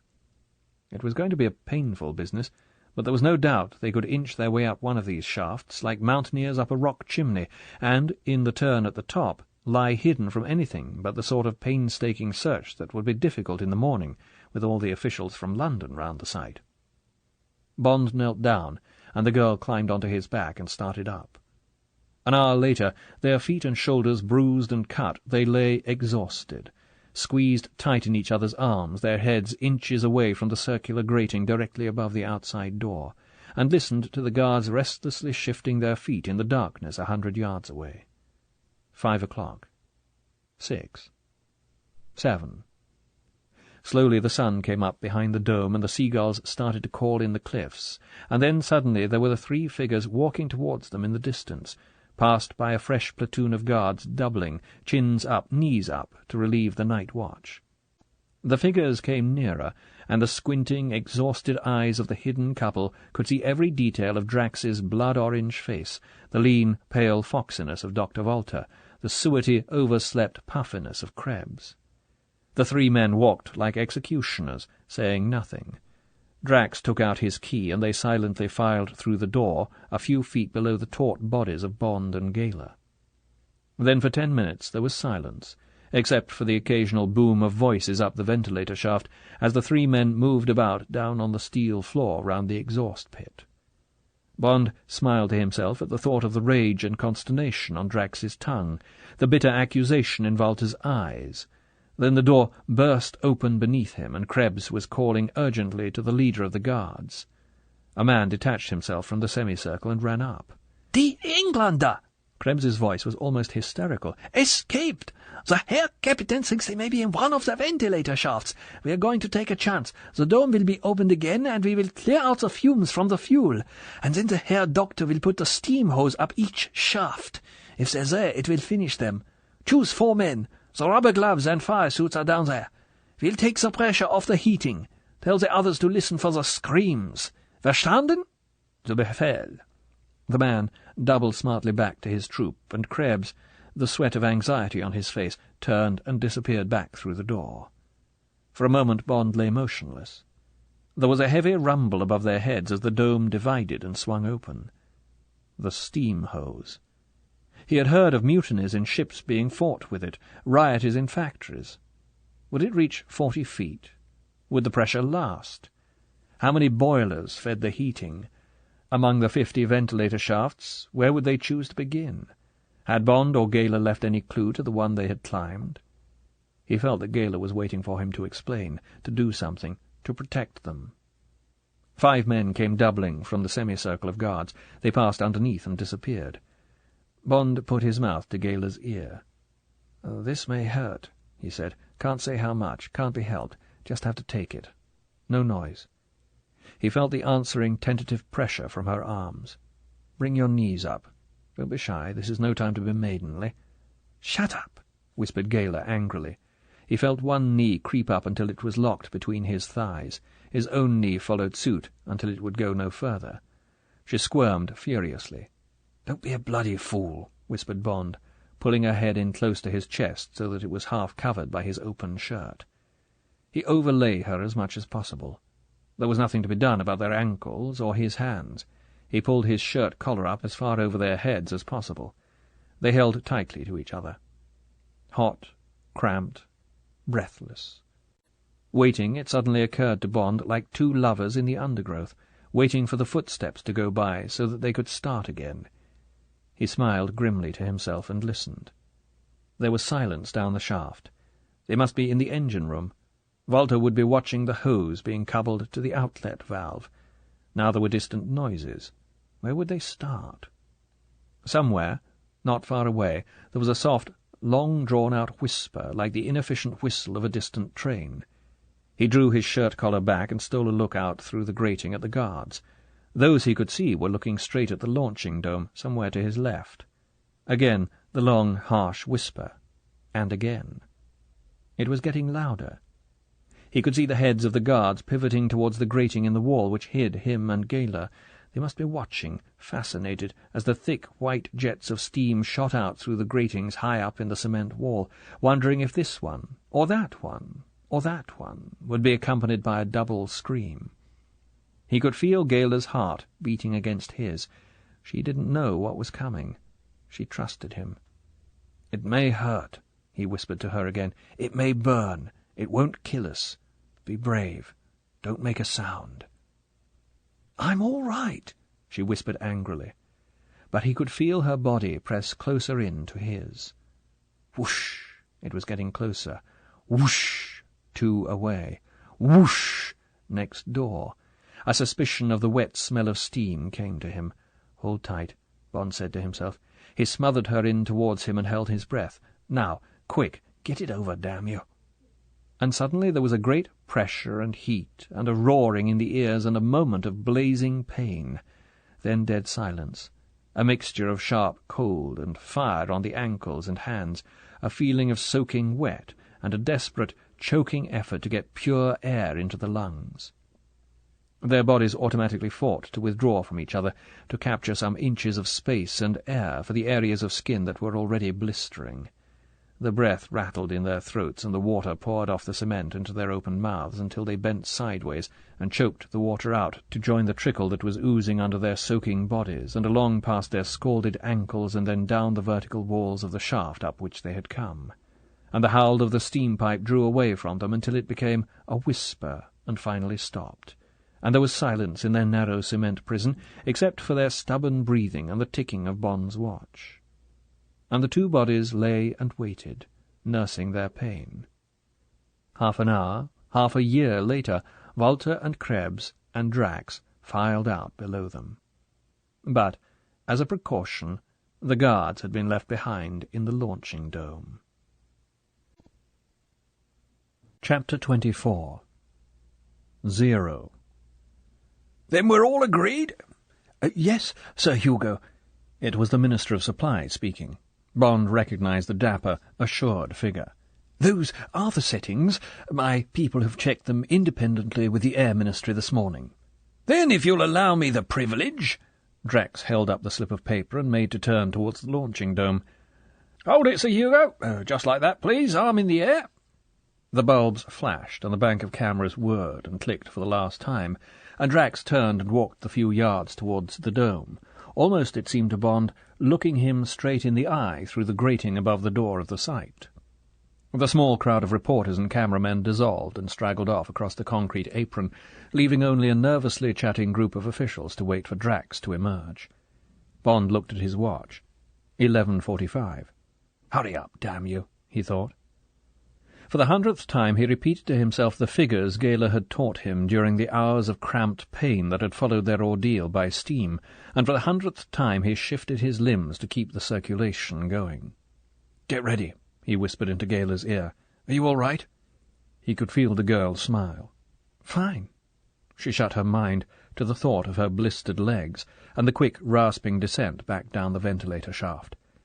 The door clanged shut beneath them, followed by the click of the lock, and, preceded by the 5 guards, the figure of Drax appeared below, striding masterfully towards the group of officials, the slip of lying figures in his hand. Bond looked at his watch. 11:47. "Now," he whispered. "Good luck," she whispered back. Slither, scrape, rip. His shoulders carefully expanding and contracting, blistered, blood-stained feet scrabbling for the sharp knobs of iron. Bond, his lacerated body tearing its way down the 40 feet of shaft, prayed that the girl would have strength to stand it when she followed. A last 10-foot drop that jarred his spine. A kick at the grating, and he was out on the steel floor and running for the stairs, leaving a trail of red footprints and a spray of blood drops from his raw shoulders. The arcs had been extinguished, but the daylight streamed down through the open roof, and the blue from the sky mingling with the fierce glitter of the sunshine gave Bond the impression that he was running up inside a huge sapphire. The great deadly needle in the centre might have been made of glass. Looking above him as he sweated and panted up the endless sweep of the iron stairway, it was difficult for him to see where its tapering nose ended and the sky began. Behind the crouching silence that enveloped the shimmering bullet, Bond could hear a quick, deadly ticking, the hasty tripping of tiny metal feet somewhere in the body of the Moonraker. It filled the great steel chamber like the beating heart in Poe's story, and Bond knew that directly Drax at the firing point pressed the switch that sent the radio beam zinging over the 200 yards to the waiting rocket, the ticking would suddenly cease. There would be the soft whine of the lighted pinwheel, a wisp of steam from the turbines, and then the howling jet of flame on which the rocket would slowly rise and sweep majestically out on the start of its gigantic acceleration curve. And then, in front of him, there was the spidery arm of the gantry, folded back against the wall, and Bond's hand was at the lever, and the arm was slowly stretching down and out towards the square hairline on the glittering skin of the rocket that was the door of the gyro chamber. Bond, on hands and knees, was along it even before the rubber pads came to rest against the polished chrome. There was the flush disc the size of a shilling, just as Gala had described. Press, click, and the tiny door had flicked open on its hard spring. Inside, careful not to cut your head, the gleaming handles beneath the staring compass roses. Turn, twist, steady. That's for the roll. Now the pitch and yaw. Turn, twist ever so gently, and steady. A last look, a glance at his watch, 4 minutes to go. Don't panic. Back out. Door click. A cat-like scurry. Don't look down. Gantry up. Clang against the wall. And now for the stairs. Tick, tick, tick, tick. As Bond shot down, he caught a glimpse of Gala's tense, white face as she stood holding open the outer door of Drax's office. God, how his body hurt. A final leap and a clumsy swerve to the right. Clang as Gala slammed the outer door. Another clang, and they were across the room and into the shower, and the water was hissing down on their clinging, panting bodies. Through the noise of it, above the beating of his heart, Bond heard a sudden crackle of static, and then the voice of the BBC announcer coming from the big set in Drax's room a few inches away through the thin wall of the bathroom. It had been Gala again who had remembered Drax's wireless, and who had found time to throw the switches while Bond was working on the gyros. "Be 5 minutes delay," said the breezy, excited voice. "Sir Hugo has been persuaded to say a few words into the microphone." Bond turned off the shower, and the voice came to them more clearly. "He looks very confident, just saying something into the minister's ear. They're both laughing. Wonder what it was. Here's my colleague with the latest weather report from the Air Ministry. What's that? Perfect at all altitudes. Good show. It certainly is a wonderful day down below here. Ha ha! Those crowds in the distance by the Coast Guard station will be getting quite a sunburn. There must be thousands. What's that you say? 20,000? Well, it certainly looks like it. And Walmer Beach is black with them, too. The whole of Kent seems to be out. Terrible crick in the neck we're all going to get, I'm afraid. Worse than Wimbledon. Ha ha ha! Hello, what's going on down there by the jetty? By Jove, there's a submarine just surfaced alongside. I say, what a sight. One of our biggest, I should say. And Sir Hugo's team is down there too, lined up on the jetty as if they were on parade. Magnificent body of men. Now they're filing on board. Perfect discipline. Must be an idea of the Admiralty's. Give them a special grandstand out in the Channel. Splendid show. Wish you could be here to see it. Now, Sir Hugo is coming towards us. In a moment he'll be speaking to you. Fine figure of a man. Everyone in the firing point is giving him a cheer. I'm sure we all feel like cheering him today. He's coming into the firing point. I can see the sun glinting on the nose of the Moonraker way over there behind him. Just showing out of the top of the launching dome. Hope somebody's got a camera. Now, here he is. A pause. Sir Hugo Drax. Bond looked into Gala's dripping face. Soaked and bleeding, they stood in each other's arms, speechless and trembling slightly with the storm of their emotions. Their eyes were blank and fathomless as they met and held each other's gaze. "Your Majesty, men and women of England," the voice was a velvet snarl, "I'm about to change the course of England's history."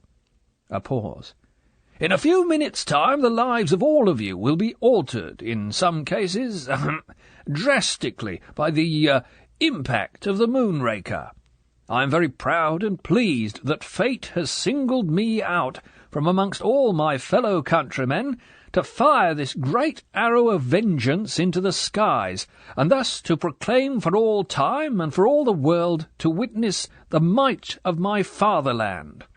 I hope that this occasion will be forever a warning that the fate of my country's enemies will be written in dust, in ashes, in tears, and—" a pause, "in blood.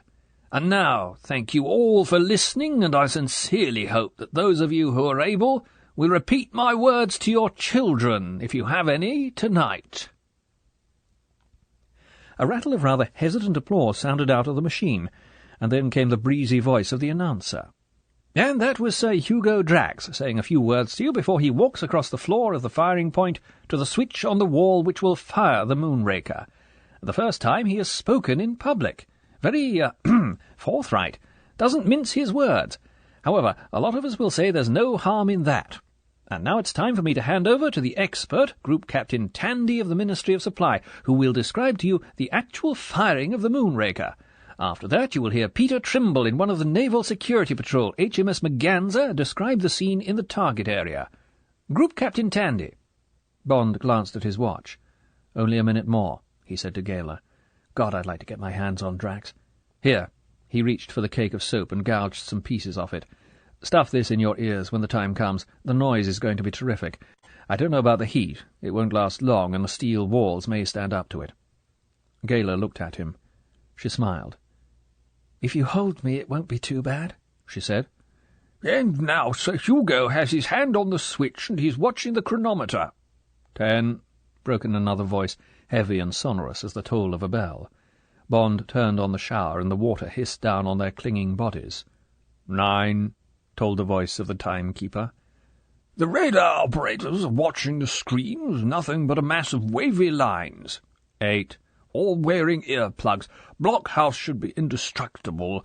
Concrete walls are 12 feet thick. Pyramid roof 27 feet thick at the point." 7, first the radio beam will stop the time mechanism alongside the turbines, set the pinwheel going. Flaming thing like a Catherine wheel. 6, valves will open. Liquid fuel, secret formula. Terrific stuff. Dynamite pours down from the fuel tanks.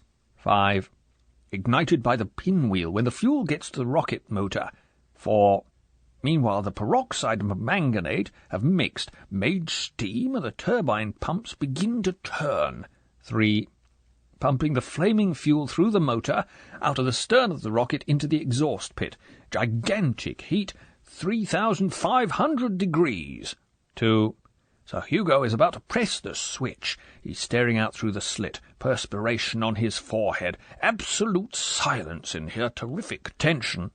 1, nothing but the noise of the water, steadily pouring down on the two clinging bodies. Fire! Bond's heart jumped into his throat at the shout. He felt Gala shudder. Silence. Nothing but the hissing of the water. Sir Hugo's left the firing point, walking calmly over to the edge of the cliff. So confident, he stepped onto the hoist. He's going down. Of course, he must be going out to the submarine. Television screen shows a little steam coming out of the tail of the rocket. A few more seconds. Yes, he's out on the jetty. He looked back and raised his arm in the air. Good old Sir Hugh... A soft thunder came to Bond and Gayler. Louder. Louder. The tiled floor began to tremble under their feet. A hurricane scream. They were being pulverized by it. The walls were quaking, steaming. Their legs began going out of control under their teetering bodies. Hold her up, hold her up. Stop it, stop it, stop that noise! Christ, he was going to faint. The water was boiling, must turn it off. Got it. No, pipes burst. Steam, smell, iron, paint. Get her out, get her out, get her out! And then there was silence. Silence you could feel, hold, squeeze. And they were on the floor of Drax's office, only the light in the bathroom still shining out, and the smokes clearing, and the filthy smell of burning iron and paint being sucked out by the air-conditioner, and the steel wall is bent towards them like a huge blister. Gayler's eyes are open, and she's smiling. But the rocket? What happened? London? North Sea? The radio. Looks all right.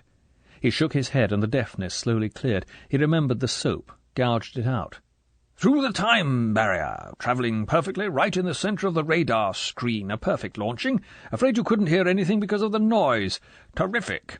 First of all, the great sheet of flame coming out of the cliff from the exhaust pit. And then you should have seen a nose slowly creep out of the dome. And there she was, like a great silver pencil, standing upright on this huge column of flame and slowly climbing into the air, and the flames splashing for hundreds of yards over the concrete. The howl of the thing must have nearly burst our microphones. Great bits have fallen off the cliff, and the concrete looks like a spider's web. Terrific vibration, and then she was climbing faster and faster, 100 miles an hour, 1,000, and... He broke off. What's that you say? Really? Now she's travelling at over 10,000 miles an hour. She's 300 miles up. Can't hear her any more, of course. We could only see her flame for a few seconds. Like a star. Sir Hugo must be a proud man. He's out there in the channel now. The submarine went off like a rocket. Must be doing more than 30 knots, throwing up a huge wake. Off the East Goodwins, now travelling north. She'll soon be up with the patrol ships. They'll have a view of the launching and of the landing. Quite a surprise, that. No one here had an inkling. Even the naval authorities seem a bit mystified. C&C Nor has been on the telephone. But now that's all I can tell you from here, and I'll hand you over to Peter Trimble on board HMS Merganser somewhere off the east coast. Nothing but the pumping lungs showed that the two limp bodies in the creeping pool of water on the floor were still alive, but their battered eardrums were desperately clinging to the crackle of static that came briefly from the blistered metal cabinet. Now for the verdict on their work. "And this is Peter Trimble speaking. It's a beautiful morning, afternoon here, just north of the Goodwin Sands, calm as a mill pond, no wind, bright sunshine, and the target area is reported clear of shipping. Is that right, Commander Edwards? Yes, the captain says it's quite clear. Nothing on the radar screens yet. I'm not allowed to tell you the range we shall pick her up at, security and all that, but we shall only catch the rocket for a split second. Isn't that right, Captain? But the target's just showing on the screen, out of sight from the bridge, of course. Must be 70 miles north of here. We could see the Moonraker going up. Terrific sight. Noise like thunder. Long flame coming out of the tail. Must have been 10 miles away, but you couldn't miss the light. Yes, Captain? Oh, yes, I see. Well, that's very interesting. Big submarine coming up fast. Only about a mile away. Suppose it's the one they say Sir Hugo's aboard with his men. None of us here were told anything about her. Captain Edwards says she doesn't answer the Aldous lamp. Not flying colours. Very mysterious. I've got her now, quite clear in my glasses. We've changed course to intercept her. The captain says she isn't one of ours. Thinks she must be a foreigner. Hello, she's broken out her colours. What's that? Good heavens, the captain says she's a Russian. I say. And now she's hauled down her colours and she's submerging. Bang! Did you hear that? We fired a shot across her bows, but she's disappeared. What's that? The ASDIC operator says she's going even faster underwater, 25 knots. Terrific. Well, she can't see much underwater, but she's right in the target area now. 12 minutes past noon.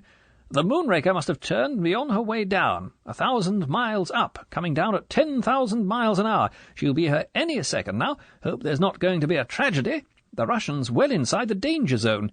The radar operator's holding up his hand. That means she's due. She's coming. She's coming. Phew, not even a whisper. God, what's that? Look out, look out, terrific explosion. Black cloud going up into the air. There's a tidal wave coming at us. Great wall of water tearing down. There goes the submarine. God, thrown out of the water upside down. It's coming. It's coming. Chapter 25. The last chapter. 0+. 200 dead so far, and about the same number missing, said M. Reports still coming in from the east coast, and there's bad news from Holland. Breached miles of their sea defences. Most of our losses were among the patrol craft. 2 of them capsized, including the Merganser, commanding officer missing. And that BBC chap. Goodwin lightships broke their moorings. No news from Belgium or France yet. There are going to be some pretty heavy bills to pay when everything gets sorted out. It was the next afternoon, and Bond, a rubber-tipped stick beside his chair, was back where he had started, across the desk from the quiet man with the cold grey eyes who had invited him to dinner and a game of cards 100 years ago. Under his clothes, Bond was latticed with surgical tape. Pain burned up his legs whenever he moved his feet.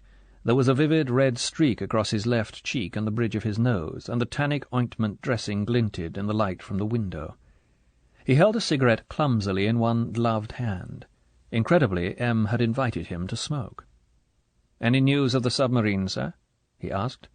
"They've located her," said M with satisfaction, "lying on her side in about 30 fathoms. The salvage ship that was to look after the remains of the rocket is over her now. The divers have been down, and there's no answer to signals against her hull. The Soviet ambassador has been round at the Foreign Office this morning. I gather he says a salvage ship is on her way down from the Baltic, but we've said that we can't wait, as the wreck's a danger to navigation." M chuckled. "So she would be, I dare say, if anyone happened to be navigating at 30 fathoms in the Channel. But I'm glad I'm not a member of the Cabinet," he added dryly. "They've been in session on and off since the end of the broadcast. Vallance got hold of those Edinburgh solicitors before they'd opened Drax's message to the world. I gather it's a terrific document. Reads as if it had been written by Jehovah. Vallance took it to the Cabinet last night and stayed at number 10 to fill in the blanks." "I know," said Bond. "He kept on telephoning me at the hospital for details until after midnight. I could hardly think straight for all the dope they'd pushed into me. What's going to happen?" "They're going to try the biggest cover-up job in history," said M. "A lot of scientific twaddle about the fuel having been only half used up. Unexpectedly powerful explosion on impact. Full compensation to be paid. Tragic loss of Sir Hugo Drax and his team. A great patriot. Tragic loss of one of H.M.'s submarines. Latest experimental model. Orders misunderstood. Very sad. Fortunately only a skeleton crew. Next of kin will be informed. Tragic loss of BBC man. Unaccountable error in mistaking white ensign for Soviet naval colours. Very similar design. A white ensign recovered from the wreck." "But what about the atomic explosion?" asked Bond. "Radiation and atomic dust and all that? The famous mushroom-shaped cloud. Surely that's going to be a bit of a problem." "Apparently it's not worrying them too much," said M. "The cloud is going to be passed off as the normal formation after an explosion of that size. The Ministry of Supply know the whole story, had to be told. Their men were down on the east coast all last night with Geiger counters, and there's not been a positive report yet." M smiled coldly. "The cloud's got to come down somewhere, of course, but by a happy chance, such wind as there is drifting it up north. Back home, as you might say." Bond smiled painfully. "I see," he said. "How very appropriate." "Of course," continued M, picking up his pipe and starting to fill it, "there are going to be some nasty rumours. They've begun already. A lot of people saw you and Miss Brandt being brought out of the sight on stretchers. Then there's Bowater's case against Drax for the loss of all that newsprint. There'll be the inquest on the young man who was killed in the Alfa Romeo, and somebody's got to explain away the remains of your car, amongst which—" He looked accusingly at Bond. a long-barrel Colt was found. And then there's the Ministry of Supply. Valance had to call some more of their men yesterday to help clean out that house in Ebury Street. But those people are trained to keep secrets. He won't get a leak there. Naturally, it's going to be a risky business. The big lie always is. But what's the alternative? Trouble with Germany? War with Russia? Lots of people on both sides of the Atlantic would be only too glad of an excuse. M paused and put a match to his pipe. If the story holds, he continued reflectively, we shan't come out of this too badly. We've wanted one of their high-speed U-boats, and we'll be glad of the clues we can pick up about their atom bombs. The Russians know that their gamble failed. Malenkov's none too firmly in the saddle, and this may mean another Kremlin revolt. As for the Germans, well, we all knew there was plenty of Nazism left, and this will make the cabinet go just a bit more carefully on German rearmament. And, as a very minor consequence, he gave a wry smile, it will make Valance's security job, and mine, for the matter of that, just a little bit easier in the future. These politicians can't see that the atomic age has created the most deadly saboteur in the history of the world, the little man with the heavy suitcase. "Will the press wear the story?" asked Bond dubiously. M shrugged his shoulders. "The Prime Minister saw the editors this morning," he said, putting another match to his pipe, "and I gather he's got away with it so far. If the rumours get back later on, he'll probably have to see them again and tell them some of the truth. Then they'll play all right. They always do when it's important enough. The main thing is to gain time and stave off the firebrands. For the moment everyone's so proud of the Moonraker that they're not inquiring too closely into what went wrong." There was a soft burr from the intercom on M's desk, and a ruby light winked on and off. M picked up the single earphone and leant towards it. "Yes?" he said. There was a pause. "I'll take it on the cabinet line." He picked up the white receiver from the bank of 4 telephones. "Yes?" said M. "Speaking?" There was a pause. "Yes, sir. Over." M pressed down the button of his scrambler. He held the receiver close to his ear, and not a sound from it reached Bond. There was a long pause, during which M puffed occasionally at the pipe in his left hand. He took it out of his mouth. "I agree, sir." Another pause. "I know my man would have been very proud, sir, but of course it's a rule here." M frowned. "If you will allow me to say so, sir, I think it would be very unwise." A pause. Then M's face cleared. "Thank you, sir. And, of course, Valance has not got the same problem, and it would be the least she deserves." Another pause. "I understand. That will be done." Another pause. "That's very kind of you, sir." M put the white receiver back on its cradle, and the scrambler button clicked back to the en clair position. For a moment M continued to look at the telephone as if in doubt about what had been said. Then he twisted his chair round away from the desk and gazed thoughtfully out of the window. There was silence in the room, and Bond shifted in his chair to ease the pain that was creeping back into his body. The same pigeon as on Monday, or perhaps another one, came to rest on the window-sill with the same clatter of wings. It walked up and down, nodding and cooing, and then planed off towards the trees in the park. The traffic murmured sleepily in the distance. How nearly it had come, thought Bond, to being stilled.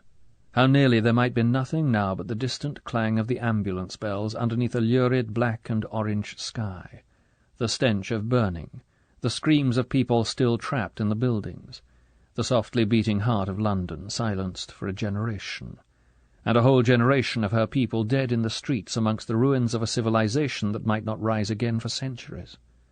All that would have come about but for a man who scornfully cheated at cards to feed the fires of his maniac ego, but for the stuffy chairman of Blades who detected him, but for M who agreed to help an old friend, but for Bond's half-remembered lessons from a card-sharper, but for Valance's precautions, but for Galer's head for figures, but for a whole pattern of tiny circumstances, a whole pattern of chance. Whose pattern? There was a shrill squeak as M's chair swivelled round. Bond carefully focused again on the grey eyes across the desk. "That was the Prime Minister," M said gruffly. "Says he wants you and Miss Brand out of the country." M lowered his eyes and looked stolidly into the bowl of his pipe. "You're both to be out by tomorrow afternoon. There are too many people in this case who know your faces, might put two and two together when they see the shape you're both in. Go anywhere you like. Unlimited expenses for both of you, any currency you like. I'll tell the paymaster.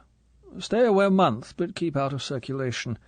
You'd both be gone this afternoon, only the girl's got an appointment at 11 tomorrow morning, at the palace. Immediate award of the George Cross. Won't be gazetted until the new year, of course. Like to meet her one day. Must be a good girl. As a matter of fact, M's expression as he looked up was unreadable. The Prime Minister had something in mind for you. Forgotten that we don't go in for those sort of things here. So he asked me to thank you for him. Said some nice things about the service. Very kind of him. M gave one of the rare smiles that lit up his face with quick brightness and warmth. Bond smiled back. They understood the things that had been left unsaid. Bond knew it was time to go. He got up. "Thank you very much, sir," he said. "And I'm glad about the girl." "All right, then," said M on a note of dismissal. "Well, that's the lot. See you in a month. Oh, and by the way," he added casually, "call in at your office. You'll find something there from me, a little memento." James Bond went down in the lift and limped along the familiar corridor to his office. When he walked through the inner door he found his secretary arranging some papers on the next desk to his. 008 coming back?" he asked. "Yes," she smiled happily. "He's being flown out tonight." "Well, I'm glad you'll have company," said Bond. "I'm going off again." "Oh?" she said. She looked quickly at his face and then away. "You look as if you needed a bit of a rest." "I'm going to get one," said Bond. "A month's exile." He thought of Gala. "It's going to be pure holiday. Anything for me?" "Your new car's downstairs. I've inspected it. The man said you'd ordered it on trial this morning. It looks lovely. Oh, and there's a parcel from M's office. Shall I unpack it?" "Yes, do," said Bond. He sat down at his desk and looked at his watch. 5 o'clock. He was feeling tired. He knew he was going to feel tired for several days. He always got these reactions at the end of an ugly assignment, the aftermath of days of taut nerves, tension, fear. His secretary came back into the room with 2 heavy-looking cardboard boxes. She put them on his desk, and he opened the top one. When he saw the grease paper, he knew what to expect. There was a card in the box. He took it out and read it. In M's green ink it said, "You may be needing these." There was no signature. Bond unwrapped the grease paper and cradled the shining new Beretta in his hand. A memento. No, a reminder. He shrugged his shoulders and slipped the gun under his coat into the empty holster. He got clumsily to his feet. "There'll be a long-barreled Colt in the other box," he said to his secretary. "Keep it until I get back, then I'll take it down to the range and fire it in." He walked to the door. "So long, Lil," he said. "Regards to 008, and tell him to be careful of you. I'll be in France. Station F will have the address, but only in an emergency." She smiled at him. "How much of an emergency?" she asked. Bond gave a short laugh. "Any invitation to a quiet game of bridge," he said. He limped out and shut the door behind him. The 1953 Mark VI had an open, touring body. It was battleship grey, like the old 4.5-litre that had gone to its grave in a Maidstone garage, and the dark blue leather upholstery gave a luxurious hiss as he climbed awkwardly in beside the test driver. Half an hour later the driver helped him out at the corner of Birdcage Walk and Queen Anne's Gate. "We could get more speed out of her if you want it, sir," he said. "If we could have her back for a fortnight, we could tune her to do well over the 100. "Later," said Bond. "She's sold. On one condition, that you get her over to the ferry terminal at Calais by tomorrow evening." The test driver grinned. "Roger," he said. "I'll take her over myself. See you on the pier, sir." "Fine," said Bond. "Go easy on A20. The Dover road's a dangerous place these days." "Don't worry, sir," said the driver, thinking that this man must be a bit of a sissy, for all that he seemed to know plenty about motor cars. "Piece of cake." "Not every day," said Bond with a smile. "See you at Calais." Without waiting for a reply, he limped off with his stick through the dusty bars of evening sunlight that filtered down through the trees in the park. Bond sat down on one of the seats opposite the island in the lake and took out his cigarette case and lit a cigarette. He looked at his watch. 5 minutes to 6. He reminded himself that she was the sort of girl who would be punctual. He had reserved the corner table for dinner. And then? But first there would be the long, luxurious planning. What would she like? Where would she like to go? Where had she ever been? Germany, of course. France? Miss out Paris. They could do that on their way back. Get as far as they could the first night, away from the Pas-de-Calais. There was that farmhouse with the wonderful food between Montreuil and Étaples. Then the fast sweep down to the Loire. The little places near the river for a few days, not the chateau towns. Places like Beaugency, for instance. Then slowly south, always keeping to the western roads, avoiding the five-star life. Slowly exploring. Bond pulled himself up. Exploring what? Each other? Was he getting serious about this girl? "James?" It was a clear, high, rather nervous voice. Not the voice he had expected. He looked up. She was standing a few feet away from him.